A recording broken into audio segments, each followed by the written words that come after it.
check.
music at NigerWide.com.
More music at NigerWide.com.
NigerWide.com.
Doom, doom.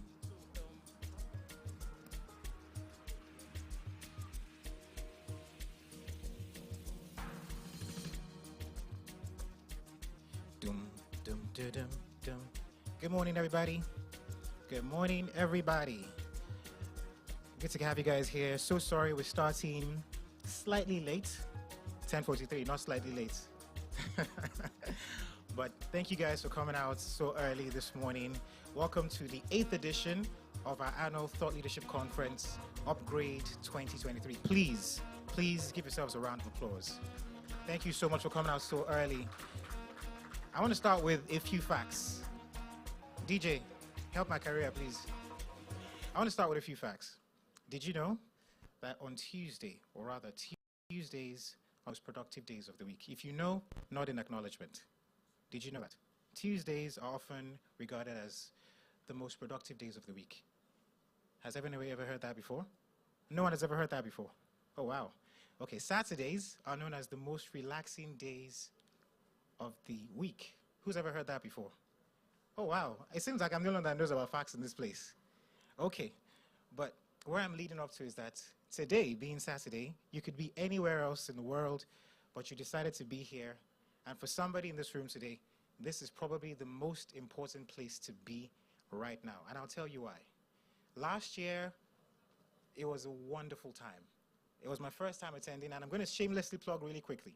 So last year, it was Adapting for Change, right? This year's edition for Upgrade is called Greening for Growth, right? Navigating in a fast-paced economy. And last year, I was the host of this event, but I also came as a mentor, and I wanted to switch lanes to learn about tech. You know, tech is a new oil. So I decided, okay, you know what? I'm going to meet some mentors today. They're going to tell me what I'm going to get about, what I'm going to learn about tech, and make some more money and all of that. Long story short, I met with 3 mentors. I met with someone from Traction. I met with someone who worked with a shipping company. And I told them how my journey has been in the media. And they said, listen, man, you've been in the media for 10 years. Why do you want to leave your space and join tech? Why don't you do something in that space? 365 days after, I'm leading a new company. I'm the face and the voice of our company. And this is also the glory of God. I'm not here to do shakara. I'm only saying that because I met the mentors here that helped me shape my path to where I'm supposed to go to. So once again, when I say welcome to Upgrade 2023, please, I would love for you to give yourselves a resounding round of applause for making it here this morning.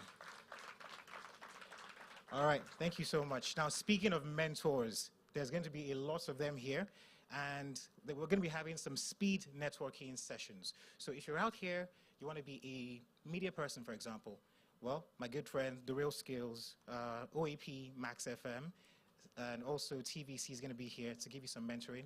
Also, if you want to be in the tech space, well, there's some mentors from Traction. And also, if you want to be in the fashion space, in the food space, or in the comedy space, Brain Johnson is going to be here today. King Lab is going to be here today. And it promises to be a fantastic one. That said, there's also going to be a raffle. So, funny thing about raffles, right? I always say this, I've never won anything in my life. So, there might be someone, or there might be a few people that will win a raffle that would, what's the word now? The conference is going to sponsor a course for anyone who wins a raffle to learn any course online. So this is another exciting thing that's going to happen today. And finally, we're going to be having a pitching session. So people from all over have been pitching their businesses, and there's a grand prize of 500,000, right? And whoever wins gets to win that 500,000. So it's a bumper-packed special show today. So one more time for the kids at the back, please. Give yourselves a round of applause and say, Upgrade 2023. Oh, wow, you guys, it's a tough crowd today. All right, you know what? Without further ado, ladies and gents, please let's rise on our feet and have the national anthem as we start the event.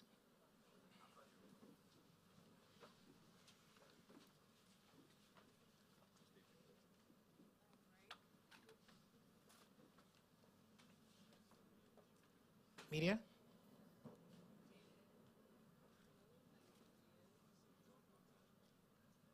Media.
Please, let's have our seats. I saw some people chopping their lips, but it's okay. All right, we're going to start off with the pitching sessions. It's going to be showing on the screens right now. And like I mentioned, we have some judges that are going to decide on who gets to win that 500,000 naira prize. So please, enjoy this. One good day. I greet you all according to your time. My name is Onitega Victoria Eleberry, and I'm the Managing Director and CEO of Delicious Greenhouse. Delicious Greenhouse is a food processing company that deals with African foods. We process raw food products from its raw state into finished or semi-finished state as you would like it, making it healthy and awesome for your consumption. We need this funding to enable us get NAFDAC approved. We need this funding to enable us secure an automated fitted factory where our products can be produced industrially. We also need this funding to enable us export ready. That is, meeting up with international standards as well as logistics. We need this funding as well to help secure us physical outlets in and around the country. We need this funding as well so as to enable us reach a wider audience through our marketing strategy and advertising. I would really love and appreciate if we can be granted this opportunity to serve in the way that we can. Delicious Greenhouse is all about healthy foods. We are all about food affordability and consumption. Thank you so much and God bless you.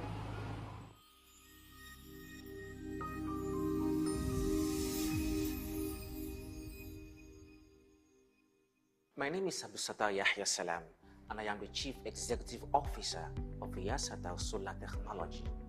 My journey began many years ago when I started learning and researching about the problems of irregular and bad power supply in Africa.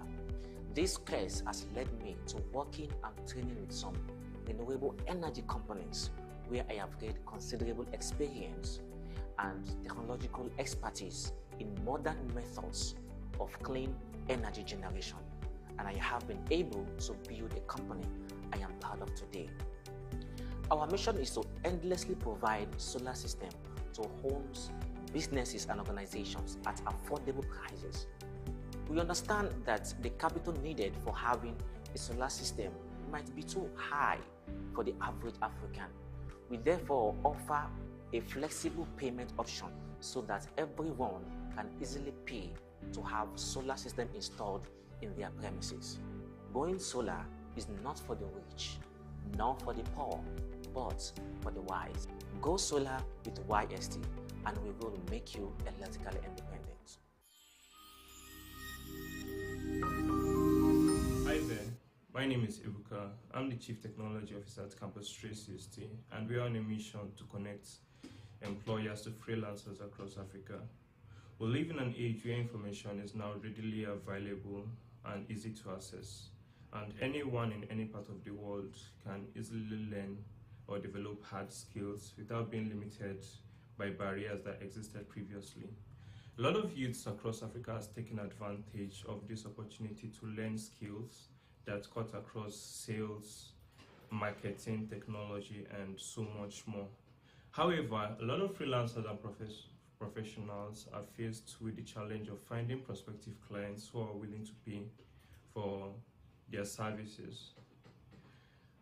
Indigenous companies across Africa continue to outsource huge parts of their projects that can actually be done within Africa to foreign companies. My name is Somtochukwu Akubwe, and I'm very excited to share with you what we are working on at Fireside, Nigeria.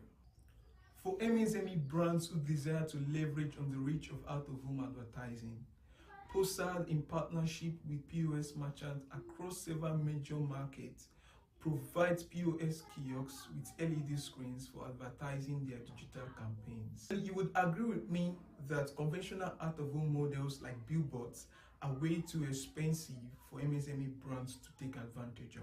With Fireside kiosks, POS merchants will be able to advertise digital campaigns at a lower price, save money for MSME brands, and make money at the same time.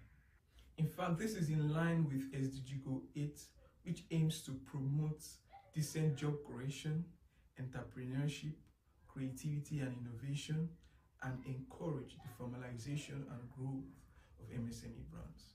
Hello, my name is Onimsi Chasatere. I'm the team lead of NIMSI Agro Solar Concepts. Smallholder farmers in Nigeria currently rely heavily on petrol-driven agricultural equipment for drying, threshing, and irrigation. But operating this system is heavily expensive because of the need to constantly buy fuel. As a solution to this problem, we build solar-powered agricultural equipment and also provide farmers with on-demand solar threshing, solar irrigation, and solar drying services to help them improve productivity, curtail high operational costs, and reduce hunger in Nigeria. Our products are mobile and emit zero carbon into the atmosphere. We have currently reached over 150 farmers with our solar-powered agricultural equipment.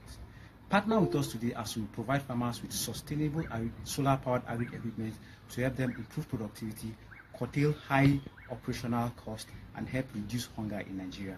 Thank you. Thank you, Upgrade team, for the unique opportunity to apply for this grant. My name is Daco Grace. I am the founder of D Dacos Global, a food and beverage company focused on supporting middle-income Nigerian families to prevent chronic terminal disease, improve their health and well-being by supplying them with high-quality fresh fruit juices, smoothies, and tiger nut drinks, which is also in line with the SDG Goal 3, good health and well-being. Over the last 3 years, we've sold about 25,000 bottles of our nutritious products. We've supported about 17% of our regular customer base, reduced the cost associated with managing illness such as diabetes, high blood pressure, and even bad cholesterol. 7 months ago, we launched our fresh fruit juice products. By producing it with an household juicer, we've been able to sell about 1,500 bottles of our juices. We believe that this grant money would aid us to buy an industrial juicer that would help us increase our production capacity by 60%. It would also help us increase the impact our business have on our immediate factory community. Hi, my name is Zoka Sagada. I'm the co-founder of Abankra, a brand I believe has so much potential to change the fashion industry. Our brands offer a unique combination of style, quality, and durability. Our handbags are made from high-quality materials, carefully selected for durability and style.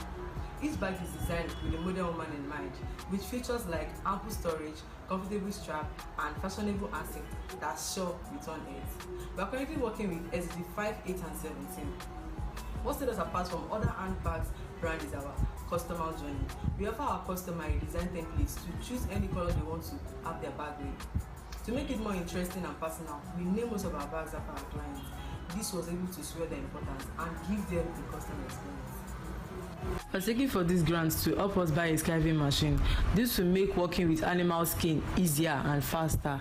To investments, we can increase our work capacity, expand our marketing efforts, and also continue to innovate and stay ahead of the curve in the fashion industry.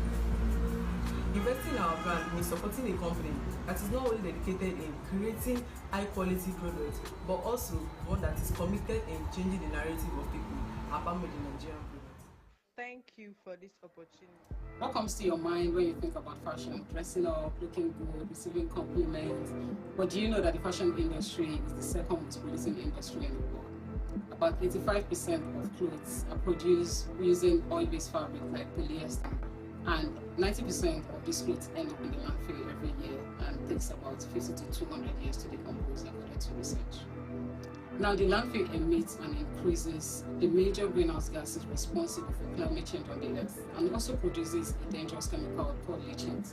Leachate pollutes the waterways of nearby homes and agriculture, which potentially causes detriment to human health.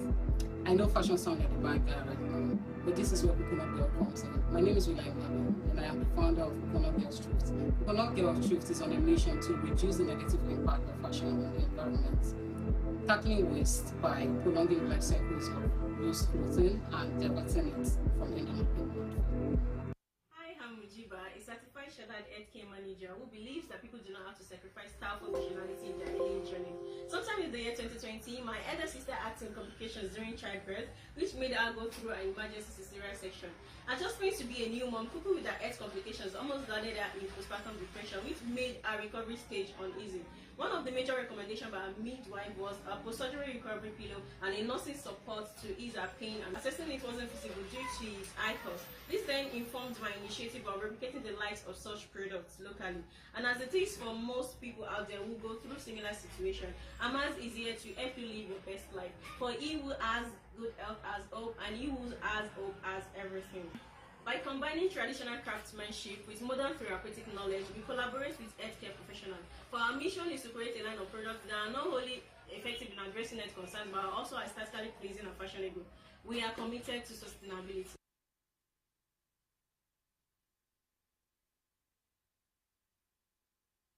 Good day. My name is Mafeng Samuel Denyang. I'm the co-founder of Karanguna Agri Network.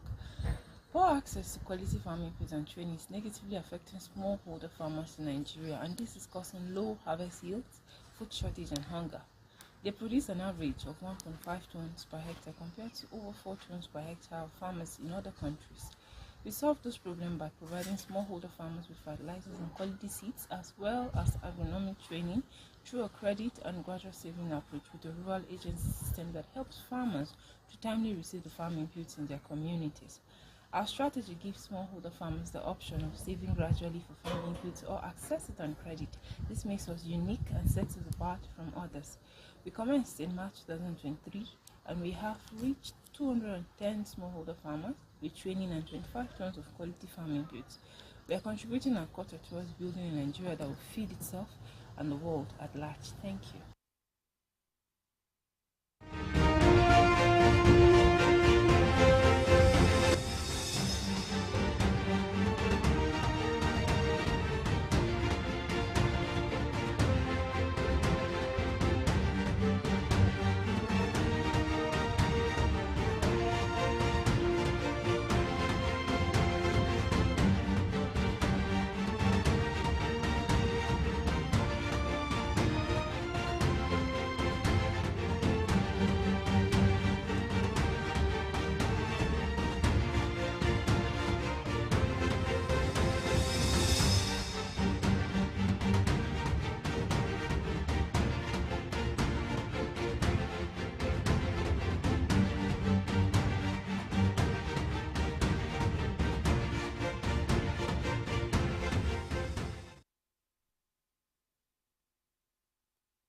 All right.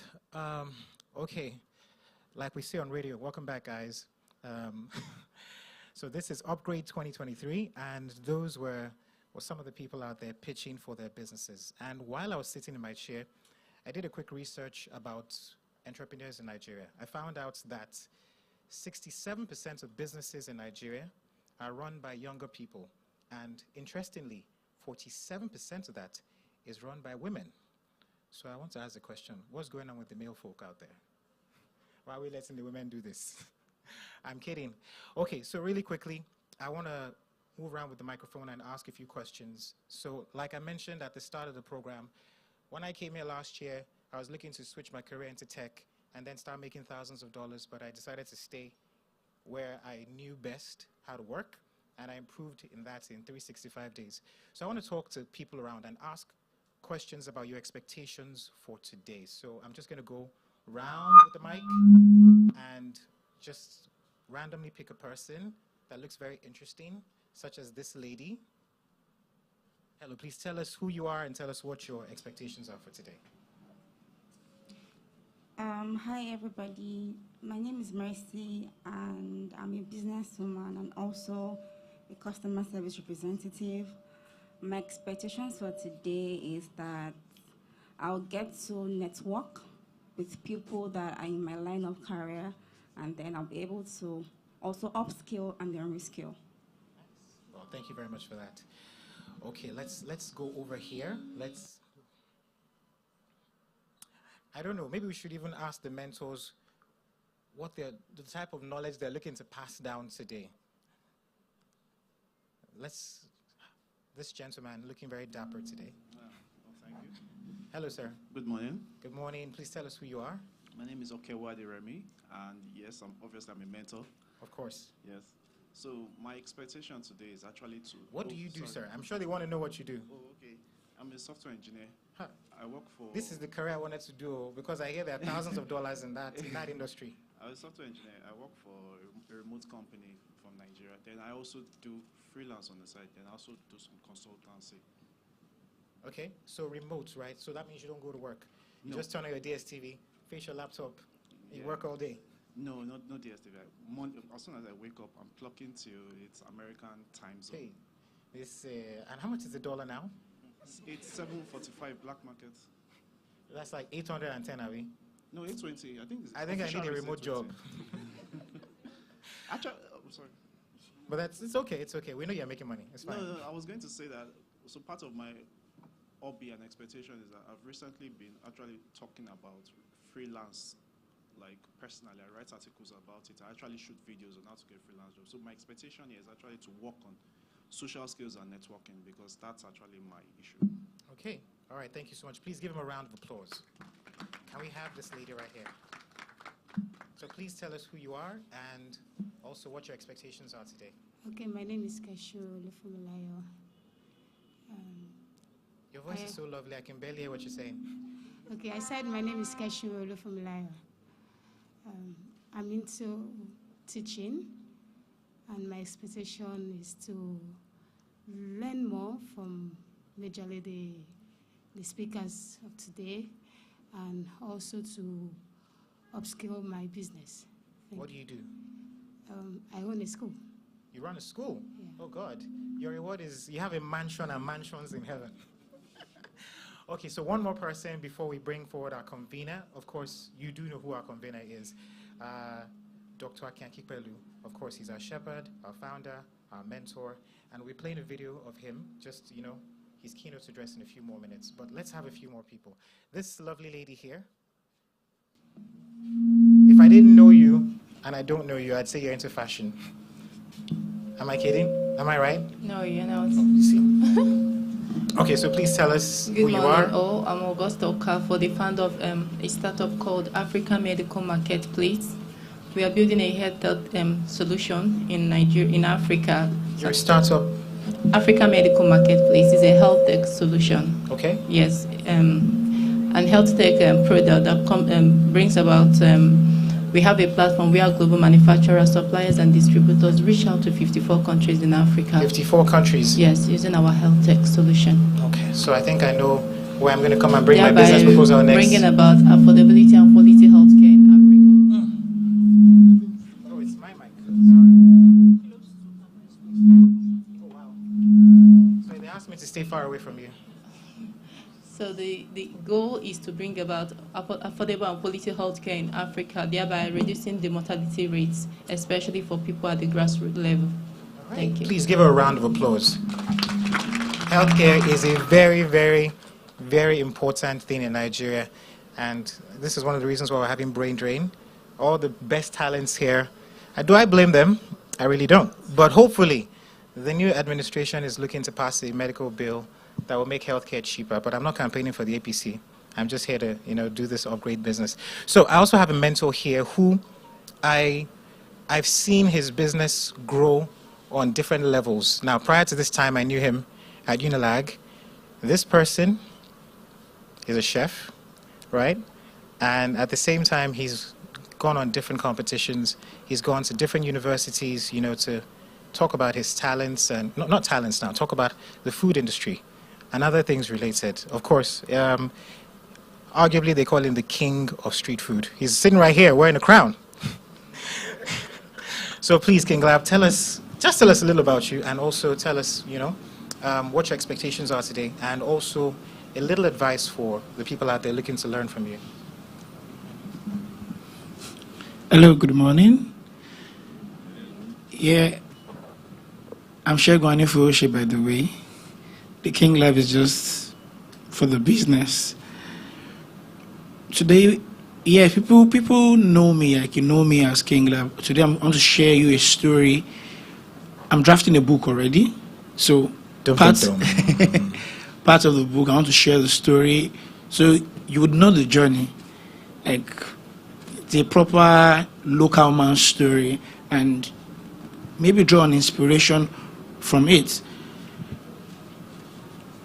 If you're not making it now, you could make it tomorrow, you could make it next tomorrow, you could probably not even make it.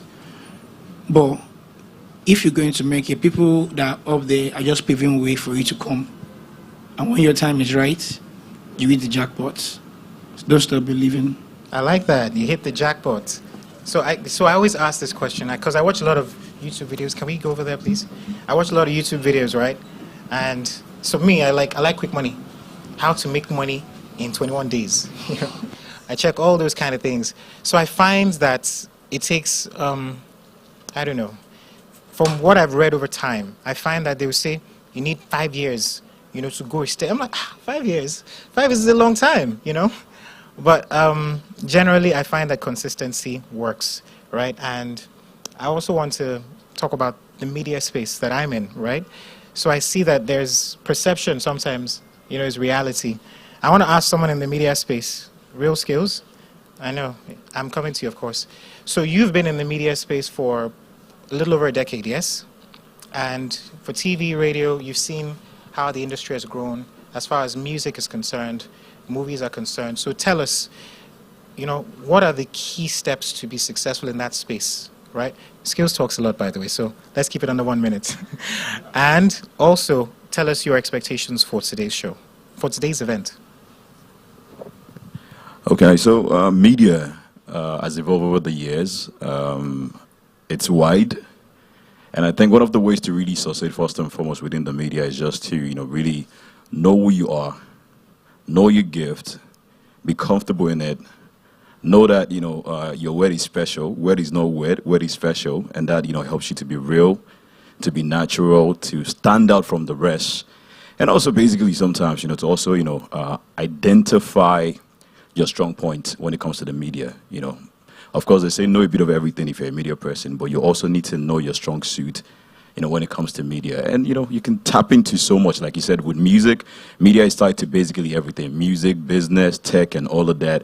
So you can always expand your frontiers. It's actually the core, really. It's a very beautiful, field to be in because it's connected to every single other field out there at the end of the day. So, that's that. But my expectation for today, I'm looking forward to people, really getting impacted.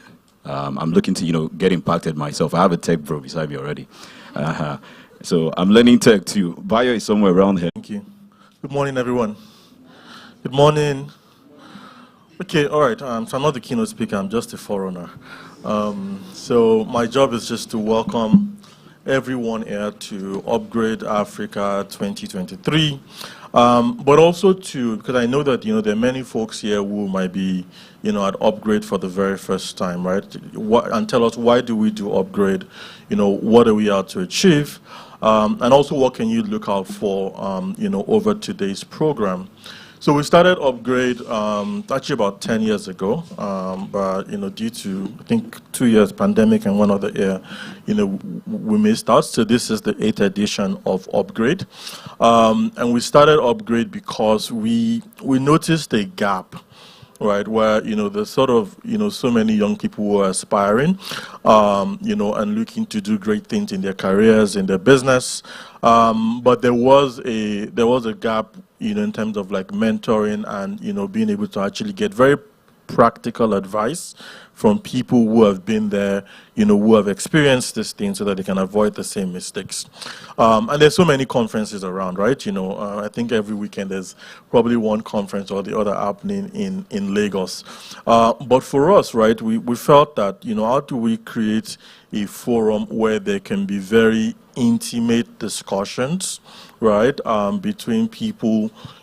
We say it's basically we're bringing visionaries and luminaries together, right? People who have basically been there, have gotten experience. How do we create a platform or a forum where, they can have very intimate discussions where people who are aspiring, and these are discussions that probably would never, never have happened, either two. So that essentially is the vision of Upgrade. How do we bring visionaries and luminaries together?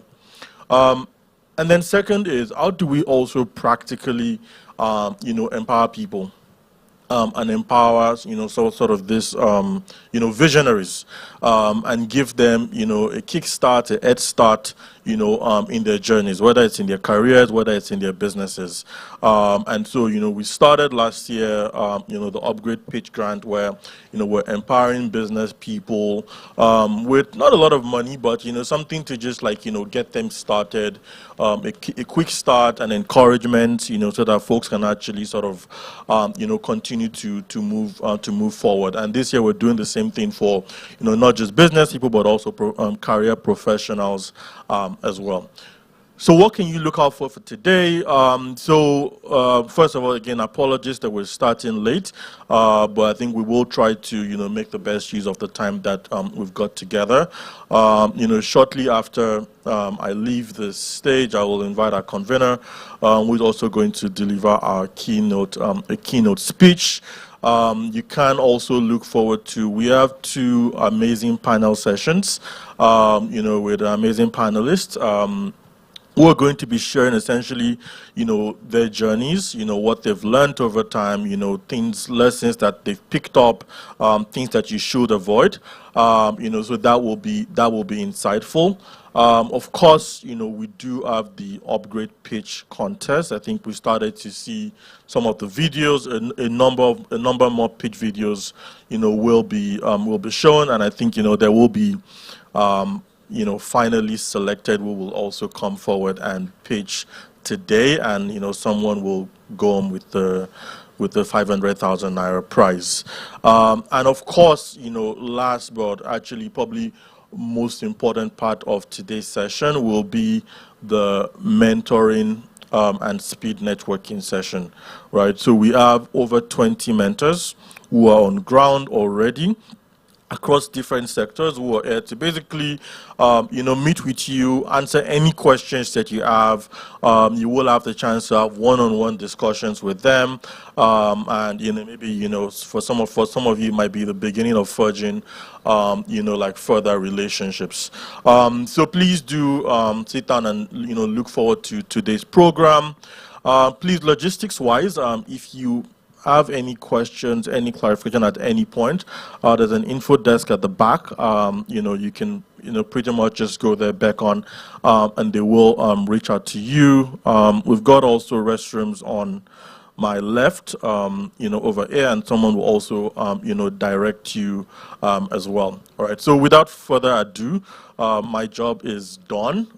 We will now listen to the intro video, and then we'll have our convener come give the keynote speech. Thank you.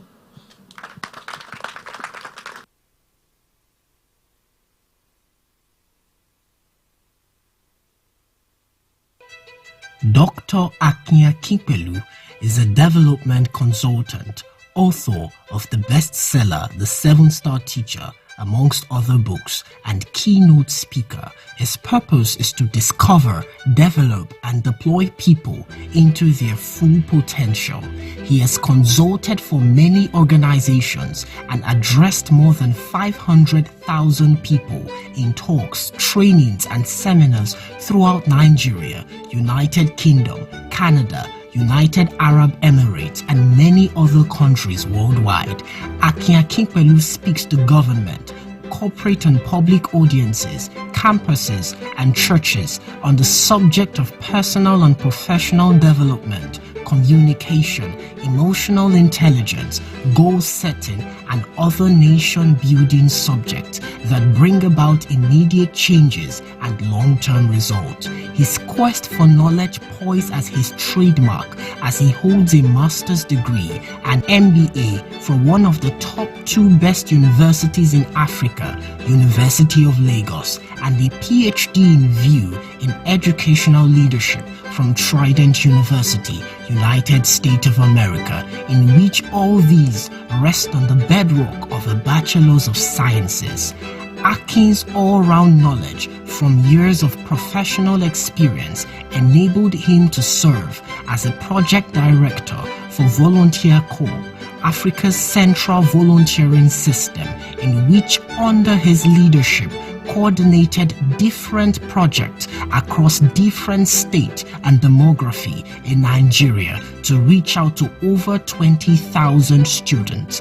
Without contrast from his educational pursuit and passion for reforming the traditional learning system, Akin has served at key positions on several boards, including being the CEO and director of Erodio Hub, partner OARD, partner for TC Resource in United Kingdom with partnership from Amazon, Google, MySQL, Tableau, and APM, which is a united body of project professionals. He also serves as a key speaker and trainer for developmental learning bootcamp, soft skills, and company transformation exercises.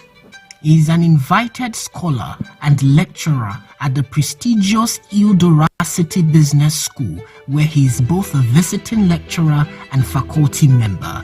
He is a faculty member of the Yadaversity, which focuses on blended and experiential learning for young African leaders.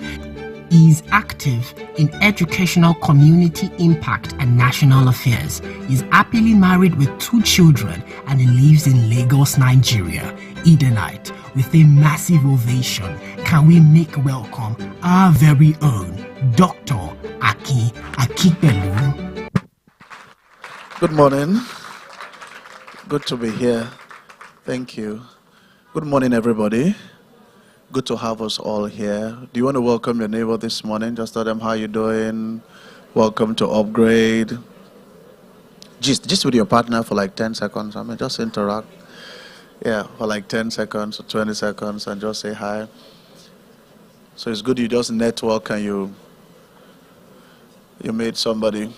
It's great to be here.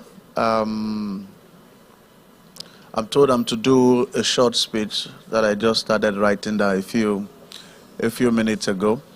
I think that the event today will deliver the course and the objective. By the time you listen to our speakers, our panelists, and all of that, you would see that the objective with which this was set up has been met. So my speech is just to spark us up as we start the day. Let me first appreciate all our speakers, our panelists, our mentors. Good to have you here. Thank you. Do you want to put your hands together for them? Thank you very much. We are so grateful to have you guys here. You know, and let me also say thank you to the Upgrade team. You know, let me tell you the truth. I don't know anything about this event. I did not hold any meeting with them. So they set it up and all through for the past 4 weeks, you know, and it's been amazing. Let's appreciate the Upgrade team for this great job they are doing. I appreciate you guys strongly. So as we get into today, we're looking at greening for growth, how to navigate the fast-paced economy, opportunities and challenges in Nigeria and beyond, you know. And that looks like a lot of English. I mean, it looks like when we're doing a public lecture or something.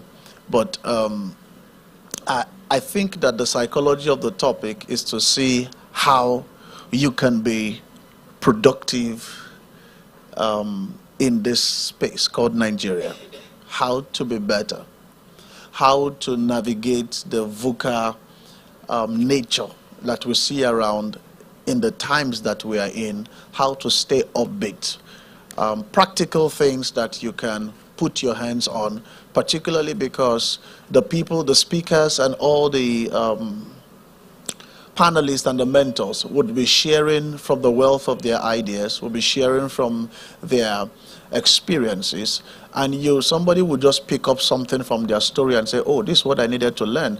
Oh, she went through this. Oh, this happened to her. Oh, this makes sense. You know, and I think that your learning will be a lot in the midst of just listening, observing, and you just get something that sparks you up. You just put that somewhere on your phone or on your writing material somewhere. Then, because in the midst of the whole event, not everything is for you. You will just pick yours in the midst of that. Say, okay, this is what I need to look into. This is what I need to get into. And that makes a lot of sense. Let me talk to us about 3 things that I think we should look into as we start this year's Upgrade. The grand finale started like 3 weeks now of this Upgrade conference. How do we connect the dots together? And where do we start from?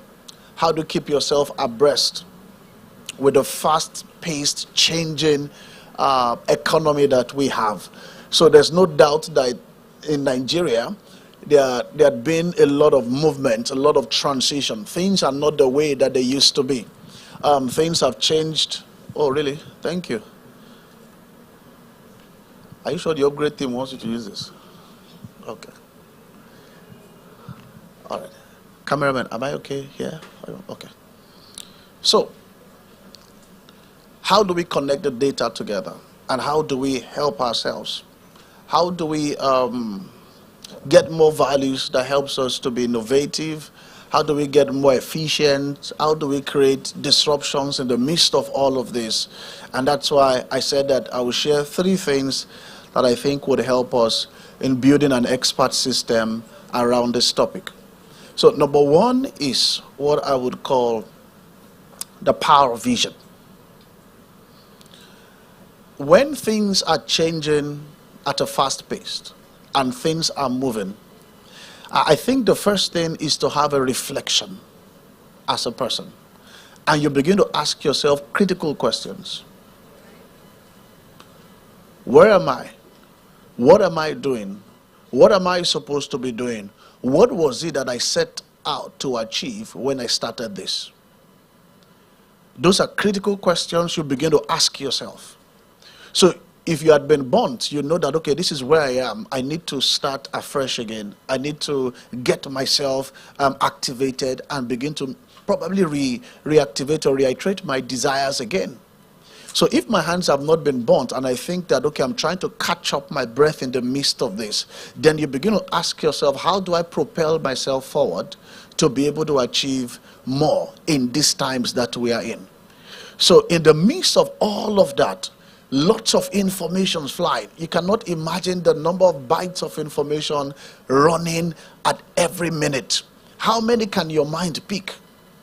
In the space of a minute, probably your mind will stay glued to one or two things, but it does not take the fact that there are over 120 things flying at the same time in a minute. So you don't need to now get yourself to be rumpled about the whole thing. So one thing that will first help you is that place called vision. What am I setting out to achieve? What do I want to do? How do I want to be perceived? What do I want to be known for? What do I see concerning the future? Don't be carried away with all the noise. You know, because people will just tell you, oh, things are not the same way it used to be. There's VUCA here. And you just hear, and sometimes this English just gets you scared. I say, when the VUCA was, it was VUCA again.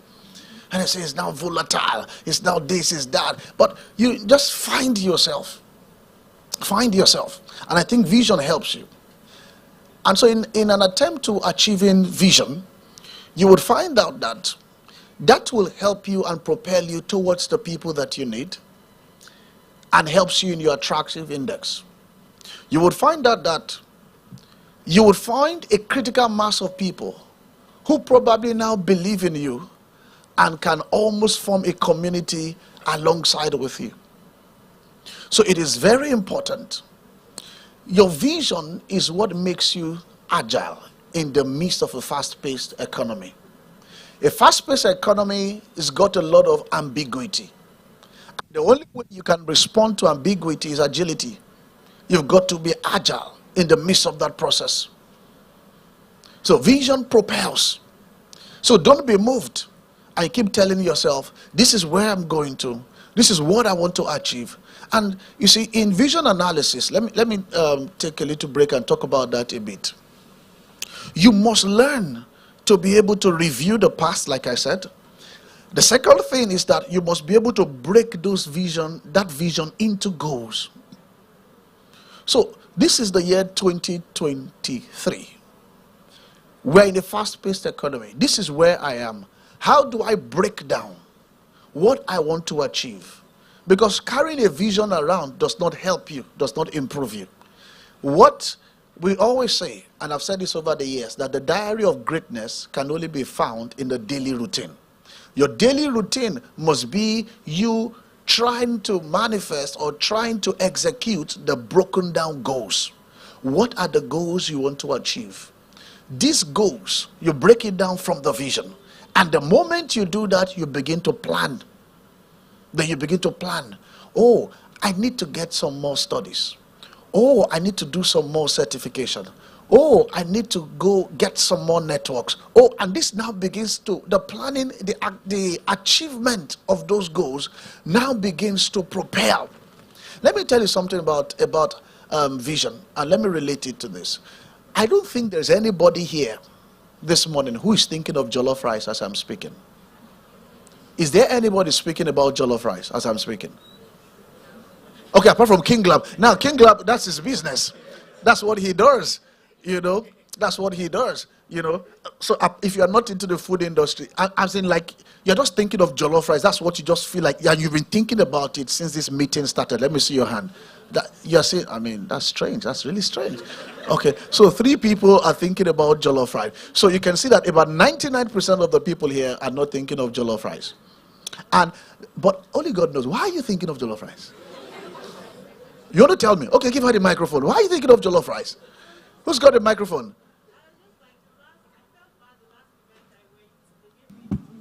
I didn't take it home to my parents. I was like, but my mom always goes out and bring back food, so why can't I do the same? So today I was like, if they give us jollof rice, I'll take it. So with what fuel? So that's interesting. So you just imagine that you could get jollof rice. Please, let's hear the second person. I mean, this is getting interesting. Who? The lady on pink there, the lady on glasses. Interesting things. You know when you wake up to hunger, and the next, and you're now cold again, and it's the only thing that can help it now is Nigerian jollof rice.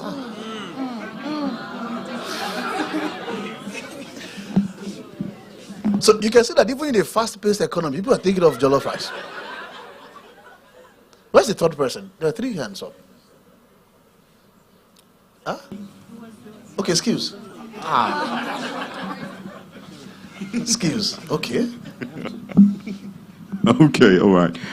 So I'm thinking of jollof because I'm hungry. Yeah, that's it. I haven't had anything. Is it because I mentioned it? That's why I started thinking about it. No, when you said, who's thinking about jollof, the moment King Lab walked in, I started thinking of jollof. Like, man, I've not eaten since yesterday. So, I've been caught up on that, had events back to back. I didn't have anything to eat, drank a bit. So I've been, the moment he walked, I'm like, jollof would be really nice, right now. You should give everybody jollof rice, yeah. I mean, so you know what? When you are done, just go to King Lab's, one of his branches here, and just swipe with your card. Right. So, okay. So, jokes apart. You know why the rest of you are not thinking of jollof rice? Because you should not be thinking. Let's put our hands together for her. Tomatoes, tatashe. Just give the next person whose hands are up. Okay. Rice. Rice. We need rice. What again? Then your stove. We need stove. Oh, okay. Or as the case may be, we need firewood. But firewood makes good jollof rice, right? Oh, okay.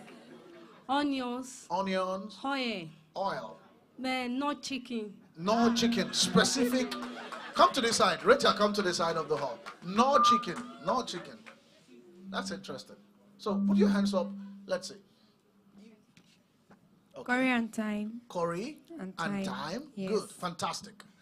Let's see. So you've mentioned about 10 things now. Chicken. Chicken. Very important. Granite oil and smoked fish. Granite oil and smoked fish. Come on. They are still hands up. Then people salt. still have things to say. Salt. Yeah. Beautiful. We've mentioned 15 things now. Corn beef. Corn beef. All right. This rice is up. Ginger. Okay. So the pot to cook and the water. You need a pot and you obviously need water. You can't be cooking it in your mouth. That's 18. You need fried plantain. What is life without dodo? You guys have just been talking. Now we started now. Dodo, very important. Very important. Good. Dakar Foods, curry powder, and our jollof rice spice powder. Jollof rice spice powder. So 22. Fantastic. 22 ingredients. Garlic. Okay. Beautiful. Bay leaf. Yeah, very important. Very important. We have a combined or multi-purpose Jana spices. You don't need all those curry, this and that, going to picking them one by one. Okay. We have everything together. That is multi-purpose. Jana. So it's good for it's good for jollof rice, fried rice, and everything. Are you a sole distributor? Yeah, I'm a CEO to Jana. Aha! She's selling market now. How can this event go 6 hours? Fast-paced event, and I won't talk about my market. Fantastic. She said that everything you have said now, apart from water and pot and rice, just get her own, and that's fine. Okay, moving on. Who's next? You need veg juices. We make the best pineapple juice to go with it. Okay, so let's stop there now. Let's stop there. Because somebody tells us, go tell us the kind of skin that you need to eat good jollof rice, right? Okay, so as we mentioned over 20 ingredients needed for jollof rice. Now, did you notice that you were not thinking about jollof rice, but now I can tell about 70% of us are now thinking about jollof rice. How many of you now are thinking about jollof rice? Let me see your hands. Look at the hands.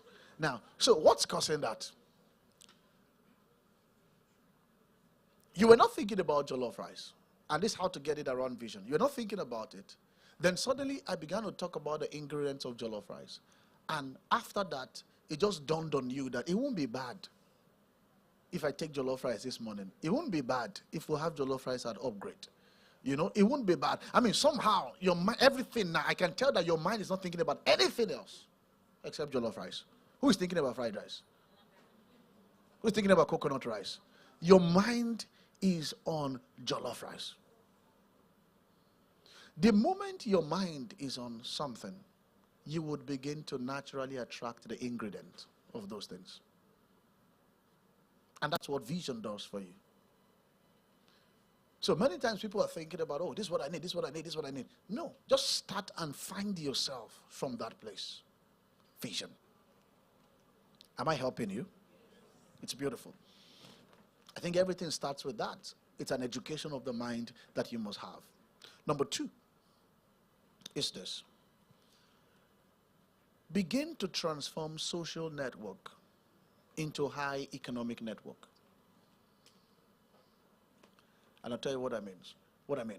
Transform social networks into high performing network or high economic network. Now, everybody here, we've got a social network. Everybody. You have friends. You have family members. You know people. You have a product. You give services. You know, you deal with people. And so because you deal with people, you would find out that you naturally have a social network. If you want to buy anything today, you know who to get.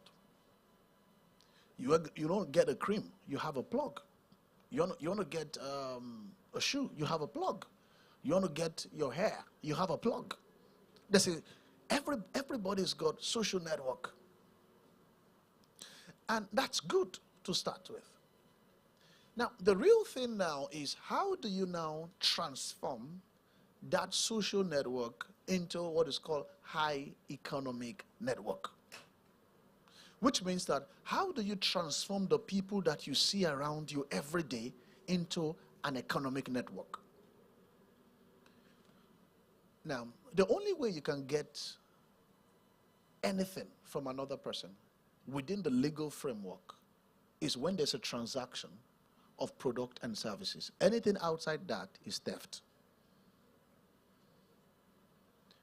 So the only way I can bring out money from my pocket, or an investor brings out money to give to you.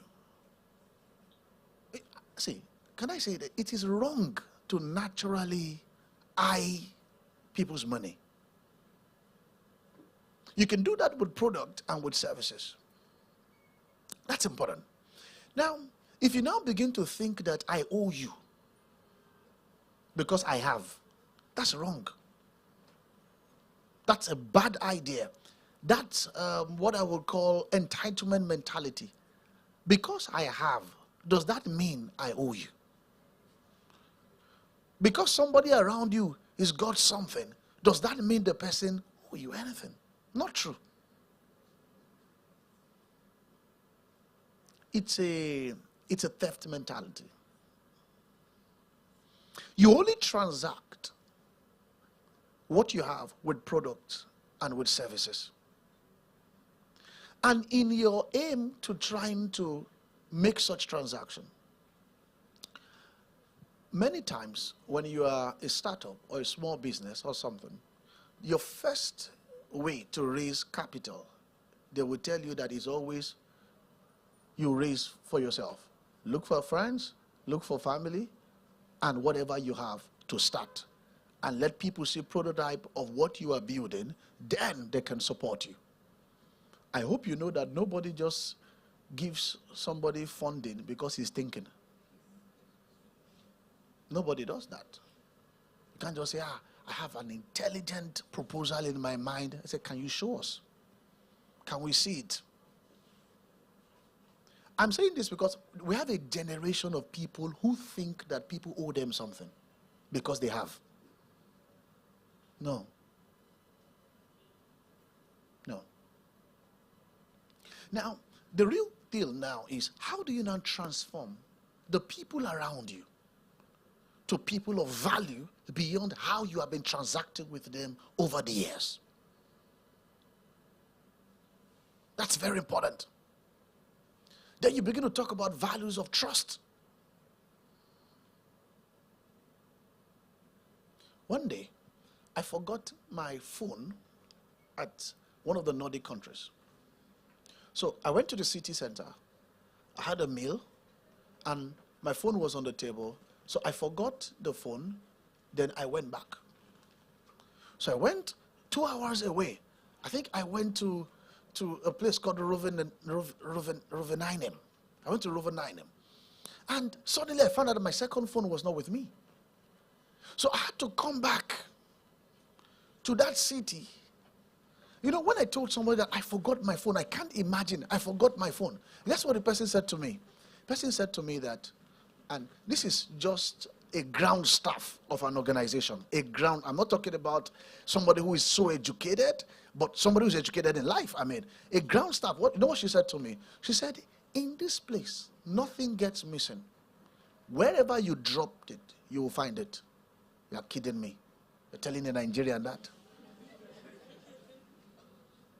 A ground staff. I mean, so people just want to hype their country. No, they just want to hype their country, that's all. And guess what? When we left Rovaniemi, came back to Helsinki, I went to the city center and I located where I had the meal. Guess what? I saw the phone on the same table that I ate. No, I said, no, we need to have a conversation. Because I won't just assume and take the phone and go. So I called the manager. I left my phone. I met my phone. As a Nigerian, that's not very normal. Is it normal? It's not. I left my phone for 6 hours. I traveled to another city. Came back, I met my... Maybe they have just this phone. I said, why? He said, let me tell you something. He said, when they saw the phone, nobody is permitted to sit down on that table. If your phone is there for 3 days, that's how that table is going to be empty. He said, trust is our capital in this country.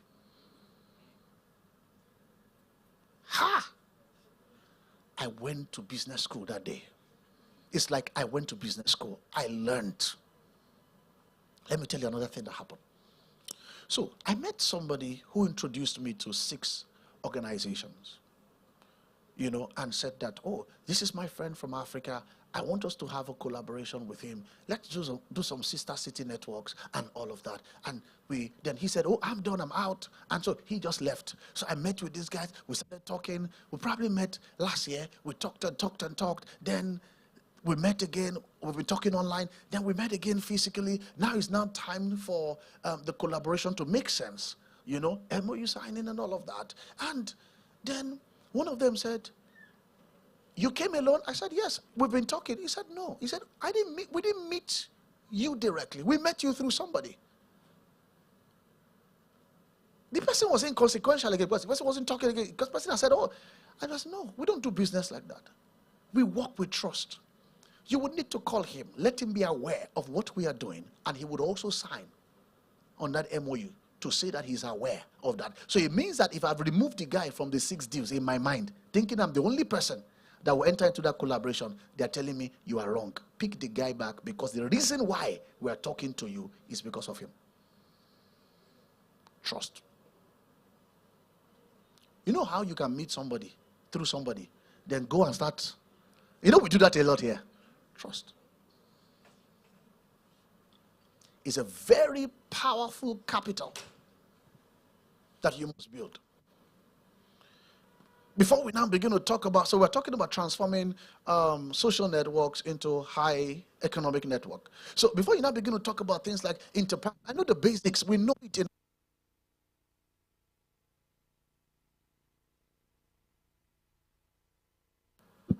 Talking about things like interpersonal relationships and all of that, it's beautiful. The certain, we must understand relationship management, and that is key. So, my time is up. I'll just say 5 things that you can just jot and you can think about after now. So, in finding yourself in the fast-paced economy, I would say that, you know, we've talked about vision.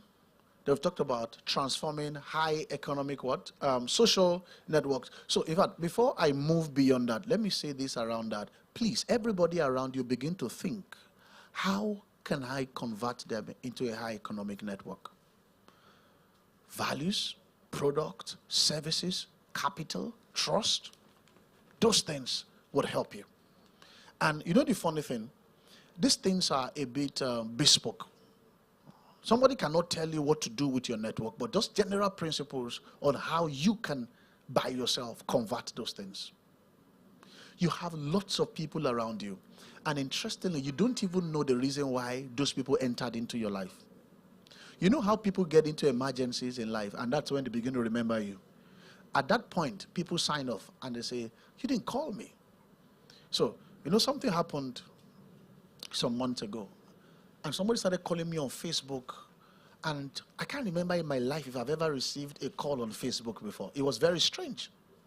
I just noticed that I would just say, you have missed this call. Where? I checked my stuff, my phone. I didn't see any missed call. It dawned on me that, oh, this blew up.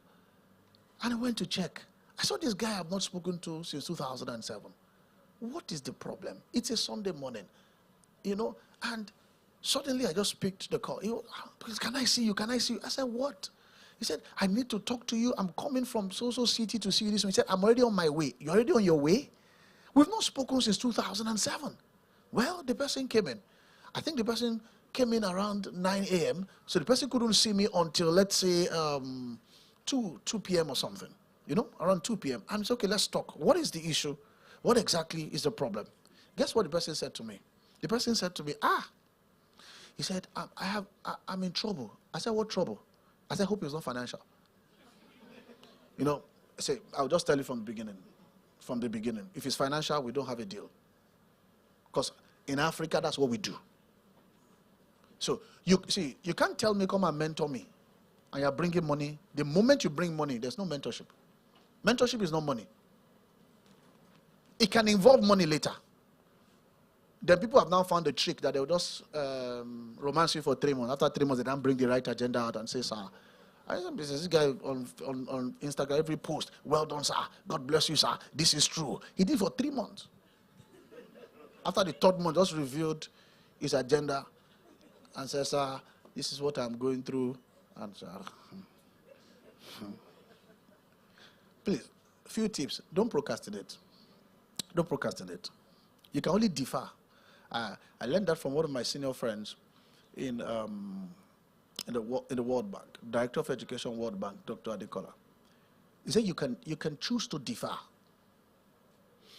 but still do it. Don't procrastinate. Number 2, in a fast-paced economy, try as much as possible to keep your inbox 0.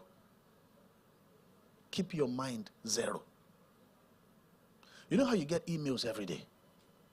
If you can respond immediately, please respond. Because a lot of things just keep, you know how you wake up in the morning on WhatsApp and you just see like 700 messages. And I'm not kidding, these things happen. The 700 could be maybe 200 from a particular group you belong to, you know, and you woke up and you have a lot you want to achieve. You just say, I can't. So then more messages come in, only to find out after 1 week that in the midst of that, you lost an important information. So I'm not even talking about the green app now. I'm talking about emails. And I'm talking about your mind. Most importantly, your mind. Don't try to hold it for so long. If you can do it immediately, respond immediately, keep it 0. Because you have more things looking for your... Remember I told you about 120 things are vying for your attention in 1 minute. Your mind would only pick the 2 that it is very, very comfortable with. Number 3, have an action list that you want to work on. And of course, when other things show up, check if it is urgent and check if it is very, very important. Number 4, the 80-20 philosophy. Spend a lot of time on your 20 so that your 80 can make sense. Address uncertain future by preparing, not by praying. Address an uncertain future by preparing. Praying cannot be part of it, but preparation is more than that. It's going to help you. And lastly, develop agility, resilience, and grit in a fast-paced economy. That's how you can receive every shock that comes. That's how you can stay relevant. That's how you can stay in business all through. And in the midst of that, you can keep yourself upbeat and ensure that you are still breathing. Ladies and gentlemen, we want to welcome you one more time to Upgrade this morning, and we really hope you are going to have a great time. Thank you very much, and enjoy the rest of the day.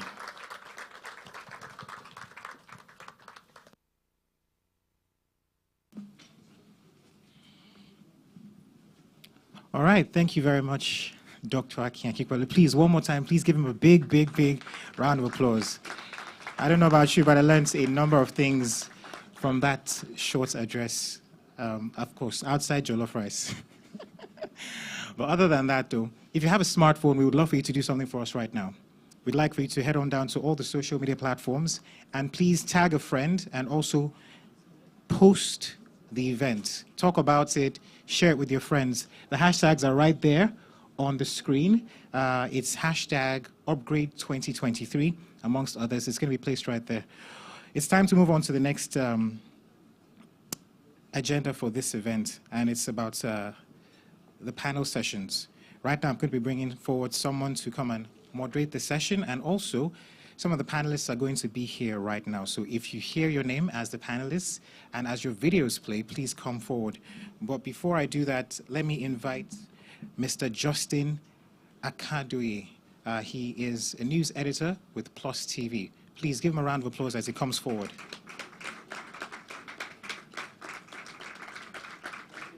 Thank you so much. Media team.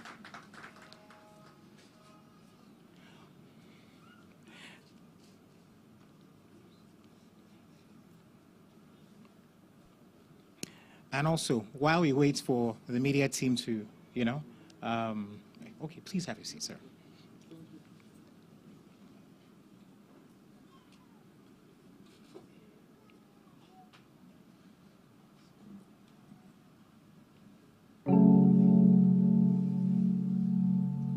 Chioma Upabi is a dynamic social and creative entrepreneur with more than 5 years of professional experience in business administration, human resource management, community development, and impact and technology. She has been recognized as one of the top outstanding young persons in Nigeria for entrepreneurship, economic and business accomplishments by JCI in 2022. Additionally, she emerged as the first runner-up in Season 9 of the Next Titan Entrepreneur reality TV show, showcasing her prowess as a game-changing entrepreneur. As the founder of Skill Up with Catso, a social tech company, Chioma is dedicated to providing young people from underdeserved communities, especially young women, with valuable skills in photography, graphic designing, web designing, tailoring, shoemaking, bag making, and other valuable skills, after which she provides access to a global marketplace, suwk.org. Our goal is to empower them economically and foster inclusion within their communities. Chioma is also an active community leader through her involvement with the Growth Hub Africa, where she assists small businesses in accessing essential information and funding opportunities. Chioma holds a degree in Communication Arts from Bowen University and serves as a mentor and coach on various platforms such as Donor for Africa X Meta, WIA 54, and Micro Mentors. She strongly believes in the power of empowering young people and sees it as a catalyst for national development. Her commitment to women and youth entrepreneurship is further exemplified by her numerous awards, including recognition as one of the 25 under 25 in manufacturing, 30 under 30 CEOs in Nigeria, and a sustainable solution provider under 30. She has also been honored as one of the top 20 social impact women in Africa and top 100 global women in entrepreneurship. All right, please give a round of applause. Thank you so Folake much. Owoduni is the co-founder of Emergency Response Africa, a groundbreaking initiative that saves lives by swiftly connecting individuals in medical emergencies with a vast network of first responders, emergency vehicles, and hospitals. Committed to enhancing healthcare accessibility in Africa, Folake possesses exceptional communication skills and is a certified change management practitioner with extensive experience in healthcare, non-profit, consulting, and higher education sectors across the United States, Nigeria, and Canada. She thrives on problem solving and is fueled by opportunities that demand critical thinking, system development, storytelling, effective communication across diverse audiences, leadership, and project management. Previously, Folake served as a senior associate in deal strategy at PricewaterhouseCoopers. She also held the position of vice chair on the Student Health Advisory Committee at the University of Oregon, where she annually evaluated the student health insurance policy in collaboration with health center staff and made necessary enhancements to ensure improved coverage.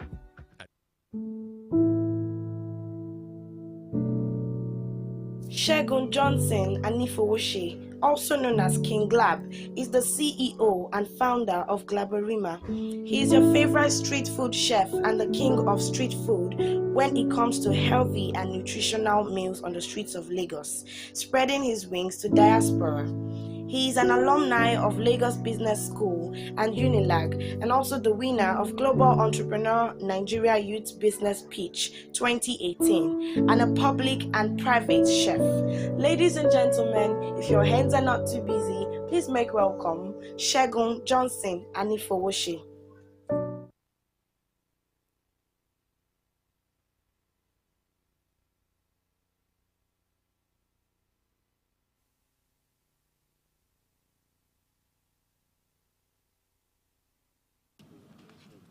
Good afternoon, ladies and gentlemen. Our job here is very easy. In the next 20 to 25 minutes, the panelists are going to be sharing about your experiences, how they've been able to navigate through the challenges and all the storms that come with doing business in Nigeria. You will agree with me that in Nigeria, we have a whole lot to grapple with: infrastructural decay, interest rate, inflation. So they're going to share their stories as well. They will be telling us about how they've been able to build networks and how those networks have been able to work for them. I'm going to start, they say ladies first. I'll start with you, Chioma. Can you just tell us about your story? Because it's a very interesting profile. There was just showed right now. Let us know what inspired you to get into what you are doing presently.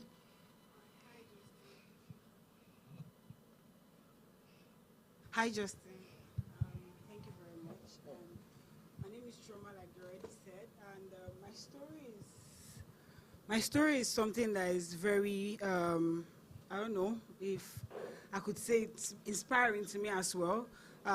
First off, when I was young, we grew up in a family where if you're Igbo, you know what they call saraka. So it's like you get a very big tray and then you put lots of food and a lot of things for people to eat. And then you just call random people to come and eat with you. So we eat together with our hands. It wasn't healthy, but we really loved it. It brought bond, right? And I grew up knowing that you needed to help people, because during those times we had people say conversations like what was happening in their houses. And I told myself, you know what, I was going to have a foundation.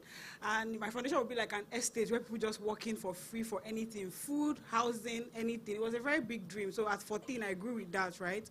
And,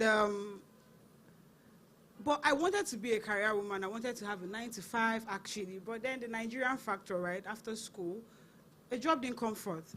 And I started off with learning a skill. So I had to go and learn how to make shoes. And while I was making shoes, I figured out that a lot of people didn't have the kind of access to information I had.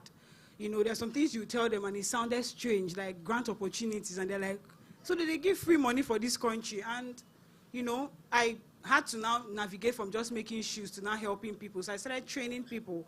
That was just still under my shoe company, right? And the lockdown came, and I figured out that a lot of people were not moving fast with it. So I had to switch this business. It was crazy. I had to totally leave my shoemaking business that was giving me money, and I switched straight to training people, and I was doing it totally for free. But we needed to be sustainable, right?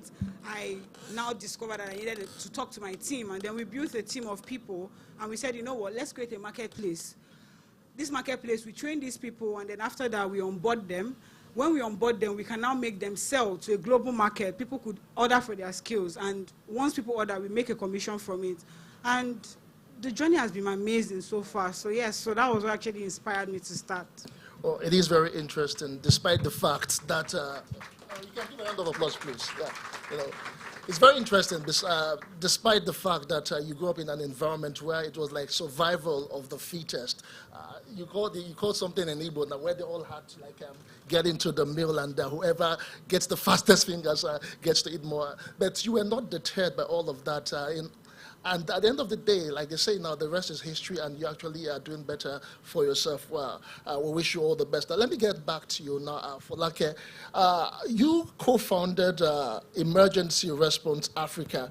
I want you to also share your journey of building and a groundbreaking initiative like yours, and how you've been able to weather through the challenges that have come along with this initiative over the years.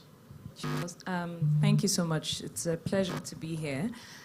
So I'll say very quickly that I studied biology in school in my undergraduate years, and my goal was to be a doctor. So I was actually pre-med.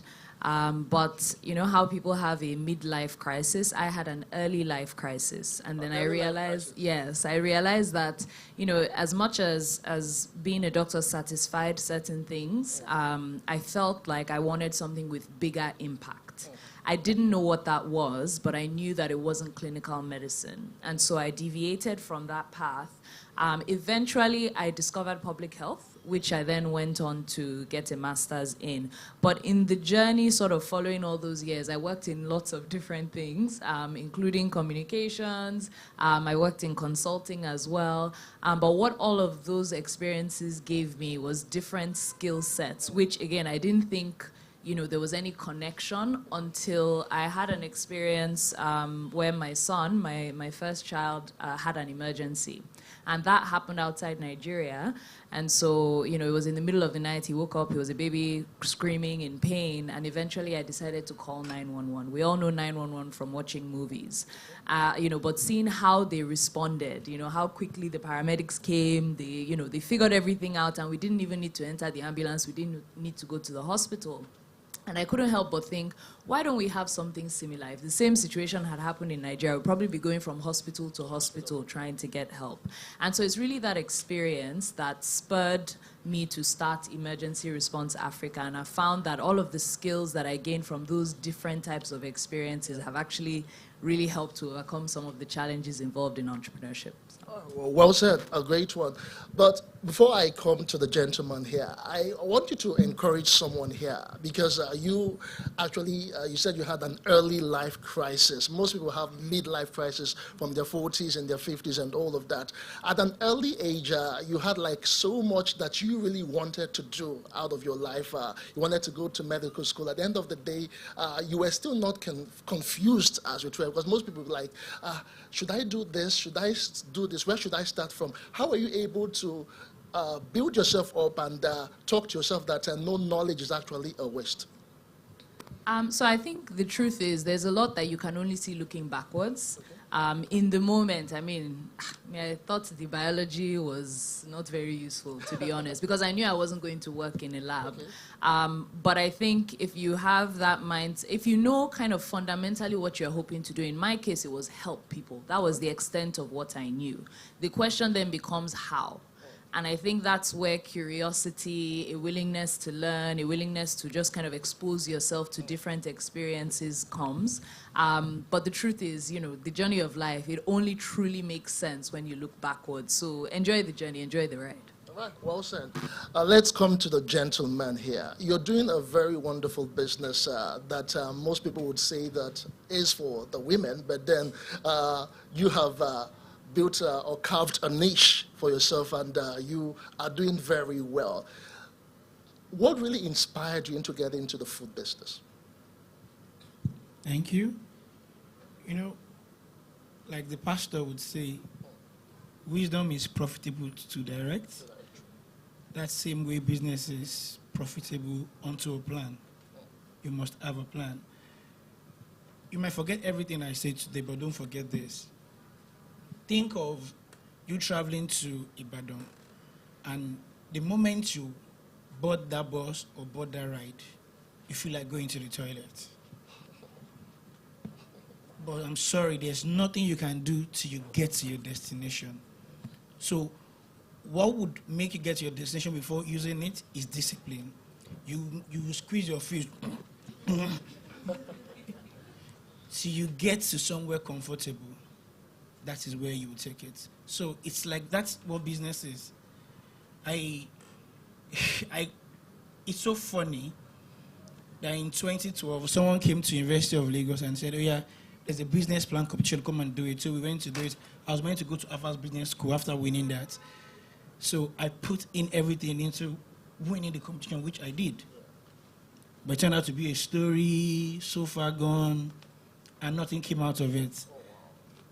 So I had to tell myself I had to be disciplined and ask for something to do. It's food. I love it. And since my mom was a caterer, I learned off her and I had to do better. But I started off as Glaberima. Glaberima is the botanical name for fada rice. For fada rice? Yes. And that is what I started off the business as. From everyone that knew me from under the tree in Moremi, that is what I started selling for 700 naira every night. The days we don't even make it, we still come the next day. But during those periods, I was building what they call social capital. That's where I met them Real Skills, them Bakers, them Larry Foreman. I didn't need them at that period for anything. But I can assure you, if I'm calling on them now, that, okay, well, we're launching a new store in Lekki next Sunday. I'm super sure if I call them, guy, and they launch this thing, here you go come, they will turn up. Oh, the network you've been able to build over time. So it's a symbiotic relationship. But before then, it was not rosy.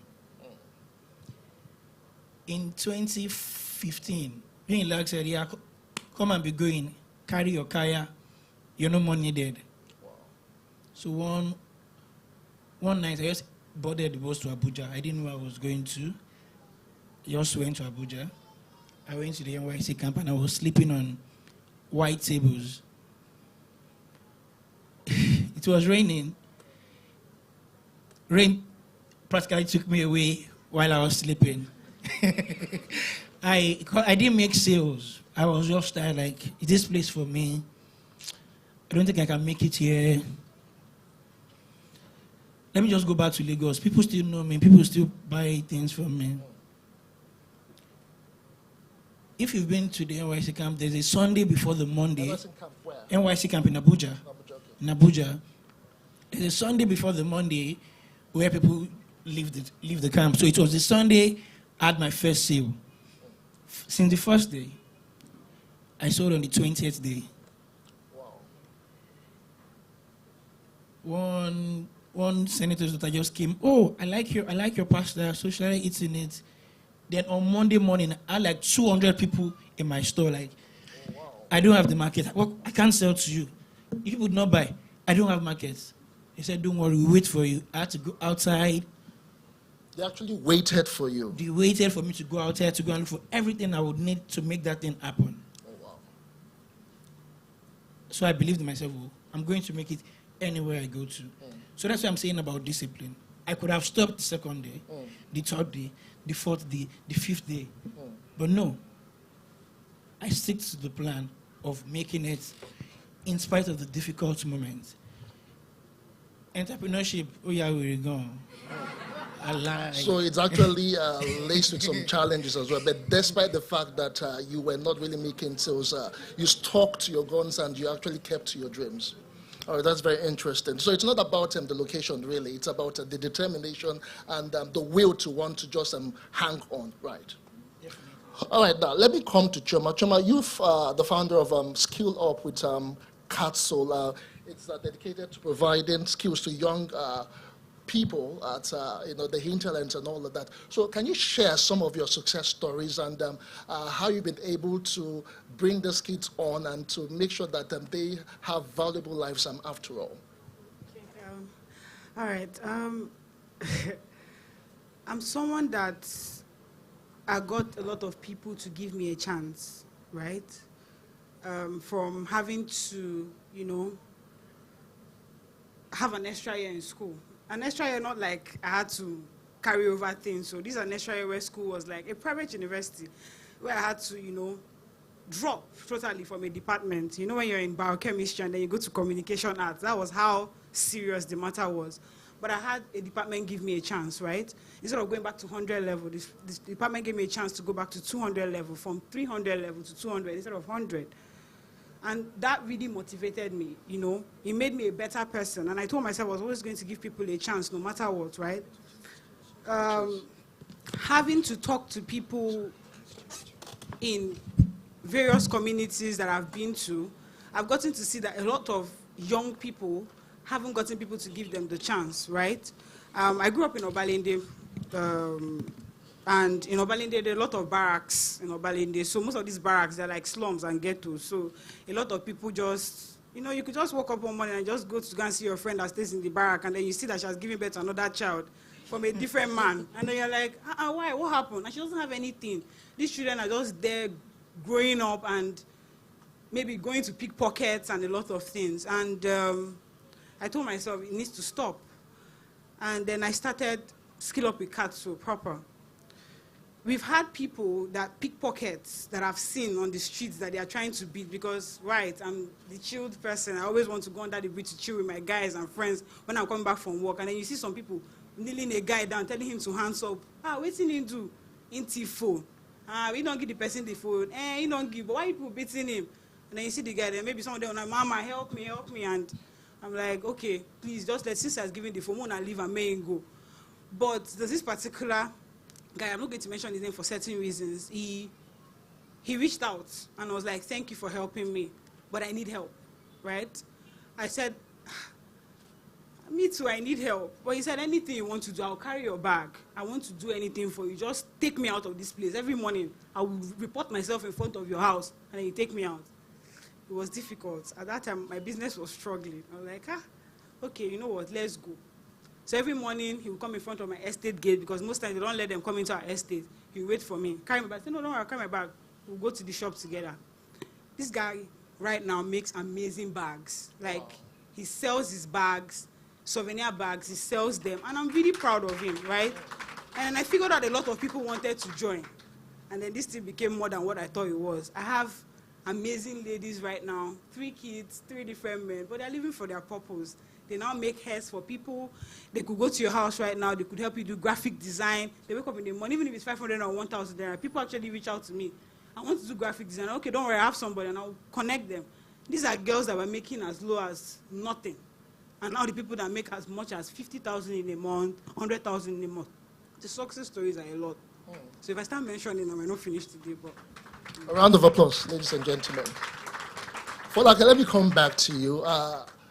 You know, the place of collaboration and networking cannot be overemphasized in our daily lives, in our social lives, and of course, business lives. I want you to share with everyone here how you've been able to effectively harness being with stakeholders, being in a network, and how it has actually added value to what you do daily. Thanks for that question. So I think when I think of networking, it makes me a bit nervous. Why does it make you nervous? Because naturally I'm an introvert. So I want to try to address this from a couple of perspectives.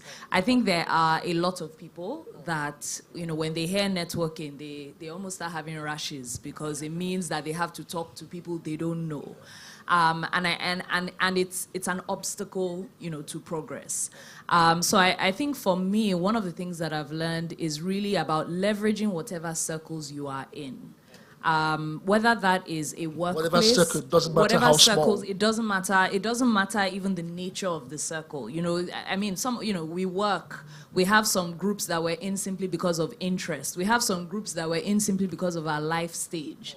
You know, whatever circles you're in, being able to leverage it and connect with people at a level whereby even if that circle no longer exists, you can still maintain a relationship. And maybe I'll just talk, you know, specifically at work. There are some of us, you know, that we go to work and our own is, I'm just here to collect my paycheck. You know, let me do the bare minimum, let me leave. But work is honestly one of the best places to develop the kinds of relationships that will help to accelerate your career down the line. And that comes because if you all leave, you know, in a year or two, everybody's going in different directions. You don't know who is going to be, you know, someone extremely senior somewhere else down the line. But if you've had a good relationship, then you're able to then leverage that network eventually. So it's really just about whatever circles you're in already, leverage them as much as possible, build those relationships. Right, well said, thank you. Let me get back to you now, the only gentleman in the panel. Most people would say that food business is a very lucrative one, and you find a lot of people who really don't have any business opening restaurants, cooking. Sometimes you go to restaurants and you can't even understand what it is that you're eating. So what is it that you've been able to do differently? We're talking about gradient for growth, and have you been able to harness technology to ensure that you upskill your business?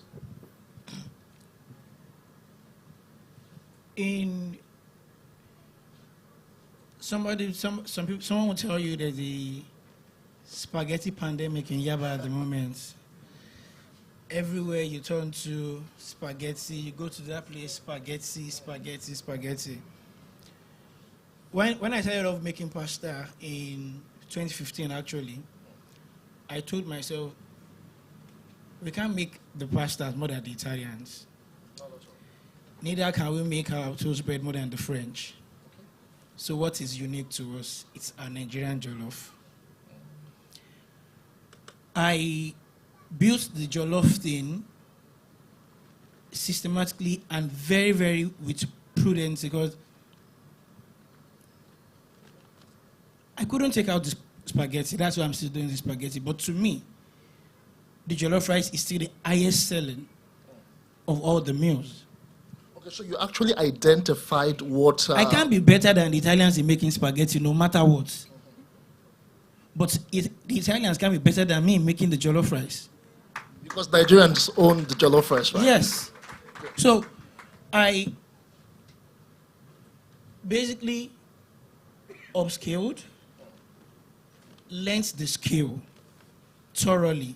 I had to go back to the basics. Yeah. When you said you learned the skill, most people would think, is it not the normal jollof rice that we make in the kitchen? Just add your tomatoes, add your tatache, add a combination of spices, and lo and behold, jollof rice is ready. So are there specific skills to be learned in a business like yours? Definitely, because the world has moved on without using firewood. And people still want to feel the firewood taste in their jollof while still cooking with gas. So that's the secret. A secret recipe to it. But do you still feel the firewood in my jollof if you've ever eaten it? The secret to it. So how we've upscaled. Okay, last year, with technology in our logistics, we were able to make 31 million naira on deliveries only. Through the help of Childec, logistics, and Traction apps, they've shout out to Mr. Mariowa. I'm very, very grateful. I couldn't have thought of something like that. But the collaborative part of it is the key. Collaboration. People ask me, you are friends with Corridor Spaghetti, you are friends with Shion Barbecue, you are friends. People on the lower cadre are the ones that compete. While growing up, you collaborate. Don't see anything. Competition should even make you better. It should make you want to improve on your own skills. So when they say, oh, it's better than you, in our circle, like guy, the hustle is against poverty, not against friendship. Just make our money and be happy. Well said. We are faster running out of time. So I would get all of the panelists to share, how they've been able to navigate through challenges, because in whatever you do, there are opportunities, there are threats, and there are challenges. We're talking about greening for growth. For you right now, you work with young people, and you were a bit shocked when the whole venture, the initiative just bloomed and became very big. So I know there were challenges in between. Very quickly, maybe in 30 seconds, can you just share what is your staying power, how you were able to navigate through all of the storms? Well, everyone, the first thing is God. Because there's this power, something I've learned as an entrepreneur that is actually trying to become a better person, right? Because I'm still learning in the process. I noticed that there is power in the knees, going down on your knees. There is very strong power. And there's another power when you raise your hands up. So when you raise your hands up, it's like a funnel. You've actually formed the funnel. So that funnel is like you're telling God, this is coming from me now to you. Now put back the answers into me, right? So most times, when I get confused, I just lock myself up in a room.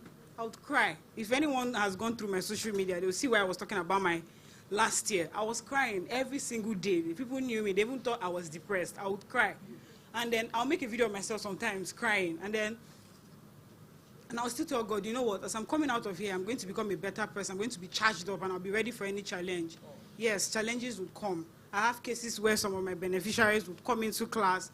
They will still pick pockets in class.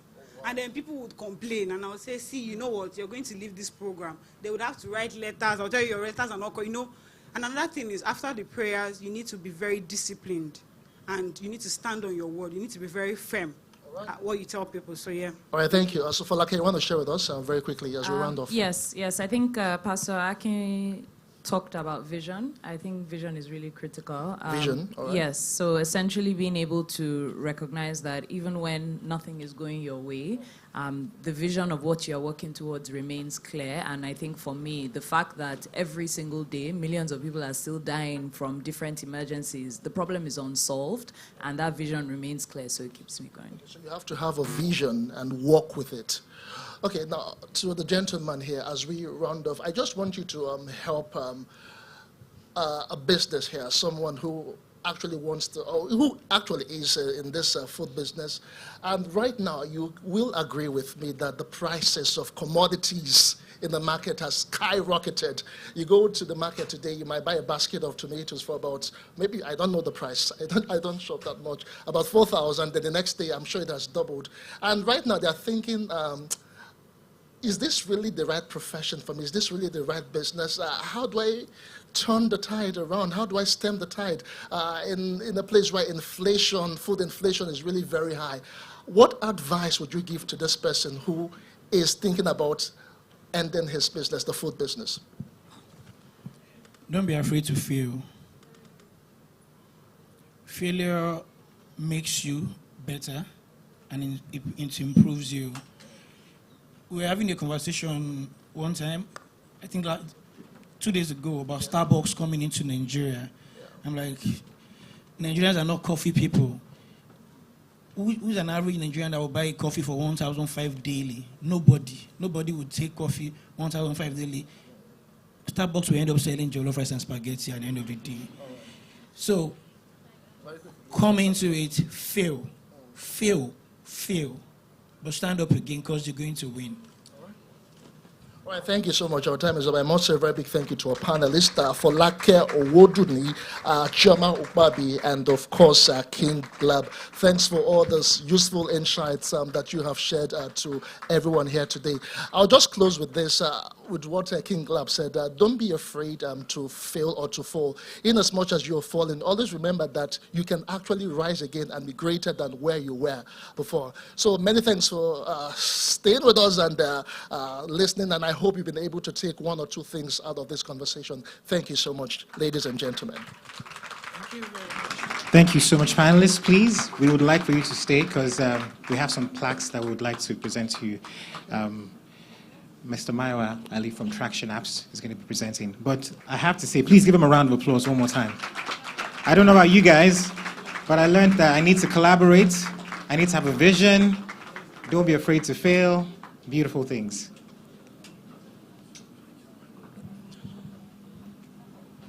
Can we give our panelists a round of applause again? Thank you so much for honoring our invitation, and second for also sharing from your wealth of experience. And so it's a tradition to just give a very small token of our appreciation to you, and just to tell you that we are grateful. But that we're also very proud of you and all of your pioneering works in the marketplace. And so I'm going to start with King Glab. This is on behalf of the Upgrade Conference team and the leadership of Eden Center. It's our Pioneer Award, and it's presented for your pioneering and inspiring good works in Nigeria. Thank you so much.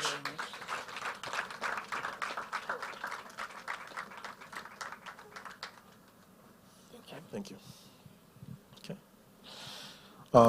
And to Folake, thank you so much for honoring, and thank you for all that you continue to do with Emergency Response Africa. And so again, on behalf of Upgrade Conference and Eden Center, presenting this Pioneer Award to you.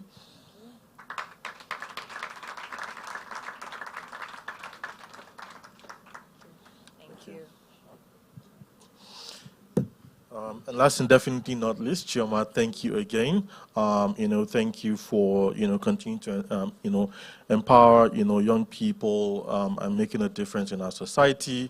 On behalf of Upgrade Conference and Eden Center, presenting you this Pioneer Award. Thank you. All right. Thank you so much, everyone.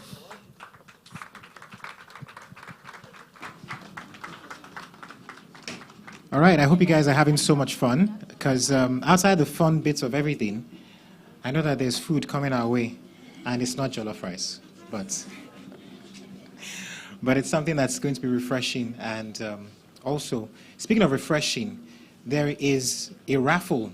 So I said this at the start of the event. One person here would have the opportunity to win a learning voucher, and of course, it's powered by the good people here at Upgrade. So you might be a lucky winner today. And also, there is also going to be the pitching session where we're going to be having some of the guys come talk about their businesses, and then we have a winner for the grand prize of 500,000 Naira. But before we get into all of that, I would like to acknowledge some of the mentors that are here this morning. So please, as I mention your name, I would love for you to stand up, take a bow, wave, like a queen, like a king, or something in that regard. So I have right here this morning, Akinola Falomo. He's the co-founder and CEO, People BIM. Please give him a round of applause.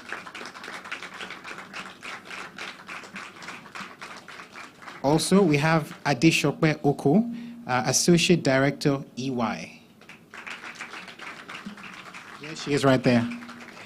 Also, we have Mayo Ali, co-founder, Traction Apps.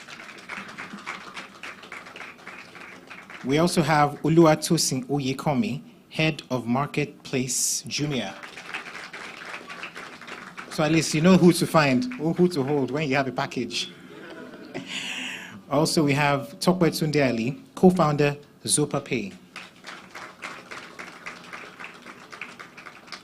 We also have the co-founder of Udemy, Omozino Egu.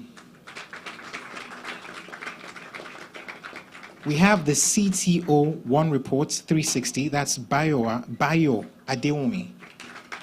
If you're here, please give us a hand. Take a bow, take a bow. This guy, you're a bad guy now. Take a bow, take your flowers.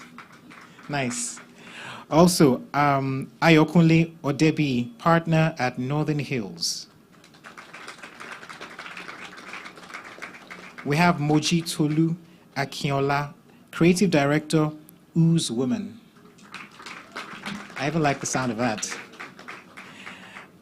We have Okiowo Aderemi, senior front-end engineer, Oli Systems. OLI Systems. Okay, so if you want to be a tech bros, this direction. Osinachi Akanubu. Sorry about that. Convener, Career Woman, Africa.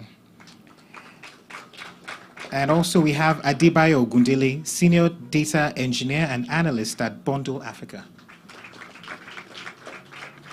We also have Divine Igbuna. He's a product manager. And King Lab just left the stage. Shegwani Fowoshe, founder, King Lab. We have The Real Skills. He's an on-air personality at Max FM. Emmanuel Samuel, technical recruiter at Flutterwave. Emmanuel, I'm going to come and exchange business cards with you after this. Also, we have Timitope Macaulay, sales and partnership executive at ENTA. Did I pronounce that correctly? Titilope Macaulay. Enyata. What is Enyata? What do you guys do at Enyata? So we're a software development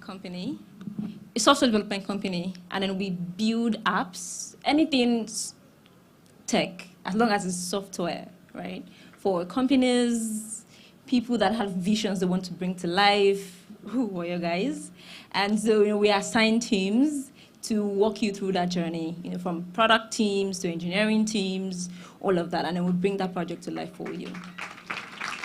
So if I want to learn about building apps, you are the person to speak with. You want to learn?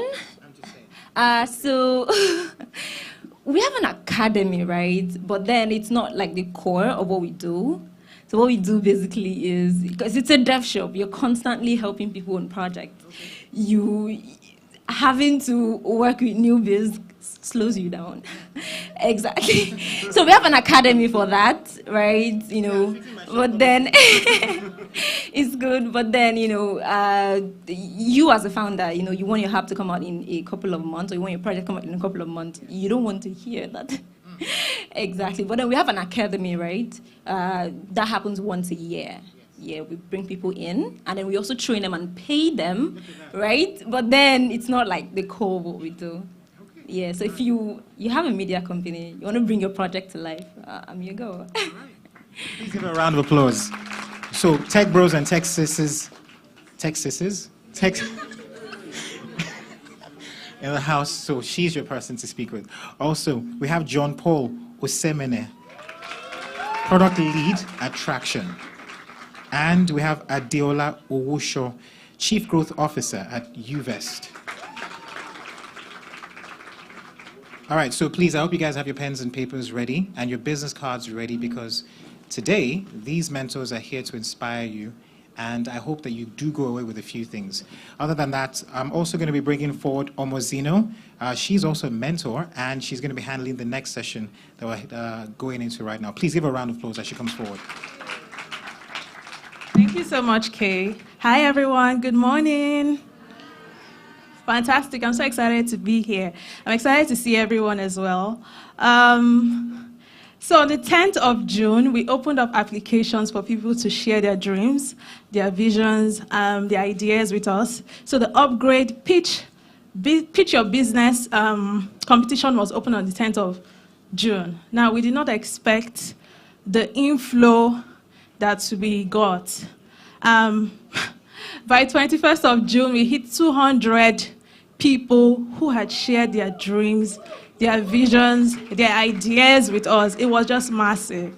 And I just want to celebrate every single entrepreneur that shared with us. In fact, we went through every single video, both on the Excel sheet and online. We're reviewing close to 400 videos. I was really overwhelmed. But we have a fantastic team. And shout out to everybody on the review committee. Big ups to you. This morning, I want to celebrate. I want us to celebrate the top 20 pitches that we received. Very dynamic visions, businesses, and we're just really inspired by it all. We sent an email communicating all the metrics, so I won't get into all of that. The first person on our list is Victor Wambweze, Feedwell Food and Farms, all the way from Enugu. Please, let's celebrate him. So he's probably online watching right now. Victor, we're so glad you made top 20. Next, we have Otton Robiat, all the way from Kwara State, Roselat Foods. We also have Otton Mujibat, Manji sisters, from Kwara State, Hammers Pillows. We have Dakar Grace of the Dakar Global Concepts. Please, Dakar Grace, if you are here, please. If you are here and you pitched, and I'm calling your name, please just rise up and let's celebrate you. So we have Dakar Grace over here. Fantastic. We also have Rashidat Ademola, Remix Food Enterprises. Rashida, are you here? Okay, she's probably online. We have Viola Okpara, Freshy Soy Foods Enterprises. I mean, this year, the agri businesses, they just blew our minds. The agri businesses, I mean, you guys blew our minds. Very innovative stuff. We also have Sata Salam of Yasata Solar Technology. Is he here? Oh, fantastic. We have Sata. Please, let's celebrate him. We have Sally Chifum Eze, maker of Shakara Mobile. Yes, that name was so distinct, Shakara Mobile. Sally, we celebrate you. We have Mafeng Samuel from Kaduna State, Kanya Gona Agro Network. So it's probably online. Let's celebrate her. So you can see people not just from Lagos, but all over the country applied for this. And we're so grateful. We also have from Kaduna State, Onimisi Charles Atere, Nimisi Solar Agro Concepts. Let's celebrate him, please. And then we have Wheeler Emmanuel, Coconut Girl Trip Brand. Is Wheeler here? Let's celebrate her. Fantastic. We have Ajibade Elizabeth of Bet Crafts. Is Elizabeth here? Okay. We celebrate you. We have Obani Jesu Francis of Aquamax. Great. We have Onitega Victoria Elebiri of Delicious Greenhouse. So I'm going to move really quickly. We have Augusta Okafor of Africa Medical Marketplace, a health tech company. Welcome, Augusta. And we have Joshua Bolariwa of Atap Farms. We have Evans Ugochukwu of Campus 360 Worldwide. Oh, great, fantastic. And we have Oluwakemi Akorode Olaniyo. Yes, Oluwakemi Akorede. Is she here? Oh, welcome. And we have Somto Chukwu Akubeze of Posad Company. Welcome, Somto. And we have Dorcas Agada of Avankra Creative. Sorry, that's a hard. So nice to meet you, Dorcas. So Part of the competition had an online pitching event where people should share their videos and get engagement. We have the top 3 engaged profiles online here, and we're also going to announce that. We have Koforo of Dakar Agric Foods. Is Koforo here? Fantastic, we celebrate you. And we also have Marion Naturals, Jumoke of Marion Naturals. Thank you, Jumoke. And we have Excel Crunchies. Fantastic. So thank you so much. It was so beautiful. We celebrate every one of you. Keep dreaming. And you're going to see the top 5 very soon come to pitch their magic. Thank you.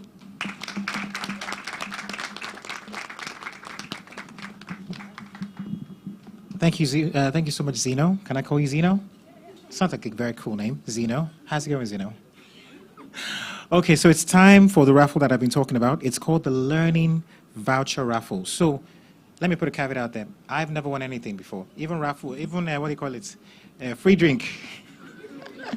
I'm like, why am I so lucky, you know? But today, one person here gets to win a voucher, to learn something online. And let me quickly tell you about learning. And don't say I talk too much. So I'm taking this English course online. It's called Duolingo. I thought I spoke perfect English until I started taking that course. And I realized, it's not easy at all. There's some AI courses online now, because I realize now that AI is gradually taking over people's jobs. And, it's time to go online and start to improve on ourselves, whatever businesses that we're doing. So without further ado, to get this session rolling, I'm going to call forward Emmanuel Samuel. Please give him a round of applause as he comes forward.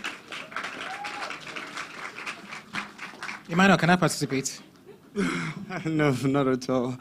Yeah, good morning, good afternoon, actually, everyone.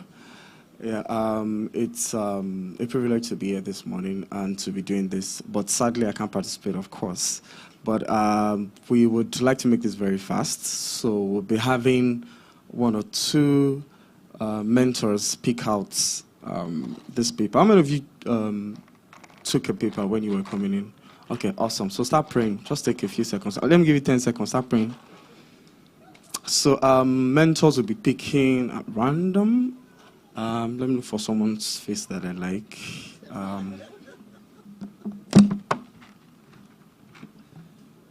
Okay, I think I like your face, sir. So pick the number. So once it picks your number, I'll call you. You come outside. Just wait for a second. Let me share the 05. Pick one as well. I think there's some mentors. Okay, pick one as well. Let me see. Mentors. I think I saw 2 mentors here. Okay, what's not you? Pick one. There's another mentor here. I think you, if I'm not mistaken. Okay. Pick one as well. Thank you so much. Just 5. So please, let me start from you. What number did you pick?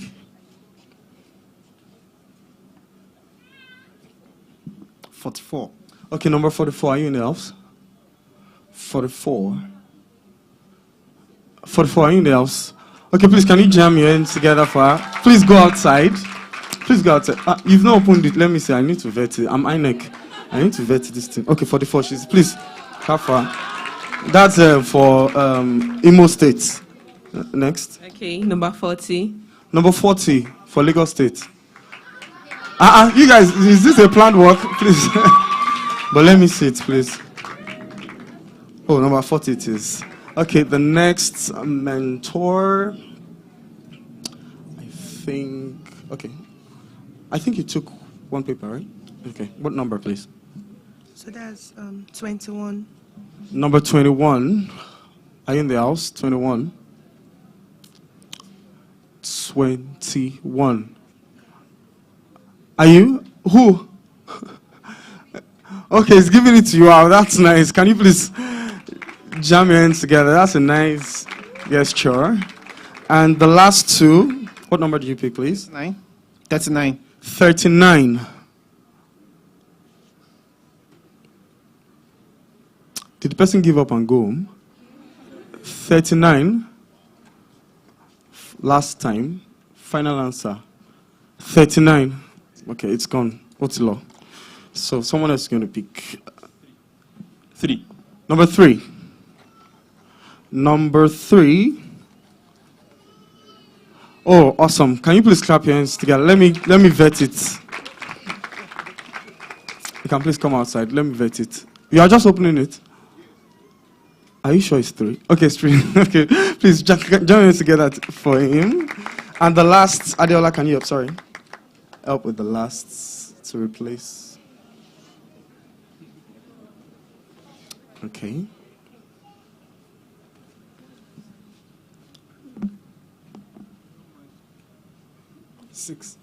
Six. Number 6. Okay, please join us together for him. Please come outside.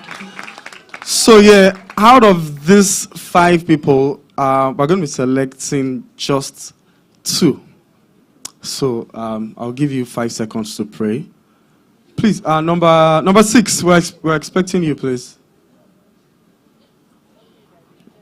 So 5 seconds, pray very well. So let me give, the speakers have gone. Let me just give anybody in the audience. Let me just make this a bit fun. Okay. Cheers. Oh, I'll have to, sorry. We have to, it means I have to change this. Where do I put this? Okay. Give me a second. Let me just put this. So sorry for you guys that are in here. I'm so sorry. Yeah, so guys, your numbers. Thank you. Stop praying. Thank you. Please go and get it. Be fast. You have 2 seconds. Your time starts now. 1, 2. Okay, so let me just give people in the audience. Let me shake it very well so that.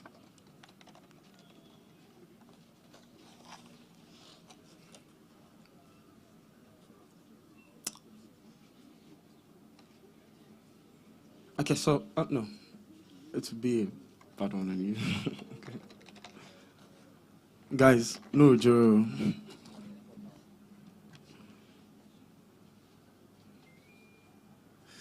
Okay, what number is that? Hope you guys remember your numbers, dude. 3. Number 3. You're lucky. Can you just, okay, just step aside a bit. The last person, a guy. Let me get a guy from here. I like your native, sir. Can you pick a number? The last one.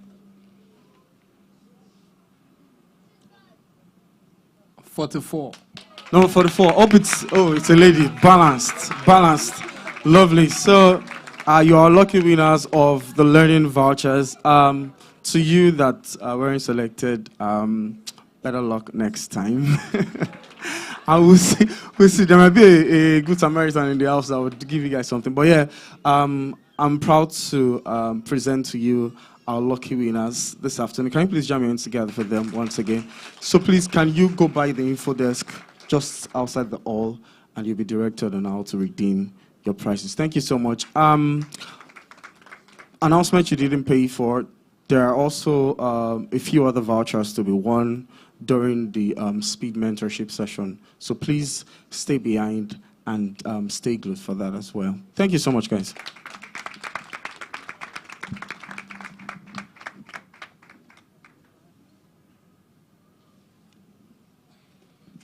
Okay, well, congratulations again to the winners. We're going to be bringing forward some of the panelists in a few more minutes, but first things first, I want to quickly remind you, if you own a smartphone, please head on down to social media. And can I have the hashtags on the screen, please? The media team, please use the various hashtags. Tag us on Instagram, Twitter, Facebook. I don't know if you can tag on Snap, but, please tag us on that as well. And also, I'm going to be bringing forward right now Andy to come and share with us, to lead us for the next sessions. So please jam your hands together as she gets ready to come forward.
Hey, so while we wait for Andy to get the other panelists ready to, inspire us in the next round of sessions, we want to do some type of audience engagement, have conversations with you, know what you've learned so far, know what you're looking to learn, and other things related. And I'll start by inviting Oge to come forward, also to move around and ask you a few questions. Please give her a round of applause as she comes forward.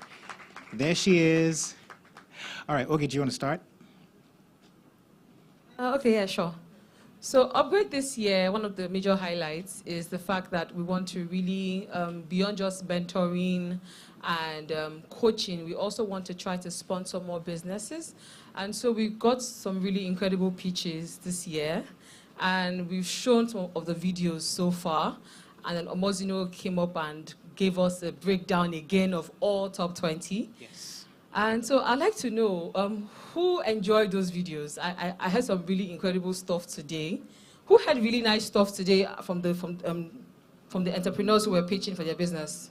Anyone? Show who of had hands. nice stuff? Yeah, show of hand. Really, really. I think one stuck to mind. She spoke about how fashion, making clothes was hurting the planet, and how her business helps clothes, stay longer, passing from one person to the other, instead of just going to the dump where it stays for 200 years to decompose. I did not know that fact. Yeah, I thought that was quite interesting yeah. too. I also saw someone that talked about solar lamps, and there was something he said. He said, it's not for the rich or the poor, it's for the wise. And that stood with me. So let's move around and ask a few other people. What stood out to you, sir? I think the new funding pattern for the guy that pitched the solar system, I think it's really amazing, yeah. Okay, all right, thank you so much. Please give him a round of applause. Okay, I saw your hand up. So which business pitch came to your attention? What was the one word that was said that just stuck with you? I think there were a couple that were really, really, really good. The agribusiness ones are very interesting. One thing I liked the most was there was a lot of interest in upscaling, right? So pretty much we're in a time when you have to attract the masses, basically.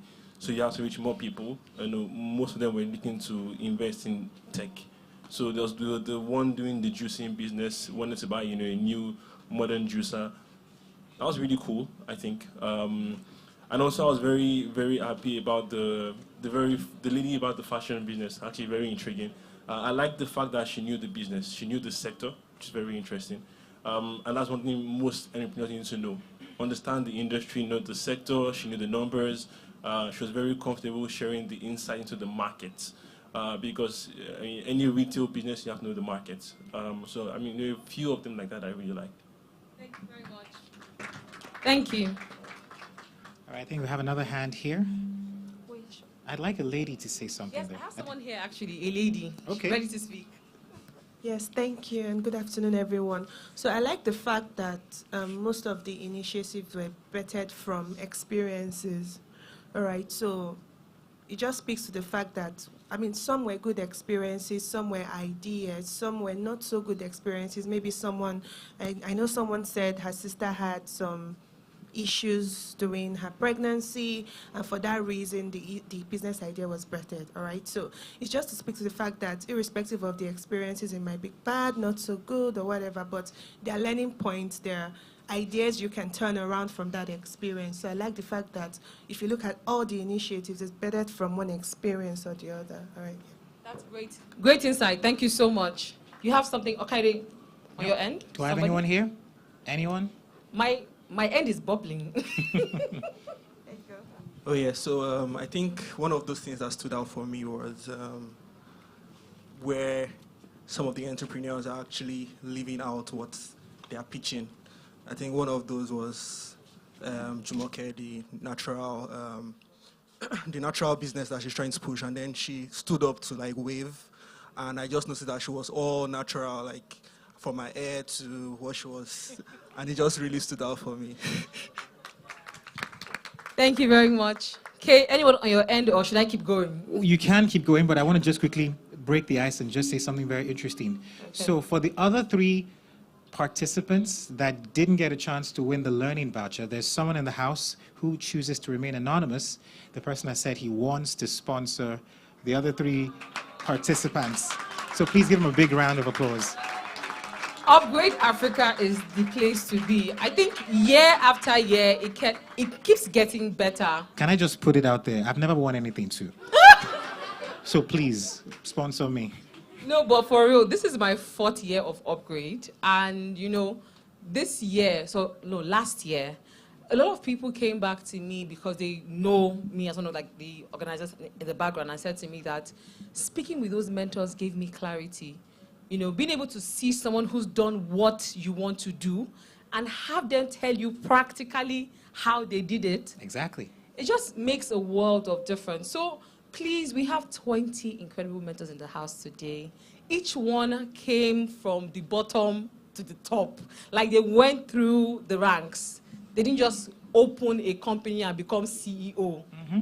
They have been through the struggles. They have been through the pros, the cons. When we get to that session, take it very seriously. And we'll be around to help you know who is who and what it is that they do. But if you're serious, we've been posting about these guys for a minute online. Go to the Upgrade event page on IG and look up their names, look up their designation, what sector are they in? Because when the networking starts, it's first come, first served, though. That's true. Battle of the fittest. So, you know, the mind can process for how long? Imagine being the 10th person they are talking to. Most of the juice is gone. Tapped a lot of juice out of it. Yeah, so know who it is that's in the room and know who you're speaking to. It will help you be able to ask insightful questions and get answers immediately. Definitely. Yeah. Definitely. I know who I want to speak to today, Asia. I'm all for learning and also, because this tech thing, I don't know about you guys, but it's like there's money in tech. Okay. Remy, you're my dream job right now. I want to wake up at 8 a.m. and on the laptop. 12 noon. That's even better. Remy, let's talk quickly, please.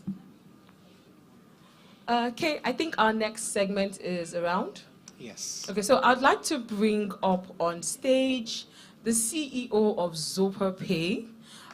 This lady, Tope Ali, has been through the ranks. Media, please, give me her picture. So I've known her for about 4 years also. And in those 4 years, I've seen her do the incredible. If you're looking for a person who understands how to help small businesses upscale, how to do the impossible, this is the person you should be speaking to. And she's also a mentor today, so rush her. Rush her. Please, Mrs. Ali, please up on stage to give us this segment. Please give a round of applause as she will come. A round of applause. Plenty of applauses, please. Welcome, ma. All right. Good afternoon, everyone. Oh, my God. Am I in the right place? Good afternoon, everyone. Okay, I hope we're having a good time so far. I really hope so. We're quickly going to move to the speed mentoring session.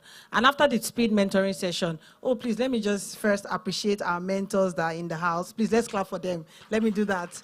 Also, the speakers that, I want to appreciate everyone for the insights that have been shared so far. And I want to appreciate the mentors as they're about to do the same to us right now. So the speed mentoring session, the idea for us is to connect us with trailblazers, people that are already doing extremely well in your field.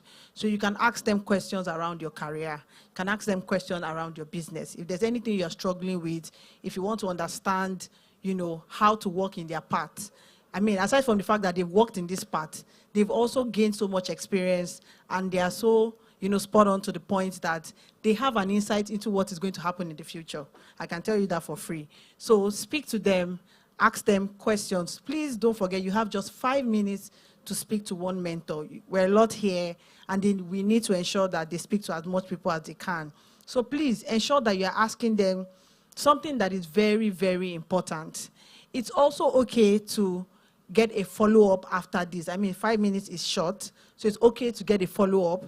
But one thing I also want to quickly share is, as much as you're getting a follow-up to help your career.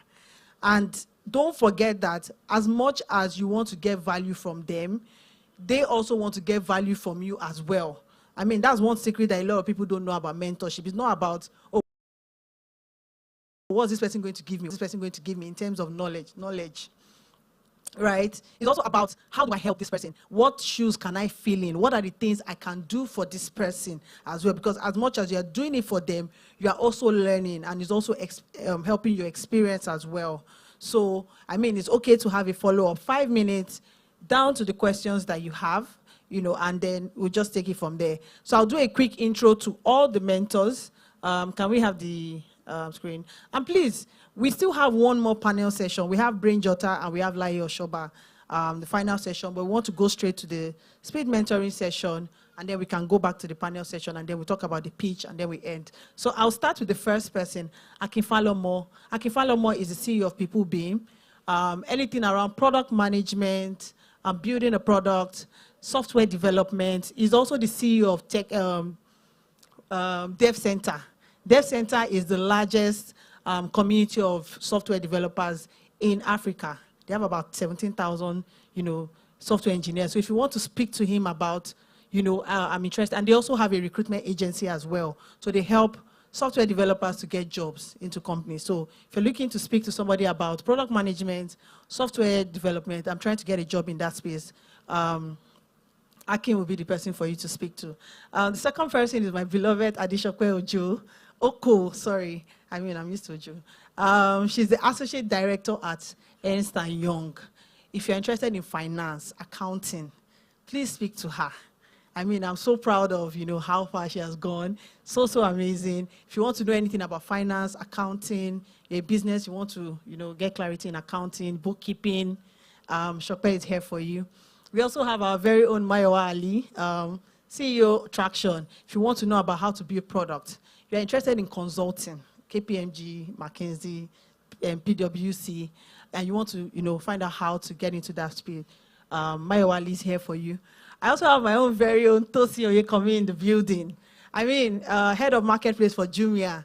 If you are interested in selling on Jumia, that's why I dragged him, he doesn't know.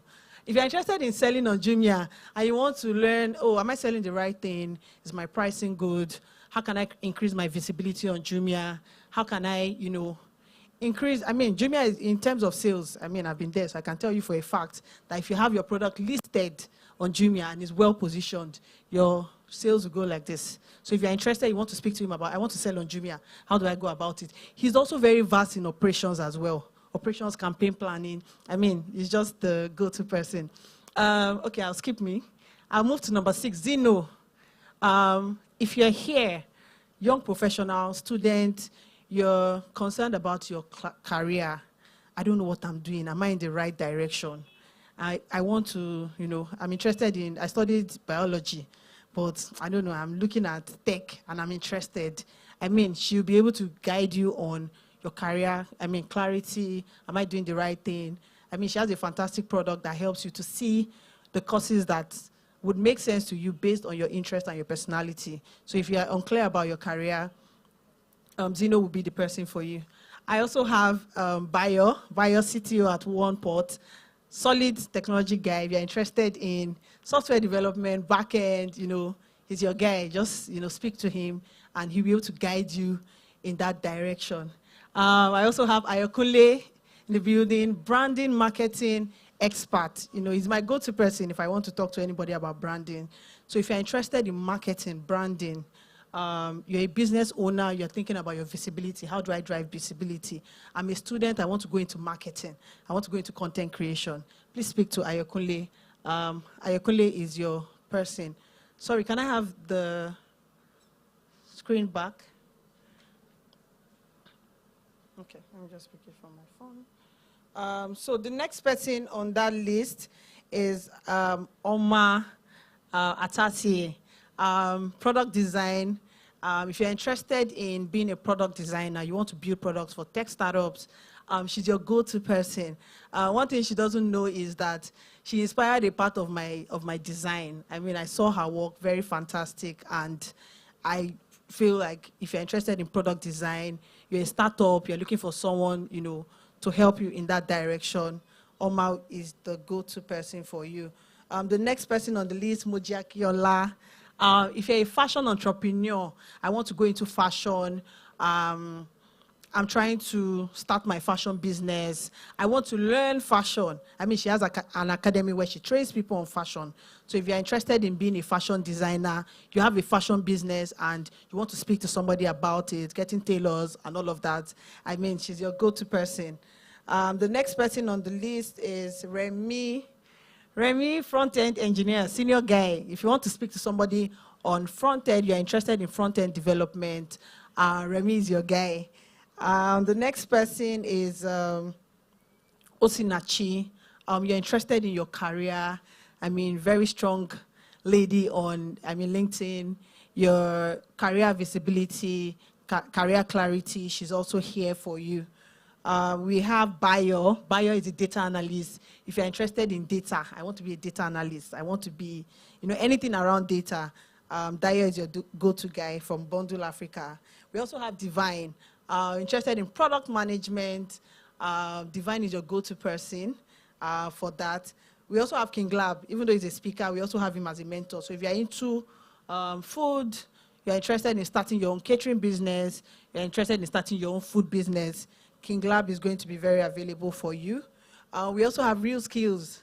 So OAP, content creation, media, anything media is your go-to person. Fantastic guy.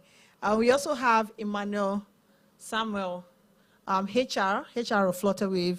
So you're interested in HR, people, recruitment, you want to be HR, you have questions around recruitment. He's also here to help you review your resume. So he can tell you what's wrong with your resume. If you're applying, you're not getting jobs, he will tell you why you're not getting that using your resume. You also have Titi Lokpe Macaulay, very fantastic lady.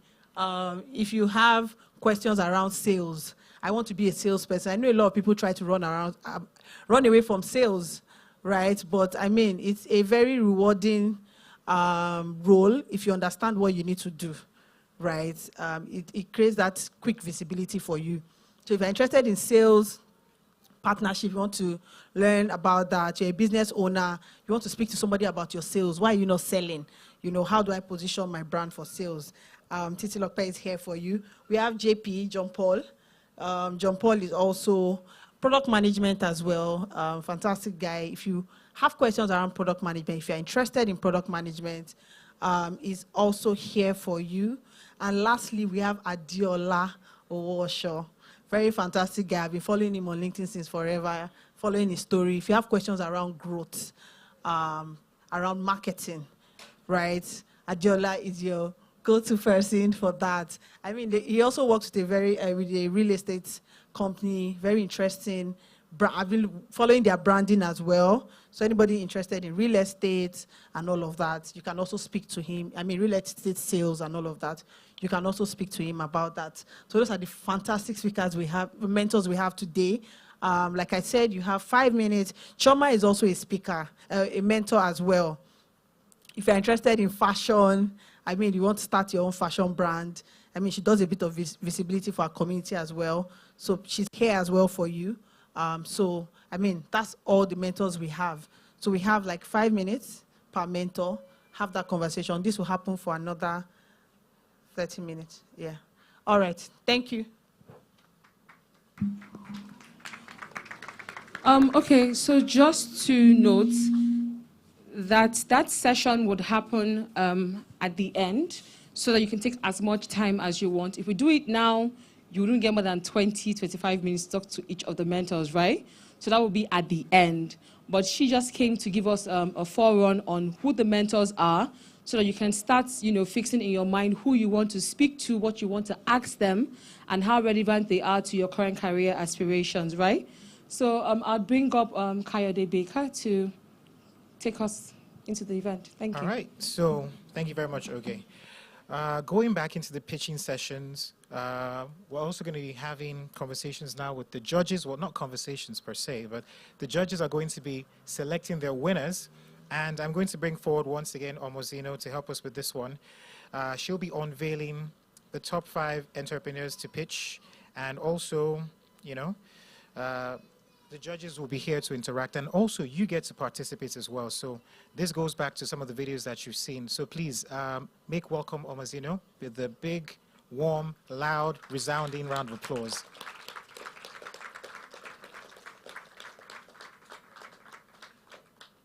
Zeno?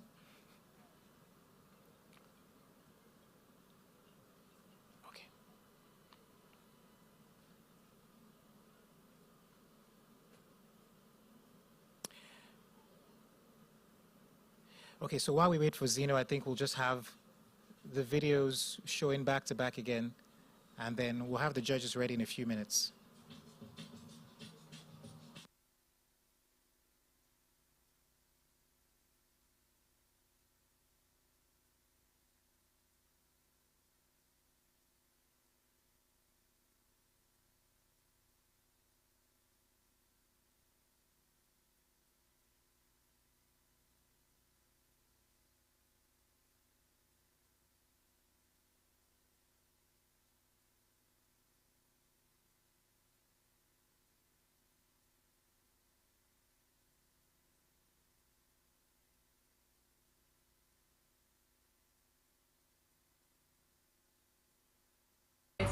Africa Medical Marketplace is a B2B platform in Africa where medical manufacturers, global medical manufacturers, suppliers and distributors reach out to African markets using our medical marketplace.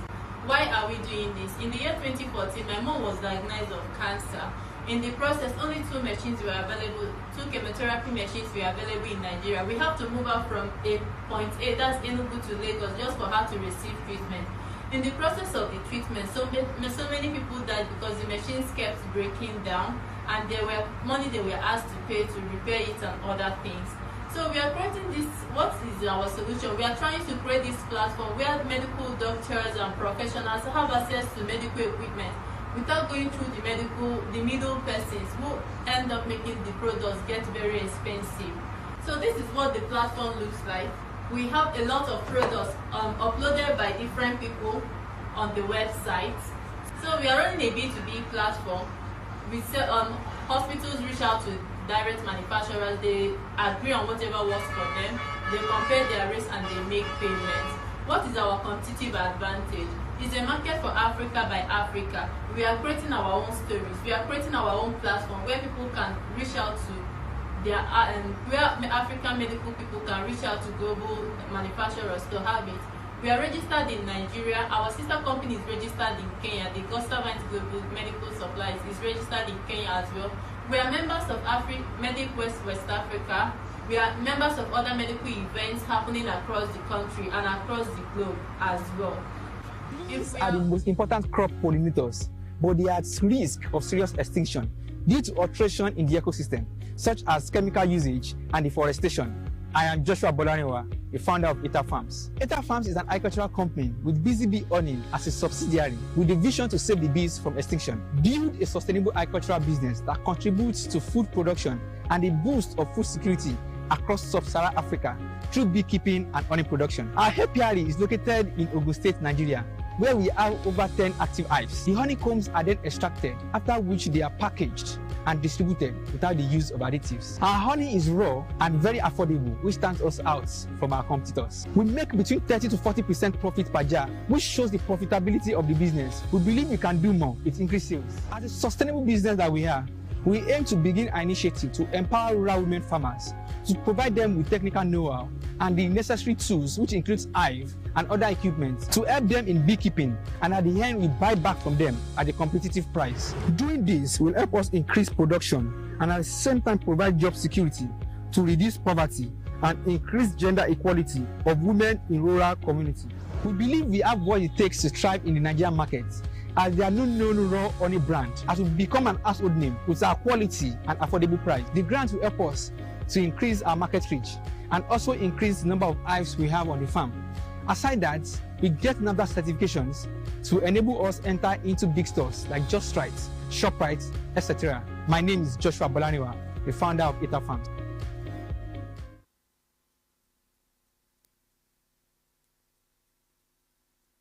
Hello. Hi, everyone. Welcome once again. So we're here now at the pitch section for today.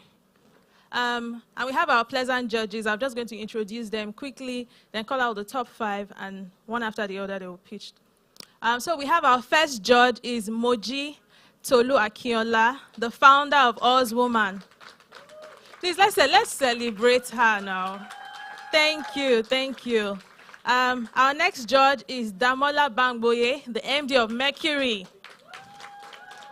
Fantastic. And we have our last judge, Mayowa Ali, the co-founder of Traction Apps. Great, great. So the rule is very simple. Each of the participants, or each of the pitchers are going to be pitching for 2 minutes. Our judges will ask them questions, and then we'll move to the next person. So the first person that's going to be pitching this morning is Dakar Grace of the Dakar Global. Dakar Grace, thank you. So you have 2 minutes.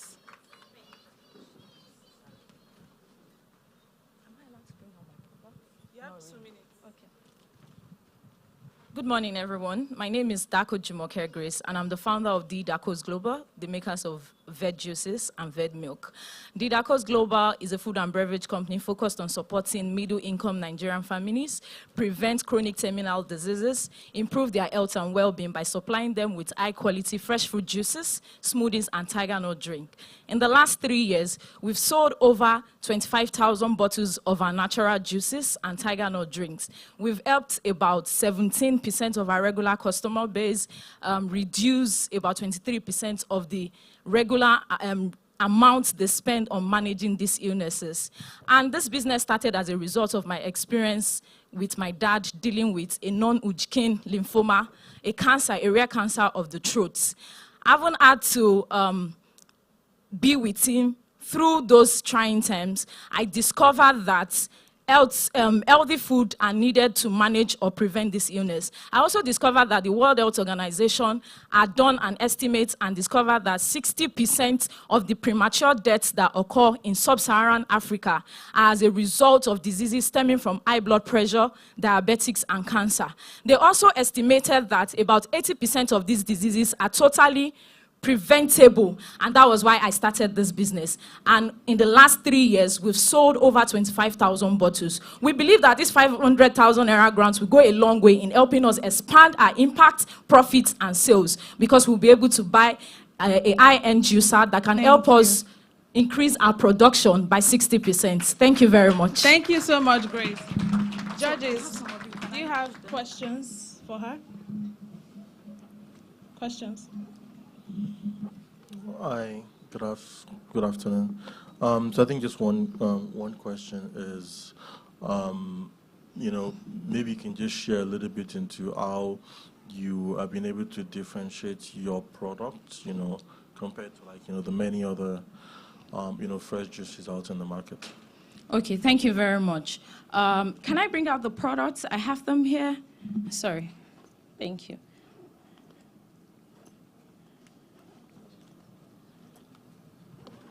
Sorry about that. So I have, we have different variants. These are the products. So what we do, how we've been able to differentiate ourselves is we've taken our time to, sorry about that. We've taken our time to study the market. We know our competitors, and like one of the panels said that there is no competition. We are all hustling against poverty, but ours is different. We've taken our time to study the market, and we know that there are juices, there are premium products, but the market for juices for middle-income families is actually not saturated. So we differentiated ourselves by targeting a certain niche of the market, which is middle-income families. And we also differentiated ourselves by building a one-on-one relationship with some of our customers. So we make money through B2C and B2B, business to customer, business to consumer, and business to business. We have wholesalers and we have distributors, and we also have a point of sale where we meet one-on-one with these consumers. We educate them. We don't just sell to them. We are focused more on making impact. We educate them about their health, what they need to take, how they need to take them. So this is how we've been able to differentiate ourselves. Thank you. Judges, do we have any other question? Okay, so how do you preserve the product? I don't know if that's a concern, because that's also something that I didn't think about because of shelf lives and all of those things. And yeah, so how do you preserve it? So because when you're talking about scalability, you have to think about Preservation, and yes. So thank you very much. That's a very valuable question. So for now, we don't use preservatives. However, we have a pasteurizer. For our juices, we have a locally fabricated pasteurizer that we use. Currently, our juices can stay top of the shelf for 60 days. So we use pasteurizer. However, for the tiger nuts, we've not been able to get a good preservation method. Though there is a machine that can help us, it is called an hyperbaric machine. It's quite big and quite expensive. So we're looking at, as much as once we upscale and we move from here, as soon as we start getting big distributors that are ready to stock up much of our products, we look into getting funding to get that machine. Thank you very much. Okay. Thank you so much, Grace, for pitching. Yes, that's all. Thank you, our judges, as well. So we're going to be moving on to the next person, Sattar Salam of Yasatal Solar Technology. Is he here? Fantastic. Welcome, Sattar.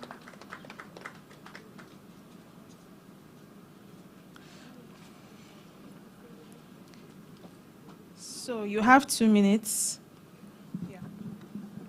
Okay, good day, judges. My name is Sattar Salam, and I am the founder of Yasatal Solar Technology. I grew up in Ejigbo, Lagos State, where the power supply was extremely terrible, that we could stay up to 3 months without the blink of NEPA lights. So it's either we burn fuel or stay in darkness. But there was this particular house in our neighborhood whose lights never goes off, even at midnight. Every one of us in our neighborhood thought this man must be spending a lot of money on generator fuel. But one day, I finally visited this house, and to my greatest surprise, I didn't hear any sound of generator noise, no generator smoke, yet this family were enjoying full power supply in their home. And that was how I began my journey, because these people use solar energy to generate electricity for their home. So we'll be needing these grants so that we can communicate directly to our audience about the power on how they can use solar energy to generate electricity by themselves. This will eliminate their high cost of electricity. So we are seeking for this grant so that we can get content creation gears. I already have a laptop, so we need a camera, a listening kit, and tripod stand, and to touch up our office space a little bit, so that we can communicate directly to our audience about how they can achieve constant power supply with solar energy. Thank you very much. Judges, can we have a question? Sorry, yeah, thanks. Maybe could you just, what is the, and I think we may have missed it, right, just in terms of what the business does, right? So do you sell solar panels and install, or are you more in terms of like education? Just, tell us a little bit about what you're actually doing. All right, so we sell and install solar energy solutions such as solar and inverter systems, solar power generators, and we also install solar street lights. And also, we also have a solar home lighting kit, which I have here, right here with me.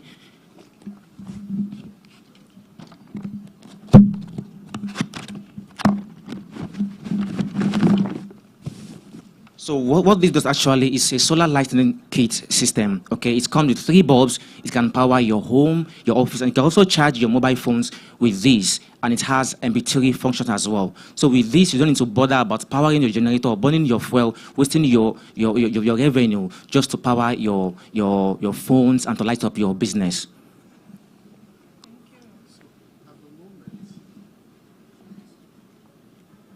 All right, well done, thank you, sir. At the moment, how do you handle distribution? Secondly, there are hundreds and probably thousands of solar businesses in the market. Why is yours any different from theirs? Do you have any particular unique selling proposition that can stand you out? Okay, so I'll mention 3 things. One is that we're going to use the power of content creation, okay, to come, because people don't understand how solar energy works and how solely can help them reduce and eliminate cost of electricity. One, so this will make us to connect emotionally with our audience. So number two is that we also offer flexible payment options so that people they don't need to break the bank to afford a solar system. They can actually pay small with our partnership with some fintech company who help us to, pay for this stuff and allow customers to pay them on monthly installments. Thank you, sir. Thank you so much, Sata. Thank you. That's all from Judge? Any other question? Thank you so much, Sata. Let's celebrate him. Okay, next to pitch is Ajibade Elizabeth. Ajibade Elizabeth. Please, let's welcome her. Okay, so you have 2 minutes. Yeah. Okay. Hi, everyone. My name is Ajibade Tobi. I'm the founder and creative director of Betcraft. So Betcraft is a manufacturing business that converts raw leather into unique footwears, bags, and other leather accessories with the sole aim of making our customers look exceptionally unique everywhere they go. Okay, so I'm in this business because I have a great passion for crafting and creativity. One of the problems we get to solve is that we get to give our customers the key to their own shoe factory. They get to choose their preferred color, their size. We get to work with their illustrations. And we also get to convert old shoes into new ones. Yeah, so needs for the fund. We need the fund to get a sewing machine, an industrial sewing machine, which would help us increase our productivity by 50%, help us take more orders and reach more individuals within and outside the country. Thank you. Thank you. Judges.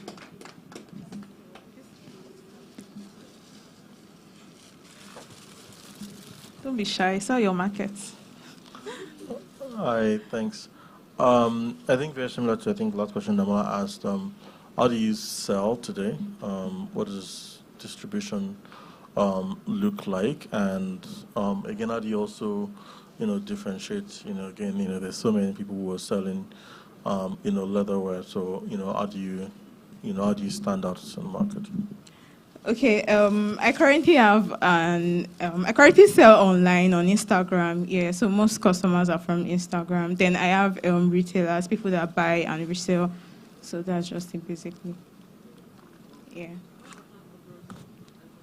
Like, once you're making more and then you have more products, what's your plan to sell further?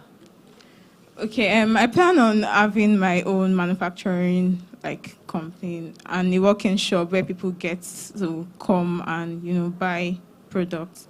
Yeah. Okay, so that sounded more like the aspiration, the ultimate goal.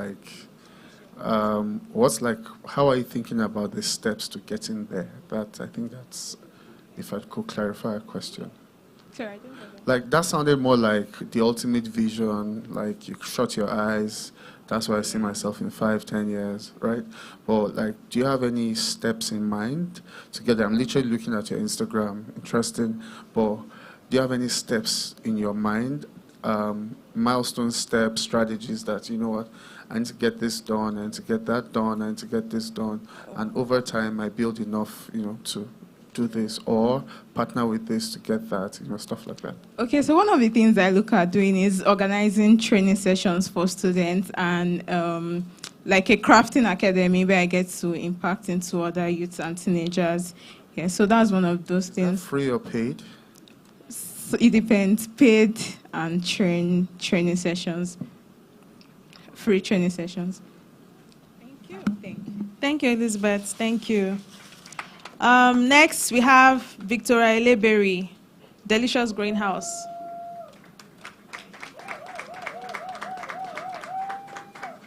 Oh my gosh, she has fans. I love to see it. Wow. So you have 2 minutes. I don't know if you can see. Okay. Good day, everyone. Good day, my judges. My name is Victoria Eleberry, the Managing Director and CEO of Delicious Greenhouse. Okay, so Delicious Greenhouse is a food processing and packaging company. We deal with raw food products. We transform your raw food product from its raw state into finished or semi-finished state. Now, I'll just run quickly to why we need the funding. We need the funding to get NAFDAC approved so that we can increase our sales, so that we can, supply big stores like ShopRite, Grants, and the likes of it. Also, Delicious Grain House is looking greatly into food exportation. And we need this funding to be able to prepare us for this great mission. We need this funding for capacity to increase our production. These products are products that are widely needed abroad, especially in the UK, US, and Canada. All right, so now we are really looking into that sector. So we need this funding to be able to give us such capacity for production. Thank you. Sorry, I think I like when I hear you're exporting, right? Do you currently have a market there? Like, do you have customers? Okay, yes, I do. So I signed up I was privileged to be among those vendors at the GTCO Food and Drinks Festival. All right, so I had about 60% of the people that came to me were people that are living abroad. And they were like, do you export? Do you export? Do you export? And of course, now as a Nigerian guy, I cannot do it myself. I said yes, So ever since then, also other e-commerce sites were coming to meet me, telling me that do I export? In fact, a lot of them reached out to me, sent me a mail, asking me, okay, you know what? We need X amount of this product. Can you ship it to us? We would help you, sell your product abroad. You understand? And I myself, I'm also it's a plan in progress, looking forward to, exporting our wares outside the country. And you say it's Grain House? Yes, Delicious Grain House. Yes. Yes. Yes, I think my question is, so apart from funding, what's the biggest constraint? What's the single biggest thing that's holding you from growth? Okay, so we have a lot actually. Firstly, the top one. Yeah, the NAFDAC registration number. That alone has limited our sales. It has limited our production in a whole lot of ways. And then with this funding as well, I'll be able to get 1 or 2 personnel to help me, with the production process, because I basically do these things myself. We work with a whole lot of food products, honey beans, gari jebu, elubo, crayfish, pepper, and you trust me, because I'm a food technologist, all my products are properly processed according to standard. I give you quality, wholesome, chef's table food products. Value for your money.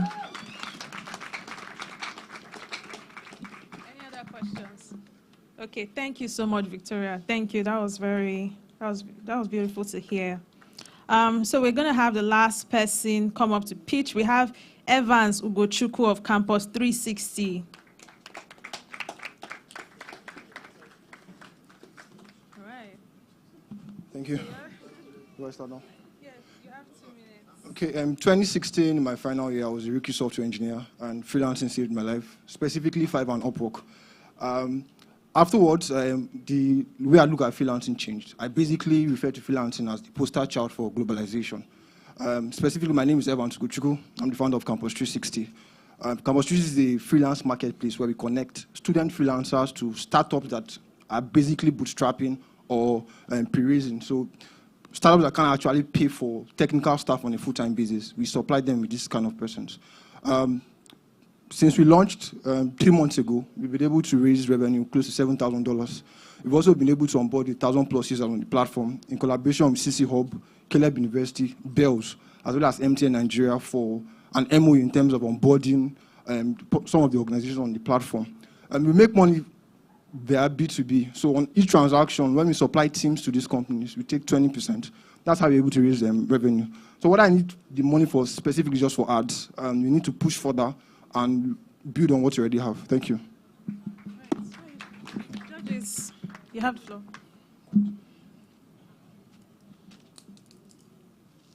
Hi. So I think great concept. Maybe I have 2 questions. The first one is what kind of, so, said freelance, what kind of services is this, like engineering, etc.? That's one. Second is how do you prevent, I think the general challenge with this kind of businesses is disintermediation, right? Where you connect to the company and then they kind of cut you out. So, how do you do that? And maybe actually a third question is how do you manage quality of work on your platform? Okay, I can't remember the first one, but I'll start with the second one. In terms of that, what kind of services do you offer? We basically have 3 categories for now: basic programmers, designers, and content writers. These are the bulk of the demands we get in terms of what organizations want. For the other one, we vet. We take 3 days to vet. So between most of an organization and the freelancer. And we also use CC Hub. CC Hub assists us with some of the vetting. So they lend us some of their staff to do some of the oversight. I have a team of 10 persons, a product team, a company lawyer, as well as a finance person that does that. But the bulk of the vetting, really, for now, is done by CC Hub.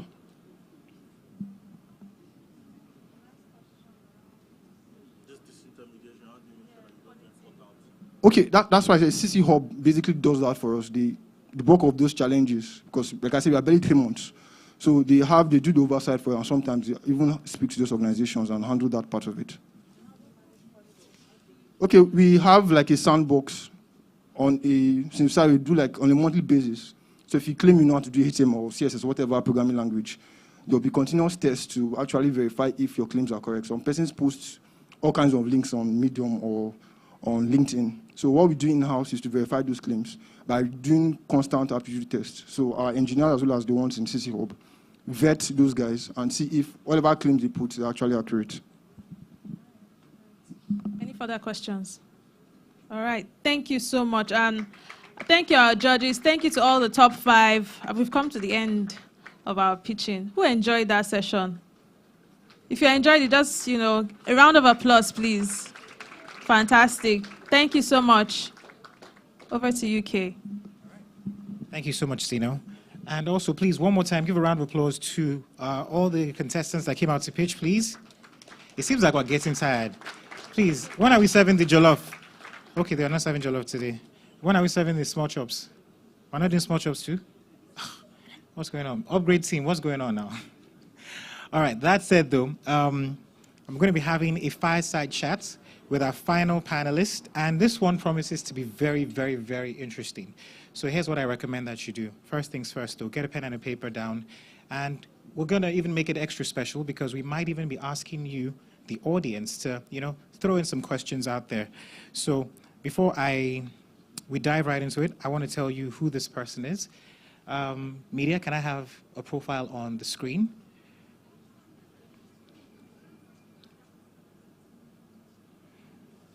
Olaiwola Oshoba is an accomplished marketing and communications leader, recognized for his exceptional track record in driving business objectives and delivering results for leading brands across diverse industries.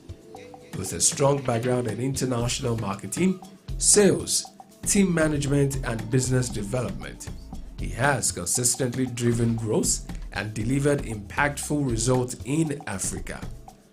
Olaiwola has held senior positions in marketing, corporate communications, sales, and partnerships with prominent global and local technology companies. Currently serving as the Vice President of Marketing and Corporate Communications at Zone, Olaiwola is responsible for overseeing the company's marketing, branding, and storytelling initiatives. Prior to joining the Zone, he held key positions at Tech Experts, where he successfully led marketing and corporate communications efforts across the African region.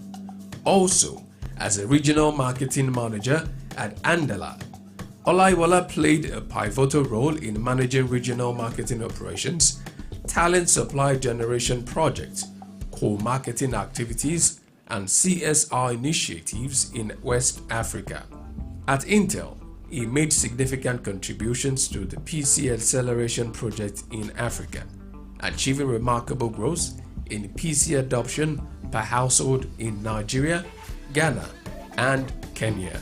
Beyond his professional accomplishment, Olaiwola is deeply passionate about fostering growth of Africa's tech ecosystem. Olaiwola actively volunteers his time and offers specialized advisory and marketing consulting services to numerous tech startups across the continent. Olaiwola holds a bachelor's degree from Babcock University and an MBA from Quranic School of Business and Technology in Washington, D.C.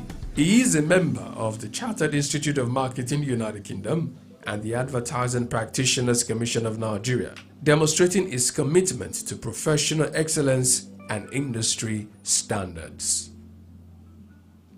Ladies and gentlemen, please give him a round of applause as he comes forward on stage.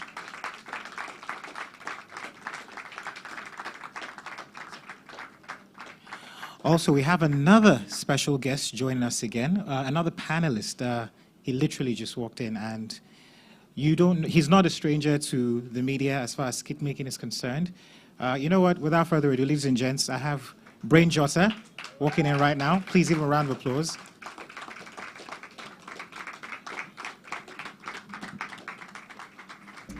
Chukwuebuka Emmanuel Amuzie, professionally known as Brain Jota, is a multi-talented entertainer, actor, comedian, screenwriter, and online content producer. Originally an online comedian, he has since taken the comedy scene by storm, captivating audiences across the nation. Brain Jota embarked on his career journey during his school days. He has established himself as a prominent skit maker and gained recognition as a highly influential figure in social media circles. Having excelled academically in both primary and secondary school, Brain Jota is a student of business administration from the prestigious University of Lagos. It was during his time in university that he first discovered his passion for comedy. However, it was in 2020 when he began sharing his witty short skit on Instagram that he experienced the breakthrough in his career. Since then, he has amassed a substantial following on various social media platforms, including Instagram and TikTok. As a comedian, internet personality, and a popular YouTuber, Brain Jota's comedy videos are renowned for his hilarity, earning him widespread acclaim on Instagram, where he boasts of over 3 million followers. He has successfully cultivated a reputation for innovation in his skits, consistently attracting a growing base of social media followers. Brain Jota has collaborated with numerous acclaimed comedians, including Mr. Macaroni, Sabinus, Boda Shaggy, Ngozi Ezonu, Ibili Okaro, Destiny Etiko, Lasisi, and even the CEO of Maven Records, Don Jazzy. Don Jazzy, known for supporting young, rising comedians, has taken a keen interest in Brain Jota, participating in various comedy skits alongside him. In 2021, he received a nomination for the Next Rated Comedian of the Year award at the Denisa Awards, and in 2022 was nominated for the GAG Awards. With a massive following on all social media platforms, he continues to entertain his fans and has continued to elevate his brand. Wow. Only me. Give him a round of applause again. Wow, okay. Let's just dive right into it. And like I mentioned earlier, if we have questions, we can take 1 or 2 questions from the audience, and you can ask our very special panelists. So I'm going to start with Olaiwola Oshoba. I want you to take us through your career journey. Walk us step by step. How did it start for you? And did you know where you were headed from the start? Okay, thank you very much for that question. I didn't realize that I was going to start telling this particular story now. I envisaged, maybe when I'm 50, I'll write a book about it, just so people understand that even if you have all the grit and passion in the world, there's a huge factor that luck also has to play into things, as the case may be. So I'll start. But before I start, I need to apologize. I'm going to be long-winded. And I think it's important that I'm long-winded so that I don't miss out on those very important details that I think might be beneficial to people here. So you need to be what? Long-winded, like the talk go long. Oh, okay. Exactly. So my career actually started in even before I got into university, right? I remember one time I was in church and my pastor said something about how you have to work. You can't even escape it. Like, you just have to work, you know. And then I remember that service so vividly that it had just been at the back of my mind, you know. Even when I got into school, for every summer break, it was important. Like, I was hustling for any opportunity as if my life depended on it. And why was I hustling for those opportunities? Because I knew that, you see, you need some certain type of skills.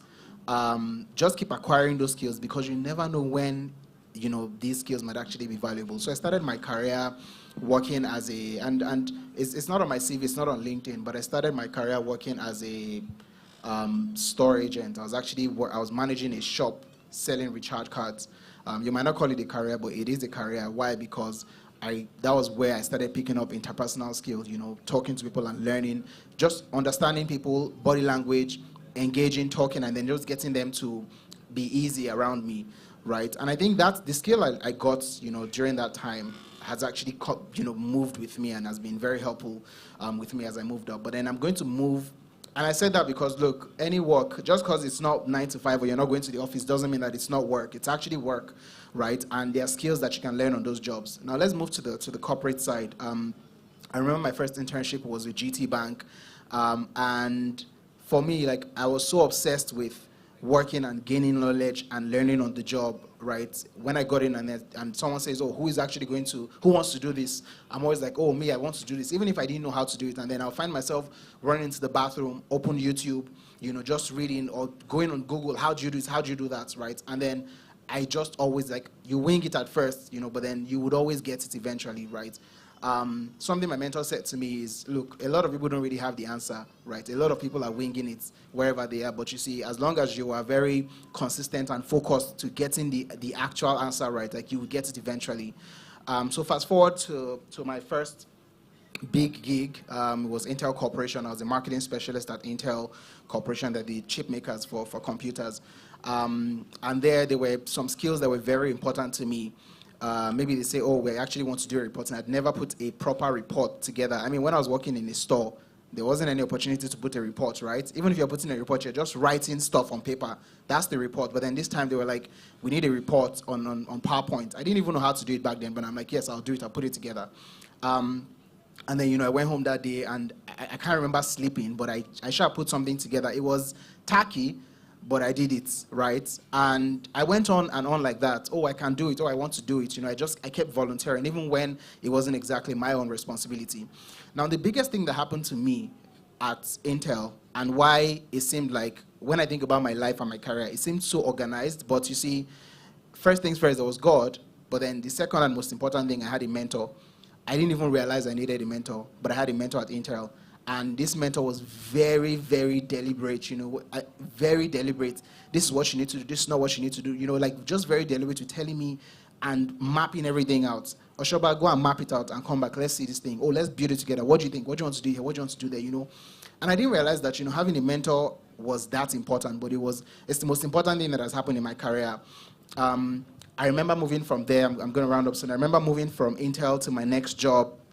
I don't want to call the company's name. And, you know, at that point, I was a manager already. I was a marketing manager. And they were giving all the managers cars, right? And my CMO came to me and was like, hey, Oshoba, how fun are you? The only manager that hasn't picked up his own car. Like, when are you picking up your car? Mad Kia Elantra 2015 version. And then I was driving Uber Corolla, you know, small boy, up and coming. And then I couldn't understand it. I'm like, how can you advise me not to take this car? It's just to be here for 3 years now. There's nothing that's like, nope, you've come to me, you've told me that this particular company doesn't exactly align with your vision. We need to move. I'm like, I've only been here for four months. Like, I love this company. He said, no, it's not the company for you. And then we discussed it. Like, it was so painful. Like, new car, tear rubber. All the cars I've had, you know, before then was what? Second hand. Anyway, I listened, right? And then I moved. And that move I made, like, it was if I'd stayed back there, I don't even think I'll be where I am today. But you see, of course, praying about things, listening to God, but then also having somebody that has done it, has seen it, and has the right experience to say, this is what you need to do, this is what you need to do, is very important and critical to your career journey. And then from there on, it's been up and up, and with God, of course. Yeah. I like that. Thank you so much for that. Please give him a round of applause. Okay, so Brainjets are coming to you. I want to merge two questions in one. I want you to tell us about your career journey, and also I want you to tell us, as a multi-talented individual, in various creative fields, acting, skit making, comedy, how have you nurtured your career? How have you maintained relationships? And how have you evolved as a person? All right, first of all, what's that word again you used? Long-winded. Okay, so I also want to apologize for I'll be long-winded, right? All right, I'll be very long-winded too. Okay. Okay, so first of all, I want to apologize for... Try not to be too long-winded, because we have more questions for both of you. All right, they have time, right? I'm equally shocked at the way I'm dressing. So first of all, I want to apologize for coming late. I sincerely apologize, right? Yeah, so about my career, what's the question again? I'm so sorry. Your career journey. Okay. And also how you've nurtured your career, relationships, and how you've evolved as a person in all the things that you've, involved yourself in. That's comedy, skits, movies, other things. Okay, so basically, I think the first thing that helped me was being deliberate. You feel me? Like, before now, I was deliberate about whatever I want to do. I actually knew what I wanted to do. Not because, I'm not saying, I knew I was going to be brain jotter. Do you understand? But I knew from the beginning that I'm not going to chase clouds. I knew I'm not going to make pranks. I knew I was not going to go naked on the streets just for fame. Do you understand what I'm saying? Like, I wanted to be a comedian and not just a random internet sensation or whatever. So I think from the beginning, the first thing is being deliberate. Whatever you want to do, you have to be deliberate. That's one. Then consistency comes alongside. From the beginning, I actually never knew there was money in this whole thing, right? There's a story that for people that are coming to church, there was a time I came to church and I told this story where a pastor called me. There was a time... for those that have been coming to church, there was a time we used to make this stage drama, and then I think that was how pastor was able to recognize me, and then he called me and he was like, what do you want to do? What do you want to do? Like, what do I want to do? So I said, I want to do Uber and stand-up comedy. Why? Because Uber will give me money, and stand-up comedy is what I just enjoy doing. Do you understand what I'm saying? So that brings you to the fact that I was deliberate about wanting to do stand-up comedy, not for money, but because I just wanted to be a stand-up comedian. I didn't even know how they make money there. Do you understand? I just wanted to make people laugh. That's actually what gives me joy. And then money was from, this. But out there, you see a lot of persons are like, I want to be a skit maker. Why? Money there inside. I don't know, man. So you have to have a purpose. Why are you doing this thing? Do you understand? So the second question is how I've been... You've been able to nurture your growth through all the things that you've involved in. So nurturing all these things boils down to point one. I feel like being deliberate is everything. Do you understand? Because right now, the only way you can nurture these things is for you to know exactly what you want.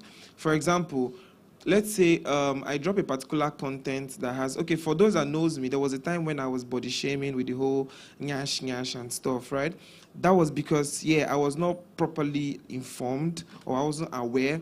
And then when somebody actually said something, he said, this whole stuff is body shaming and it's making me feel some kind of way. That was when I realized that, this is it. In as much as the internet is some persons in the internet are like, oh boy, that nyash content, he bust my head, oh boy. But because I'm deliberate and I want to be relevant, I'm not looking for engagement. I'm looking for relevance. Do you understand what I'm saying? Yeah, so for that reason, I had to stay clear. So that's just what it is. So I feel like being very deliberate is actually what matters. You get? So if it's money you want, you're deliberate. There are strategies you follow to chase money as probably a content creator. I'm talking for myself, so you fix it on your field. So being deliberate is actually everything for me. All right, thank you so much. Please give him a round of applause. So, Mr. Oshob, I'm coming back to you. I want to talk about networking.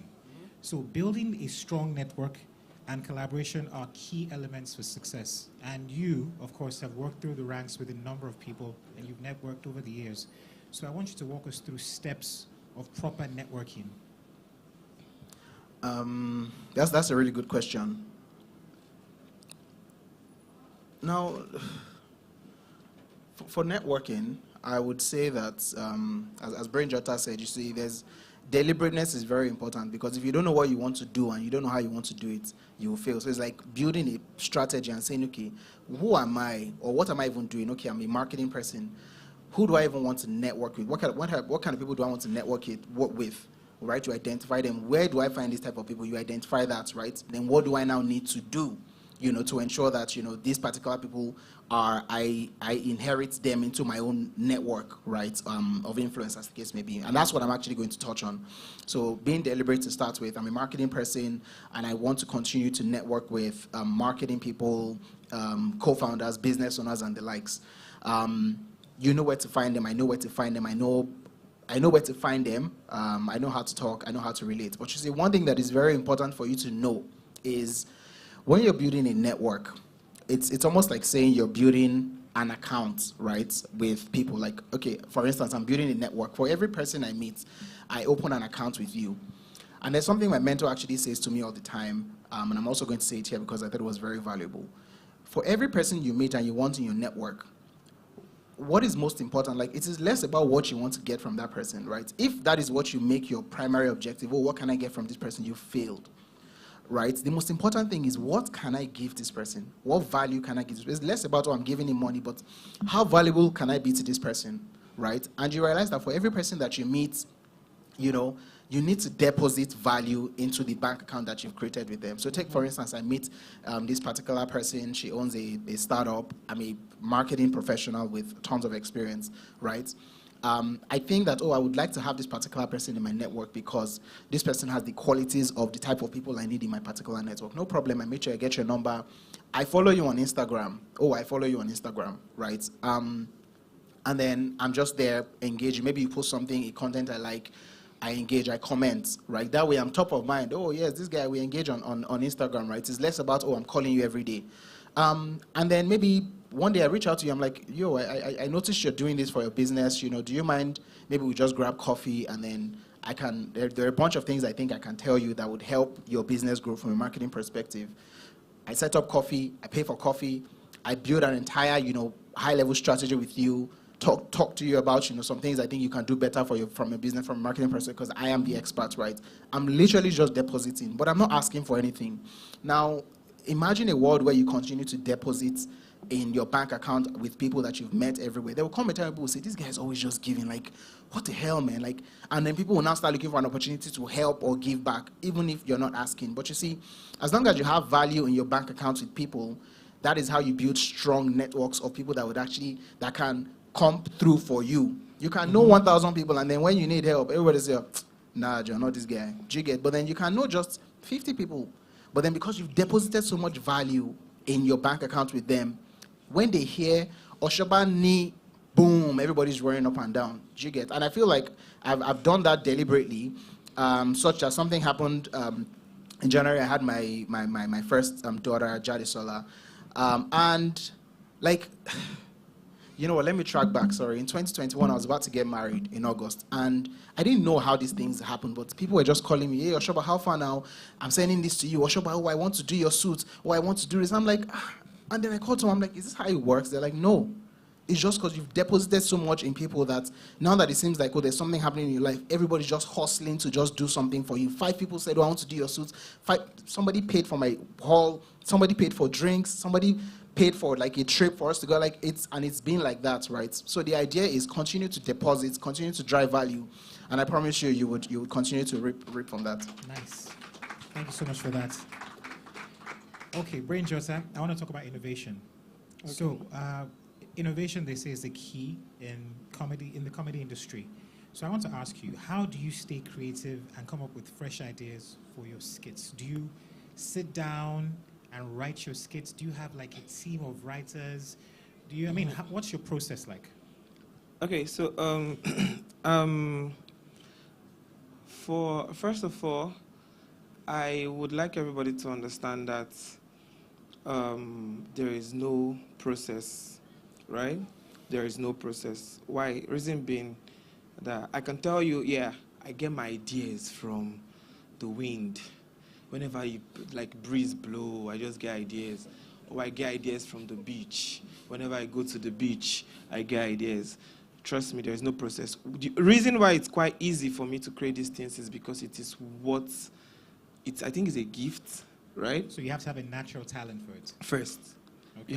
It has to be natural. Now the problem is this, as time goes on, because right now I'm more busy than I was, it's like sometimes affects my creativity because I'm not settled. Do you get what I'm saying? It affects, like, the more big you get, the more there is a possibility of your creativity being affected. Do you get what I'm saying? So, but then, so all these things now still seems like a maths, yeah? So because, yeah, I am still deliberate about, I want to be relevant. So regardless of how busy I am, I'm restless when I don't create. So because I am restless, I like have to come up with something. So it's just like you're thinking about something, like this is what you're thinking about, like, bro, I want to do this thing, I want to do this thing. You would do it. Do you get what I'm saying? You would, because all your mind is here. Do you get? So, for example, if your client gives you a brief on an advert, some of these premium adverts we get, the client will give you a brief, right? Now, you can't tell me that, okay, let me say a client tells you that create a content wearing a yellow shirt, talking about this and that, doing this. Do you get? What do you have to do? Will I go and stay in the wind and wait for the content to fly? I have to be deliberate about the client's brief, and then because I am just thinking about this thing, the idea will just come, because everything around me will just somehow try to connect to these stacks. Do you understand what I'm saying? So if you guys are watching this, let me say this, what's it called? This screen or this bio, me, I'm seeing how I can create comedy from that screen. Do you understand? Because that's where my mind is. So do you think that you need to be born with the talent of comedy, or can you develop the gift? Yeah, you can actually develop the gifts, but then when you are, I feel like at the end of the day, you can definitely develop the gifts, right? But then if it's not there, because you're deliberate and you know that, I'm not funny, normal. You get? You know on your own that you're not funny. That's when getting probably a writer comes in. Do you get what I'm saying? So I think at the end of the day, it's still one thing we're talking about. Because I know that, yeah, I'm not funny. I have known, I'm aware. Do you get? So I'll be deliberate about, yeah, because I'm not funny, senior man, you funny, can't they write for me? Do you understand what I'm saying? Yeah, because I'm deliberate about putting out good content out there, so I know I cannot do it. But for my own self, it's because it's a gift. So, but I'm not saying you must have the gift. The gift could be developed, right? You're human, so you can expand. Yeah, but then if you try and you know that, okay, this thing not really tata like that, you bring somebody else. Do you get what I'm saying? So anyhow, it works anyhow. Like myself, there are sometimes I get like brain blocked and then I have like a time frame I have to meet up with. I call somebody. Do you get what I'm saying? Yeah, so my ideas, I won't tell you that, this is where my ideas is coming from. My idea comes from a subconscious mind that, yeah, you have to do this thing. Every day you have to create content. So that's where my idea comes from. Disturbance. My idea comes from steady restlessness. Yeah, that's it. All right, thank you so much for that. All right, Mr. Shoba, I'm coming back to you. I want to talk about marketing. Of course, it's your specialty. So, in today's world, 2023, we're starting to see an emergence of AI and all of that. What would you say are the emerging roles in the various industries as from a marketer's perspective? I mean, what are the emerging roles and what are the things that people should look forward to and should capitalize on? Okay, good question. I felt like there was something I didn't say in the last question about networking. Networking is never only about networking up, right? I know that a lot of people are saying, no, I want to know this big person, I want to know this big person. Networking down is also a very important thing. right? Finding people who are on your same wave, but they're not there yet, but then there's something there, right? Networking with them and then continuing to deposit value in them. It's also very important. So it's up and down. It's never just, oh, I'm looking for the guys that are up there, right? I think that's very important. For marketing, speaking about the relevant roles in marketing today, marketing has evolved so much from traditional marketing that used to be popular back then. A brand manager in 2002, gets a brief. Oh, once I put a billboard here and I share flyers and I do this, it works. But then today, right, we have a lot of automation tools that are already doing marketing. In short, for one, I predict that in the next maybe give or take 10 years, you can literally just tell an AI chatbot, saying, I have this ad, I want this is the result I want, run the ad for me, and then boom, like just speaking to it. And that's why, when I think about the roles that will be relevant, I think that, majoring in roles that connects to digital and performance. So for those of you who know marketing, it's digital and performance marketing. Those are the things that would always remain relevant, right? And what does that mean? It means learning all of the tools that can help you, learning all of the technology tools that can actually help you do marketing well. So from learning Google Ads to learning how to run Facebook ads, learning how to use email automation tools and platforms, just continue to learn all of these things. Now, you can't just say, oh, I'm doing a certification today and I've learned it and I'm done. No, because, even the digital and performance landscapes, like platforms are changing. The way you run ads on Google Ad Network last year is not the same when you run it today. Things are always changing. So just adopting that mindset of, and I call it continuous learning, like you need to be obsessed with learning. Oh my God, I need to know this, I need to know this.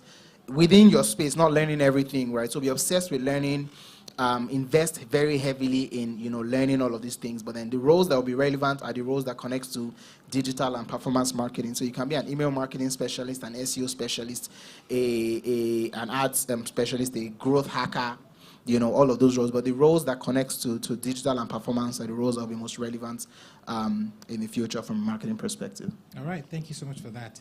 Brain Jota, I want to talk about... Why are they not clapping again? Please maintain the same energy for me. Let's go. All right. So I don't forget. Okay. Let's talk about social media, right? Okay. So you have a significant following on Instagram, on Facebook, on Twitter, on TikTok. I'm not on Twitter. Yeah, I'm not on Twitter. It's a fake account, actually. Media. I'm not on Twitter. It's a fake account. Yeah, let's go. Okay. Noted. Okay, so you have a significant following on social media. What are the approaches, or what approach have you taken to steady continue the rise, your growth on social media? Yes, you are a comedian, you put out skits, but have you employed other types of strategies, such as,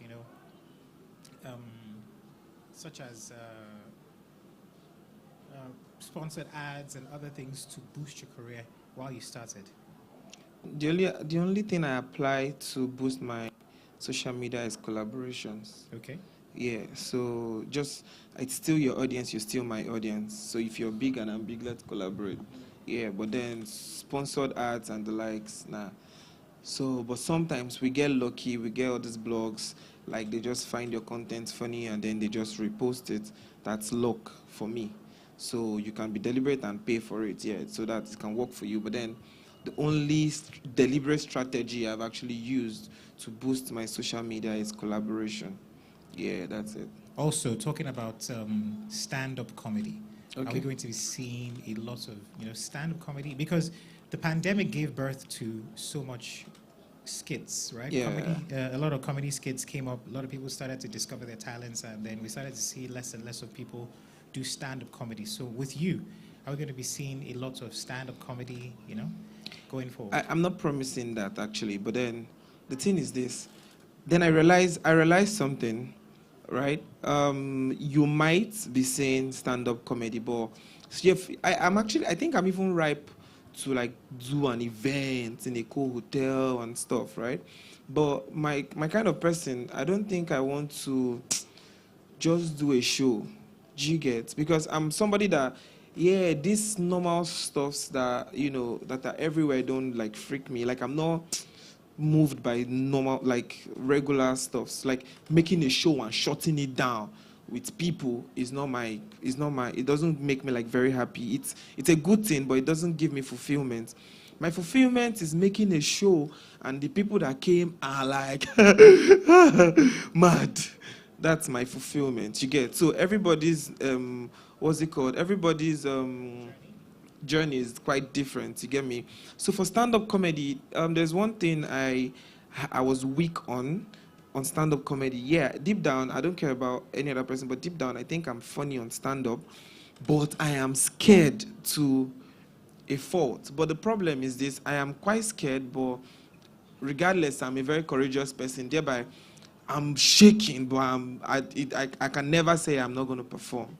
You get what I'm saying? Yeah, so that was actually what made me just move back a bit on stand-up comedy and say, okay, let me just get some sort of, so, there's one thing fame does.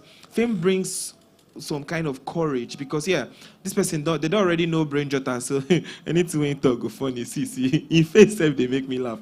Meanwhile, it's this face that I've had ever since, and it was never funny to anybody until I became what? Brain jotter. Do you get what I'm saying?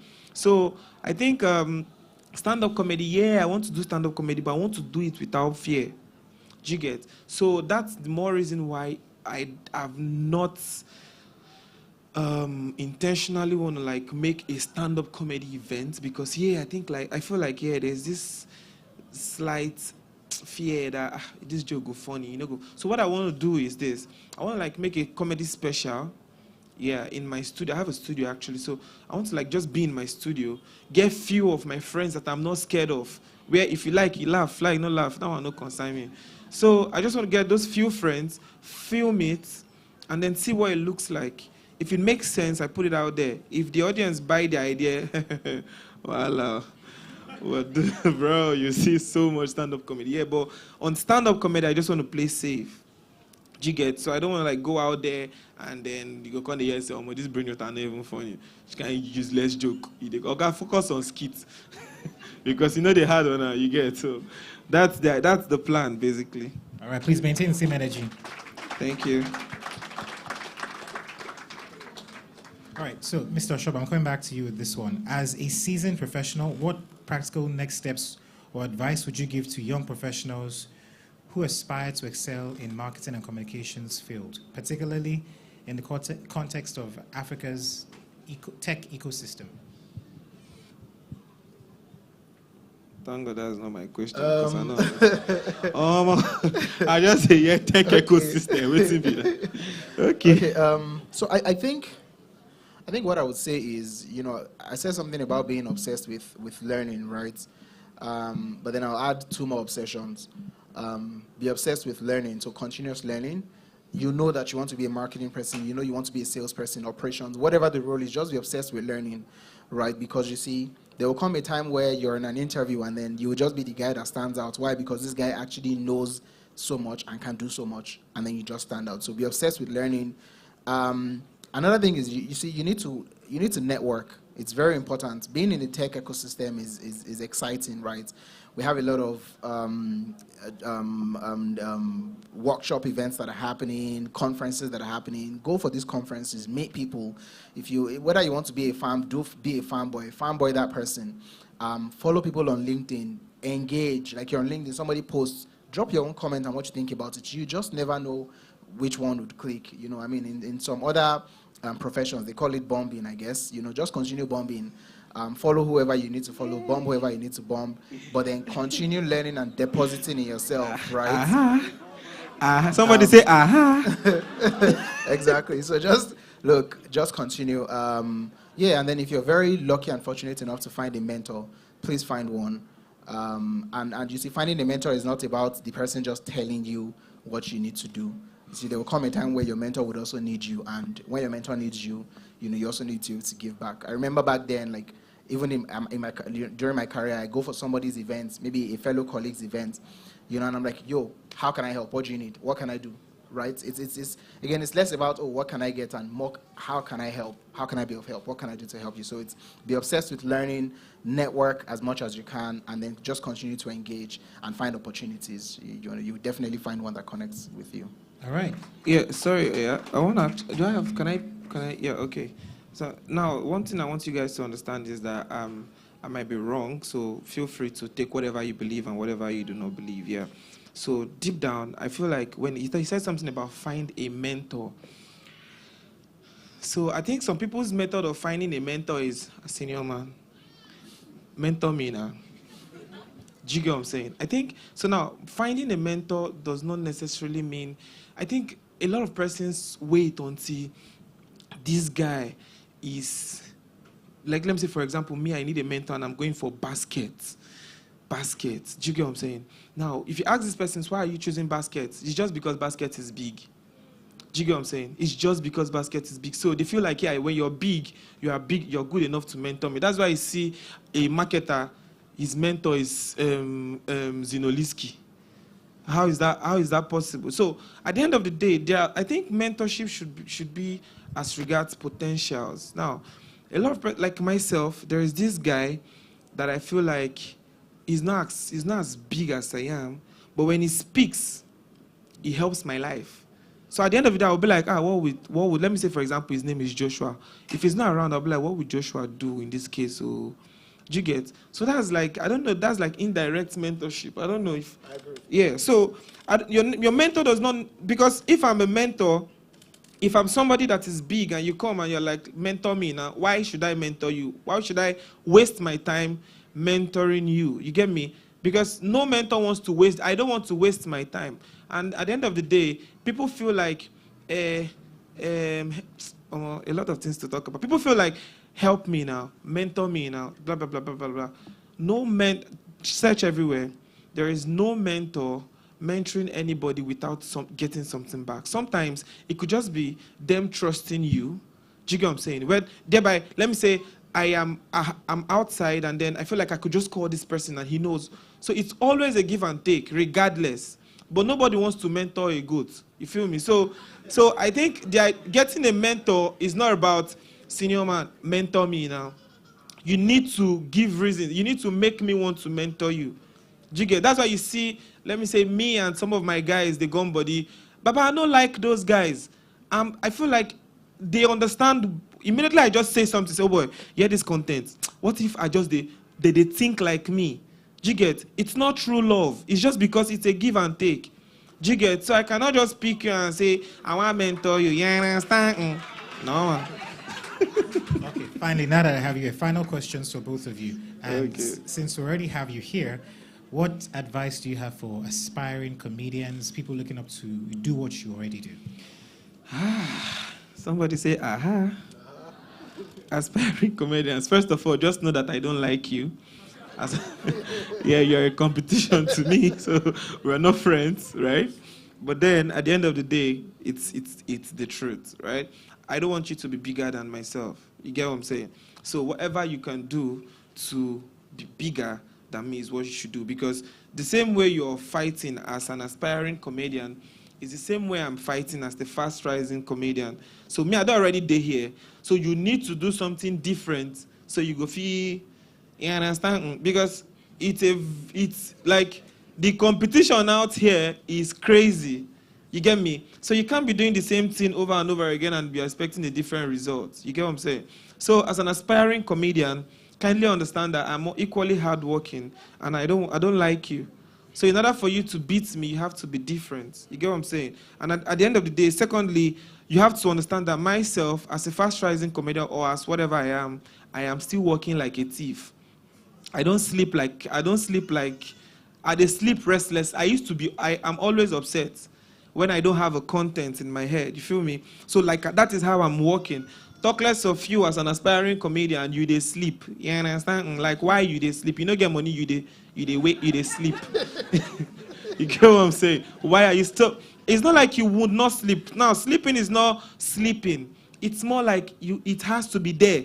That bruh, I never create content. Bruh, I never get a joke today. You get what I'm saying? Because that's how I think. That's how Sabinos think. That if you see everybody, we are angry. Always. Do you know why? Because I have an advert I've not delivered. Because it's not like music. Music, you drop one, you observe, you promote. Content, immediately I watch it, bam, it's old. 2 days, 3 days, 4 days. This going to they fade. Do you get what I'm saying? So yeah. This boy, you go do him. You go do him. You, like, you get what I'm saying? Like, it's not music. If you want to do music, that one concern you. But comedy, you have to walk like a thief, because the moment I hear this joke, it's old.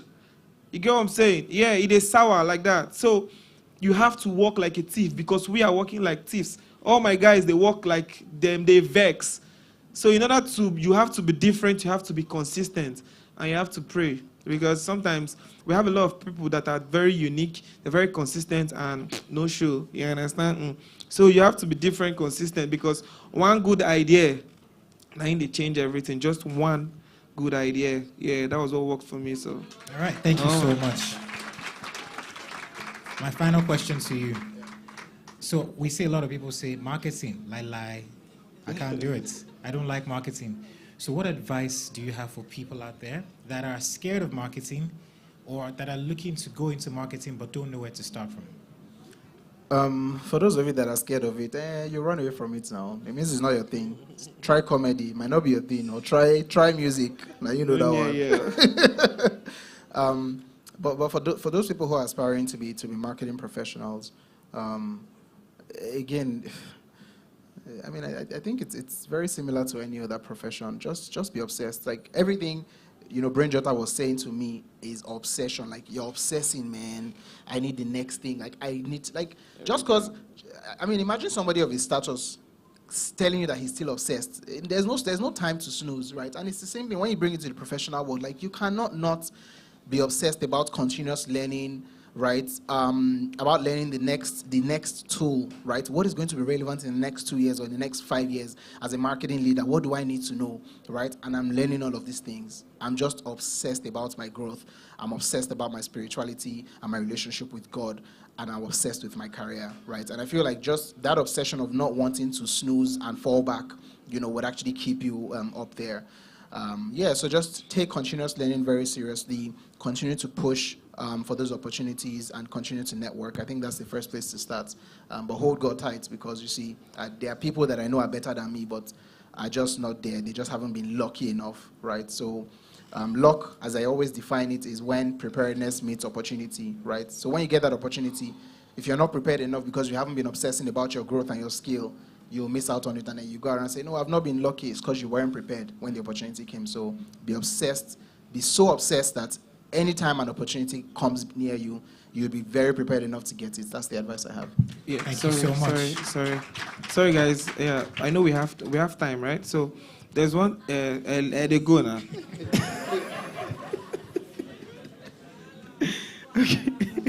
Okay. So there's one thing I think I didn't mention. Like he said, you need to be obsessed. But the point is this: it's not stressful to be obsessed when you're doing what you want to do. You get what I'm saying? By the time being obsessed becomes stress, there's a problem. By the time you're forcing hard work, by the time you are not sleeping and then you're having headache, that means you're doing probably the wrong thing. You get what I'm saying? Like my mom, she liked to cook like mad. Like it's no, her reward for cooking is sweet. Yes, you've paid her off. Do you understand what I'm saying? But I would never cook a ton. Do you understand? I would never try that stuff. You get what I'm saying? I can't do it. It's work for me, right? So the moment it starts paying my mom and I want to do it, and because my mom says be hardworking, be obsessed, and I want to be obsessed about cooking because I want to make money and then it's not my thing, I'll just die. So the moment it becomes stressed, then I don't think it's your thing. You feel me? Yeah, so be obsessed about what you actually love, because you won't even know you're obsessed, but you are. Thank you. All right, thank you so much. Please, a round of applause for them both. Okay, so we have some plaques we would like to give you, and to present the plaques. Somebody say,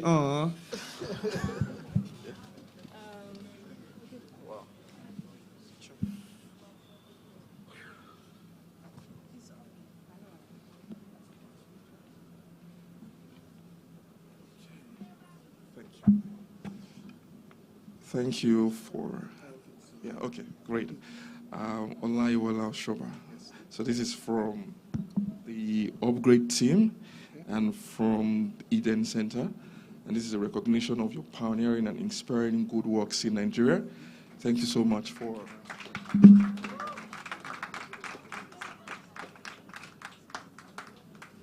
Thank you very much. Sorry, one last thing. For those of you professionals, marketing people, my name is Olaiwola Oshoba. Follow me on LinkedIn. If you're ever stuck, you need help, you need advice. I don't have money, but yeah, advice, counsel, whatever, please just reach out, right? I'll be happy to help, always.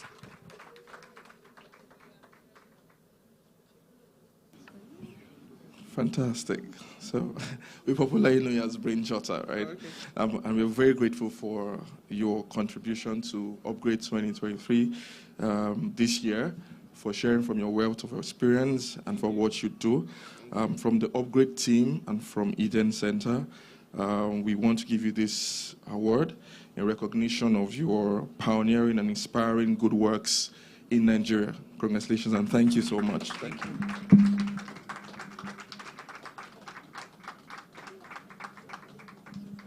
Thank you very much. Thank you. So put your hands together, celebrate them as they go. Thank you. Thank you, guys.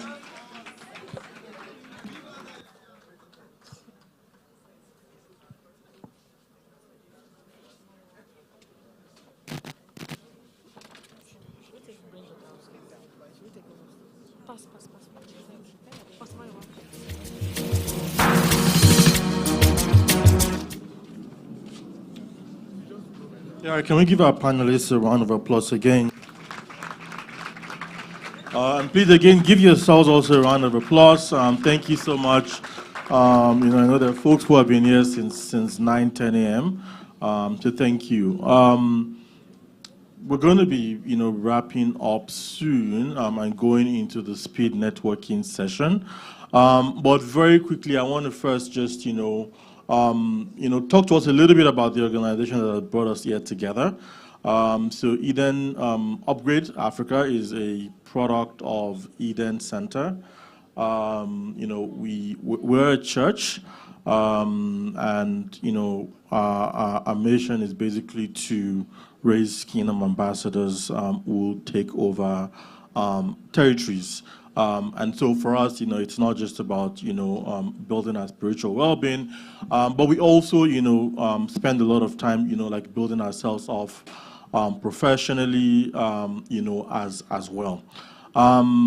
So we meet here every Sunday, 8 a.m., 9:30, and 11 a.m. Tomorrow is a combined session because it's the upgrade finale, so we'll be meeting here at 9 a.m. But beyond Upgrade Africa, we do have other platforms, that I think will be very beneficial for us to continue to, continue this conversation, to continue to network, continue to learn. And so we have what we call the Eden interest groups. And so it's like, many times you come for this kind of events and forums, you kind of get motivated, but how do you sort of like,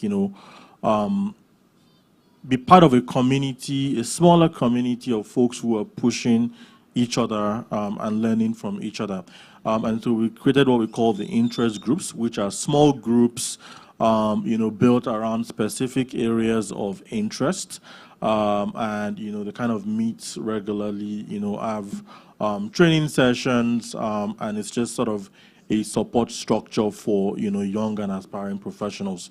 So we'll have a series of videos that will be played just to tell you a little bit more about Eden Center and the interest groups. Thank you.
Eden, we do not only care about your spiritual well-being, we also care about your entire well-being.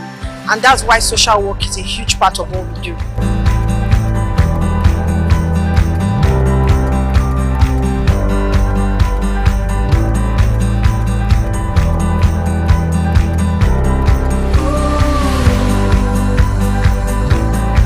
Young career professionals. Hello, my name is Mayowa Ali. My name is Temitope Ali. I'd like to talk to you today about Eden interest groups. If you're looking for a community of like minds where you can share your ideas, where you can network together, you can fellowship together. There's been so many feedback of people that have been able to grow their business and they've been able to network with people in their field. We currently have 6 different interest groups. The first group is the tech group. For those in the tech space. So if you're a tech bro, tech sis, product manager, software developer, this space is for you. We have the young professionals group for career professionals. You're 9 to 5. This group has been designed for you. If you're an aspiring professional, for students and corpers, we have a group that has been designed for you. We have the fashion interest groups for folks in the fashion and beauty space. You're into fabric sales, you're ready to wear, you're a beauty entrepreneur. This group has been designed for you. We have the entrepreneurs group for business owners. You're looking to connect with business owners, create some network, be able to learn how to grow your business. This community has been designed for you. We have the media interest group. A creative designer, you're in the traditional media, you're in the digital media. So feel free to join any one of these groups to meet people of like minds and to start networking together. So please go ahead to sign up. We will be kicking off our new semester this month of February. It's going to run for 5 months between February and June, and so I'll be encouraging you to sign up for this new semester and join any of the interest groups of your choice. If you need clarity or you need further questions, please speak to any of the volunteers and they'll be happy to help you join a group. I look forward to seeing you in one of the groups. Thank you.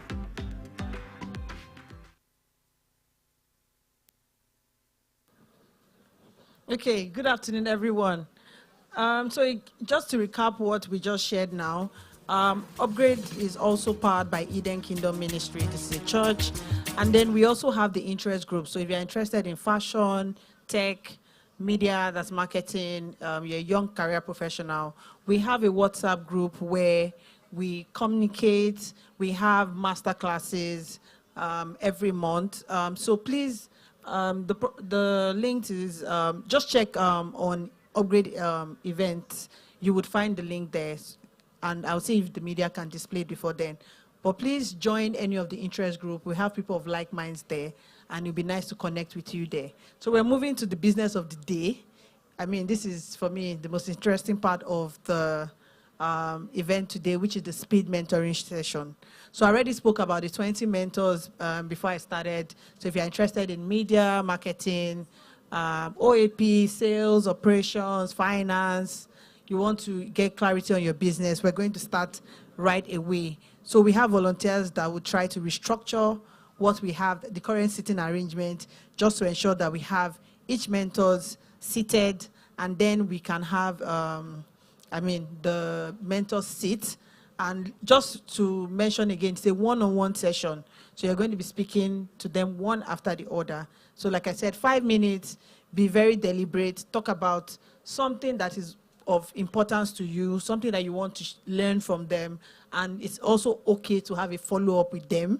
I mean, it depends on how you relate with them. If you speak well, if you're able to communicate well with them, they are happy to share their email, whatever, with you for a follow-up. So please connect with these amazing people.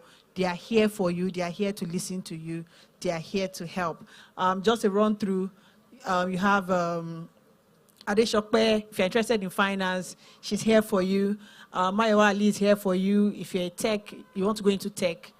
Consulting as well is also here. You're a business owner. You have issues around funding. Please talk to my mentor. You also have Tosin. I'm not sure Tosin is here anymore. Myself, you want to talk about sales, how to scale your startup. You're trying to build a business. You have issues around structuring, growth. You can also speak to me. Number 6, I have Zeno, career clarity. You are not clear on the career path you want to go. You're interested in something. She's here for you. You have Bayo, software engineer, you want to do back end, front end, have a conversation with him. We have Ayo. If you're interested in branding, marketing, be it as a business owner, you want to talk to somebody about your branding, you want to talk to someone about marketing. You have Oma. Oma is here for you. Product design, you're interested in learning design, she's here. You have Moji, you're interested in fashion, you want to learn about fashion, be it business or learn, so and all of that. She has an academy, you can speak to her. You have Remy, software engineer, front end, super guy, senior guy, you can speak to him. You have Osinachi in the building. If you're interested in your career, you want to speak to somebody about your career, look at your resume for you, she's here for you. We also have Bayo, data analytics. You're interested, you want to be a data analyst, Bayo is here. You have Divine, product manager, fantastic guy. Speak with him. King Lab is still around. I hope so. If you're into food business, please speak with King Lab. We have skills, real skills, OAP. If you want to talk about media, you're interested in being an OAP, is here for you. You also want to think about your media as well as a business, is there for you. We have Emmanuel Samuel, number 17, HR Flutterwave. You're interested in resume review. You want someone to look at your CV. You want someone to talk to you about your career. Emmanuel is here. I have Titi Lokpe, sales, partnership. A lot of people run away from it, but if you're interested, she can guide you on how to be a superstar like her. And then you have JP Products. You're interested in being a product manager. You've always heard about it. You want to know what it's about. You can speak to JP. And I have Adiola, Chief Growth Officer. You want to talk about growth, product marketing. He's here for you. If you're also interested in real estate, they have something very interesting that they are doing at UVest. So if you want to be part of real estate sales, you want to learn how to join their community, you also want to buy. Let me help them to advertise. You can always speak with Adiola. So I have all the mentors right here. So, okay, please, let's try to restructure this place and then have, so please, can we all rise up for 2 minutes and we just to mention again, this is an opportunity for you to network with people. You might be staying beside someone that probably in their company, they have an opportunity and you don't know, maybe it's even your opportunity. It's also an opportunity for you to network, meet other people, aside from mentors. Oh, this is what I do. Connect with people and exchange numbers, connect. You never can tell. Your business partner might be beside you. Your next job, maybe your colleague is right beside you. So get to meet people, connect. That's what Upgrade is about. And please don't forget to join us tomorrow. Tomorrow is when we are going to announce the winner of the business grant. We also have learning voucher as well. So we also have learning voucher. In short, there is a mentor that is giving out 2 learning voucher for a program. But it's going to happen. I'm not going to mention the name of the mentor. But if you have a conversation with them, they will decide on 2 people that should go on this course. This course is paid, but you're going to be getting it for free. So please connect, speak to people, and let's take it up. Let's take it up notch. Thank you, everyone. Thank you for attending Upgrade Event 2023. Thank you.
Hi, good afternoon. Please, mentors, raise your hand.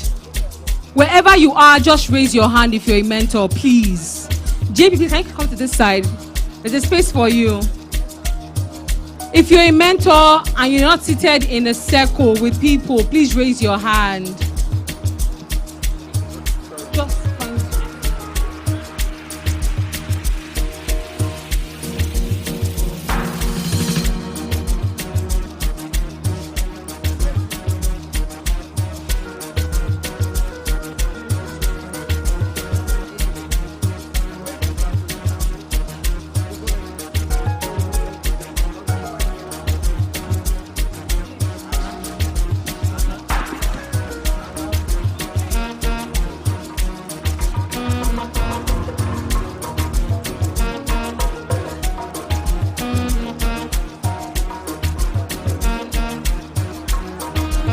please, if you're a mentor, please sit or just raise your hand. Let's set you up.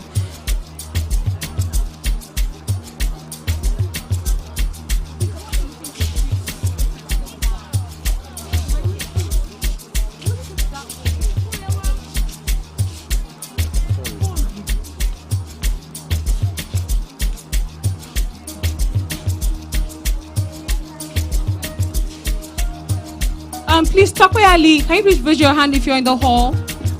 Please, can you please find a seat? Can we do a seat for her so she can speak with her? Exactly. She just find a seat and say, that's Tokwe Ali. Emmanuel Samuel, can you please raise your hand if you're in the hall? Emmanuel Samuel. Emmanuel Samuel.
Hi, please, if you left your bag randomly, you need to go pick it up wherever you left it. Please take your bag along with you to your mentoring session. Do not leave your bag hanging around or your valuable property. Thank you.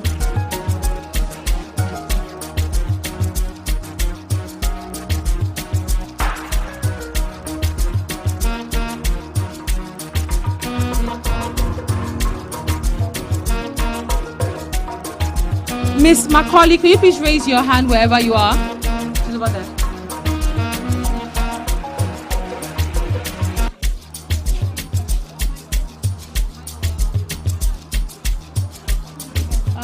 Please, okay.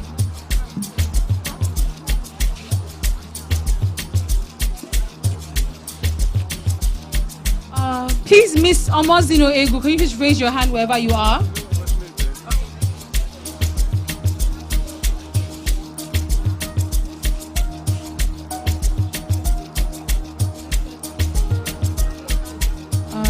Hannah, please, is Hannah in this hall? Or Rachel? Rachel.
Sorry, quick one.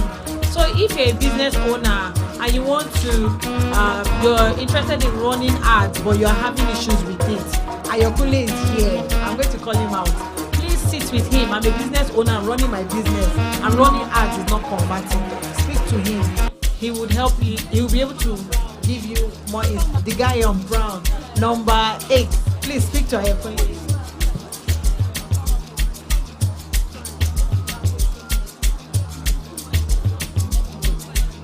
Please, if you don't have a mentor you like to speak to or you're confused, just raise your hand.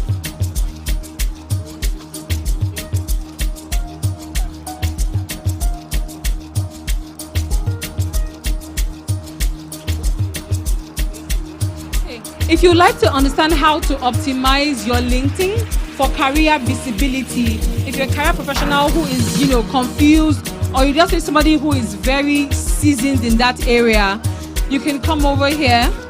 I have a mentor who is free and ready to talk to you. So if you don't understand how to do your career trajectory, career visibility on LinkedIn, getting noticed by the right recruiters, are you looking to change jobs? This is the spot.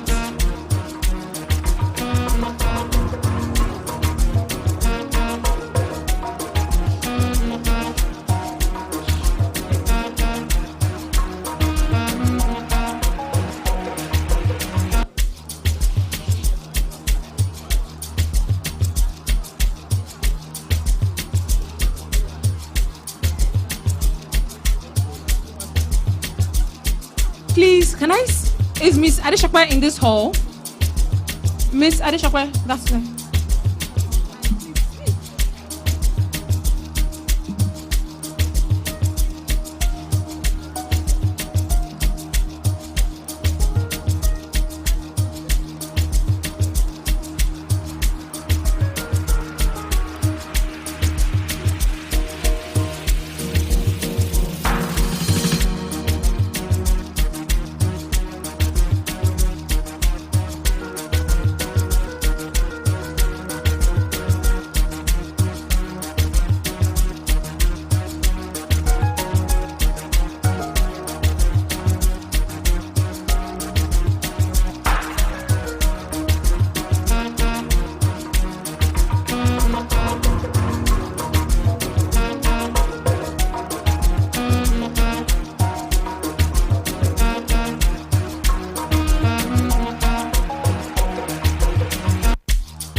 You're trying to optimize your CV. You feel like you've been job hunting for a while, but it's not yielding any returns. Emmanuel Sambal is in the building, the HR professional. He's in the blue suit to this side of the aisle.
Mr. Evergreen, are you in this auditorium? If yes, please raise your hand.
Please, if you lost your ID card, plus your wallet, which contains multiple important cards, you could please come to the info desk. This card contains ATMs and what have you. Mr. Nwachukwu Kelvin, please come to the info desk for your wallet and card.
Mr. Akinola Falomo, if you're in the hall, can you just please raise your hand?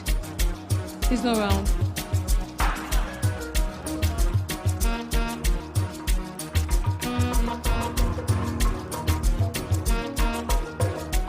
Please, Oluwatosin Oyekami, are you in the building? Could you raise your hand?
If you're into accounting, finance, if you're an entrepreneur and your account book is a mess, you want to know about how to do taxation, filing, those kinds of things, anything accounting, financial, setting your book in record, we have Ms. Moshokwe here to speak with you. She's an accounting specialist. If you're a business person here and your taxation books is a mess, you need to run and come and talk to her now and collect advice on how to arrange your life. Please. Please.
if you have any interest in legal studies, or you're having legal issues around your business, you want to understand the law as regards to your business, as regards to your company, we have barrister in the building. We have Dunsin Komolafe, and she's very willing to speak to you about anything that has to do with legals. Thank you so much. Oh yes, legal. Anything that has to do with the law, civil law, contract law, family law, in fact. We'll rope her in, so she's around. Have your seat, ma.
Please, we're about to do a little interruption.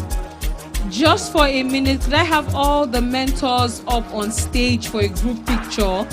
Because I see that the people who you are speaking to will not let you go today. The 5 minutes is not working. So let's just have a quick group picture with the mentors. Just come to the stage. Please, media team, can I have the camera guys come out real quick? So please, if you're a mentor and you're in this auditorium, please come up to the stage for a quick group picture. Please, your mentees are very fierce. And I see that the 5 minutes we have given you and them will not work. So let's do a group picture real quick before you continue. Thank you so much.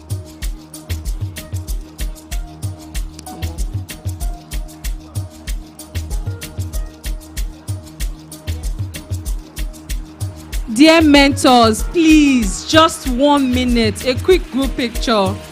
Please come out. Let her be the first. Release her. She's yours. She will come back. A quick group picture, please. Your mentees are very fierce and they have held on to you steadfastly. Please just climb up on stage. Media, can we have a different background for upgrade, please? All the mentors, all the mentors. King Club, all the mentors. Please come on out, come on out, come on out, come on out. Come on out, please, all the mentors. A quick group picture, and then you can continue. Thank you so much. Please, if you're beautifully tall, to the front. Divine, you're not beautifully tall, please. You are tall. Go to the back. Talk quietly, please come forward. Real skills to the front. Very beautifully tall. Please, to the front. Please come down on the stairs. We love you like that.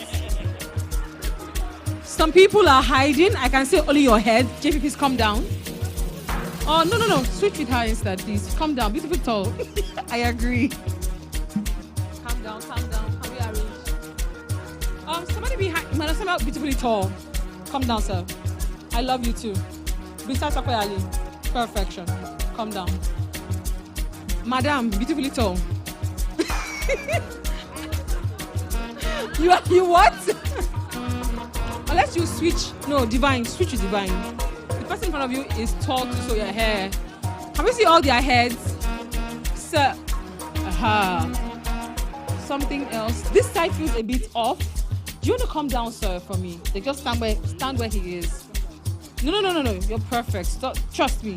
If it doesn't work, you can go back. You see. Then you come out. No. Come. Don't worry. I sabi this work. Sir, come down. Sir, come down some more. Just stand here with them. Just come down. Don't worry. You won't. Yes, you won't. You see. And Dr. Akin. Perfect. Sir, you just stand. Actually. No. Real skills. Let me just move a bit now.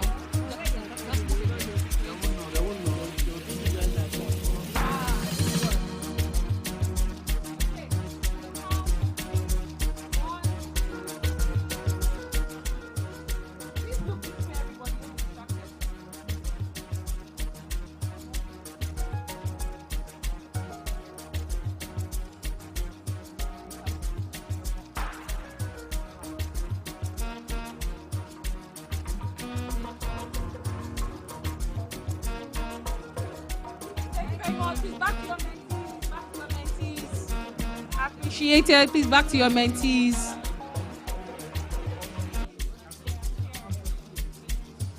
Please, mentors, don't run away from us. We have beautiful packages for you.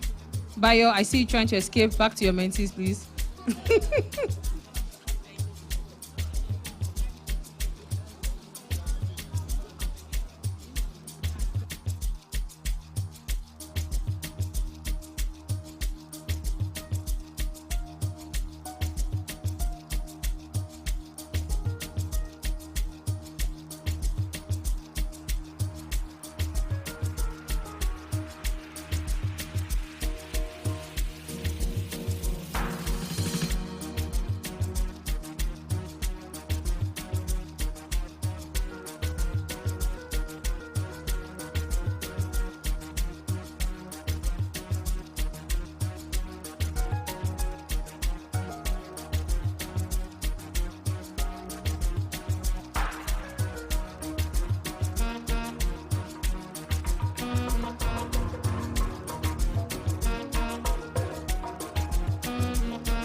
Sorry.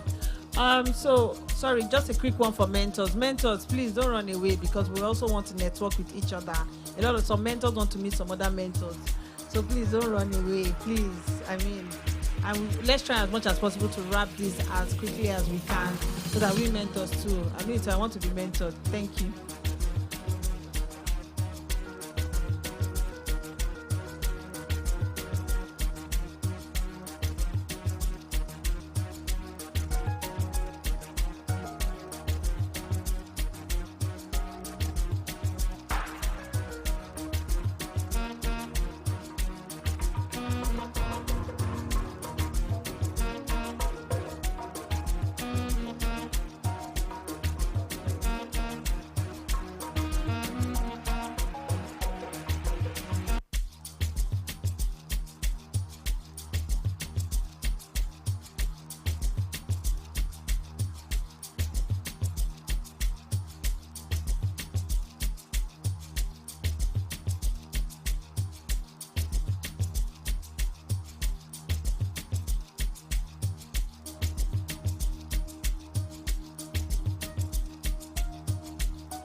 Okay, we'll be rounding.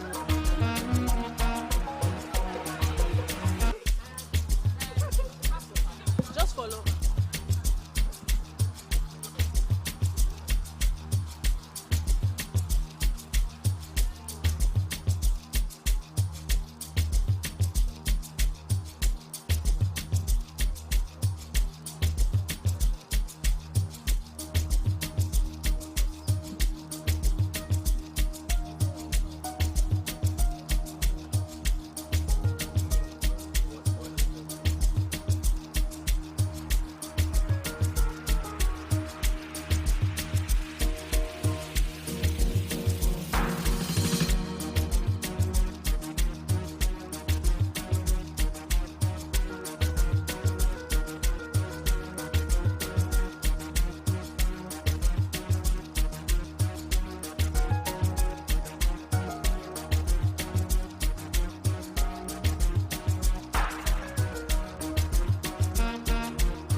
Just a quick announcement. If you are interested in joining any of the Eden Center interest groups that we spoke about earlier, fashion, tech, we have entrepreneurs and what have you, you can scan the barcode on the screen and it will direct you to a group of your choice or interest. Please do well to scan the code and it will take you to the group of your interest. Thank you. And mentors, mentees, we have 5 minutes to please round up. Time is fast spent. Our mentors must be exhausted.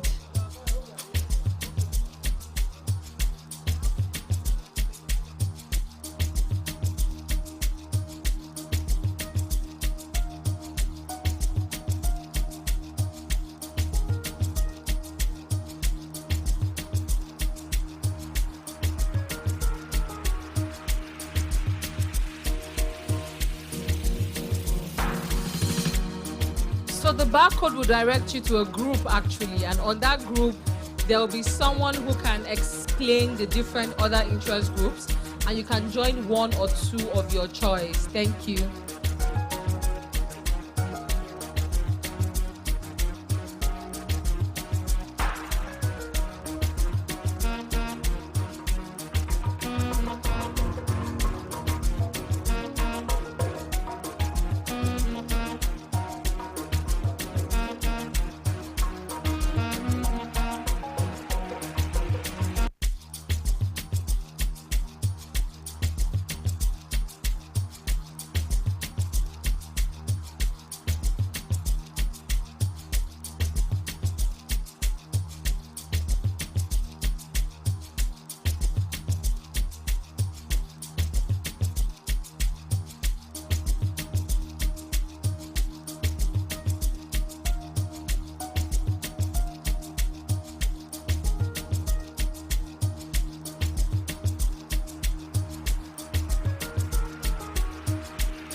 have 5 minutes more. Mentors begin to round up. We don't want you to leave here absolutely exhausted.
Afternoon, everyone, and we have come to the end of Upgrade 2023. Thank you so very much for coming and for being in attendance. Don't forget, tomorrow is the grand finale, and the winner of the 500,000 Naira grant will be announced. So please, you can also scan the code on the screen to join an interest group. Like we have said, the interest groups have a lot of other mentors that you can network with and rub minds and get their insight on things that you need. On this note, I would like to ask the mentees to please release the mentors. It is time for them to convene, to also network. Remy, do you need help?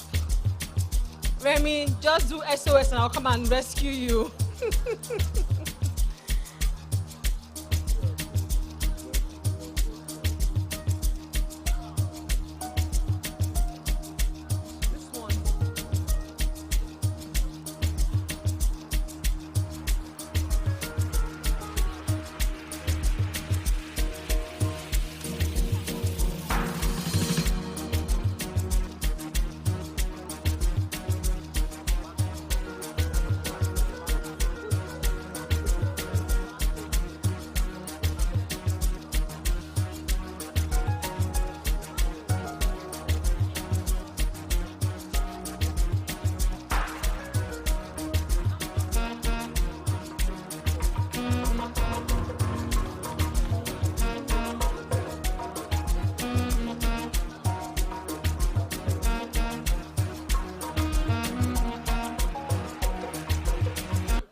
ilé, ìta.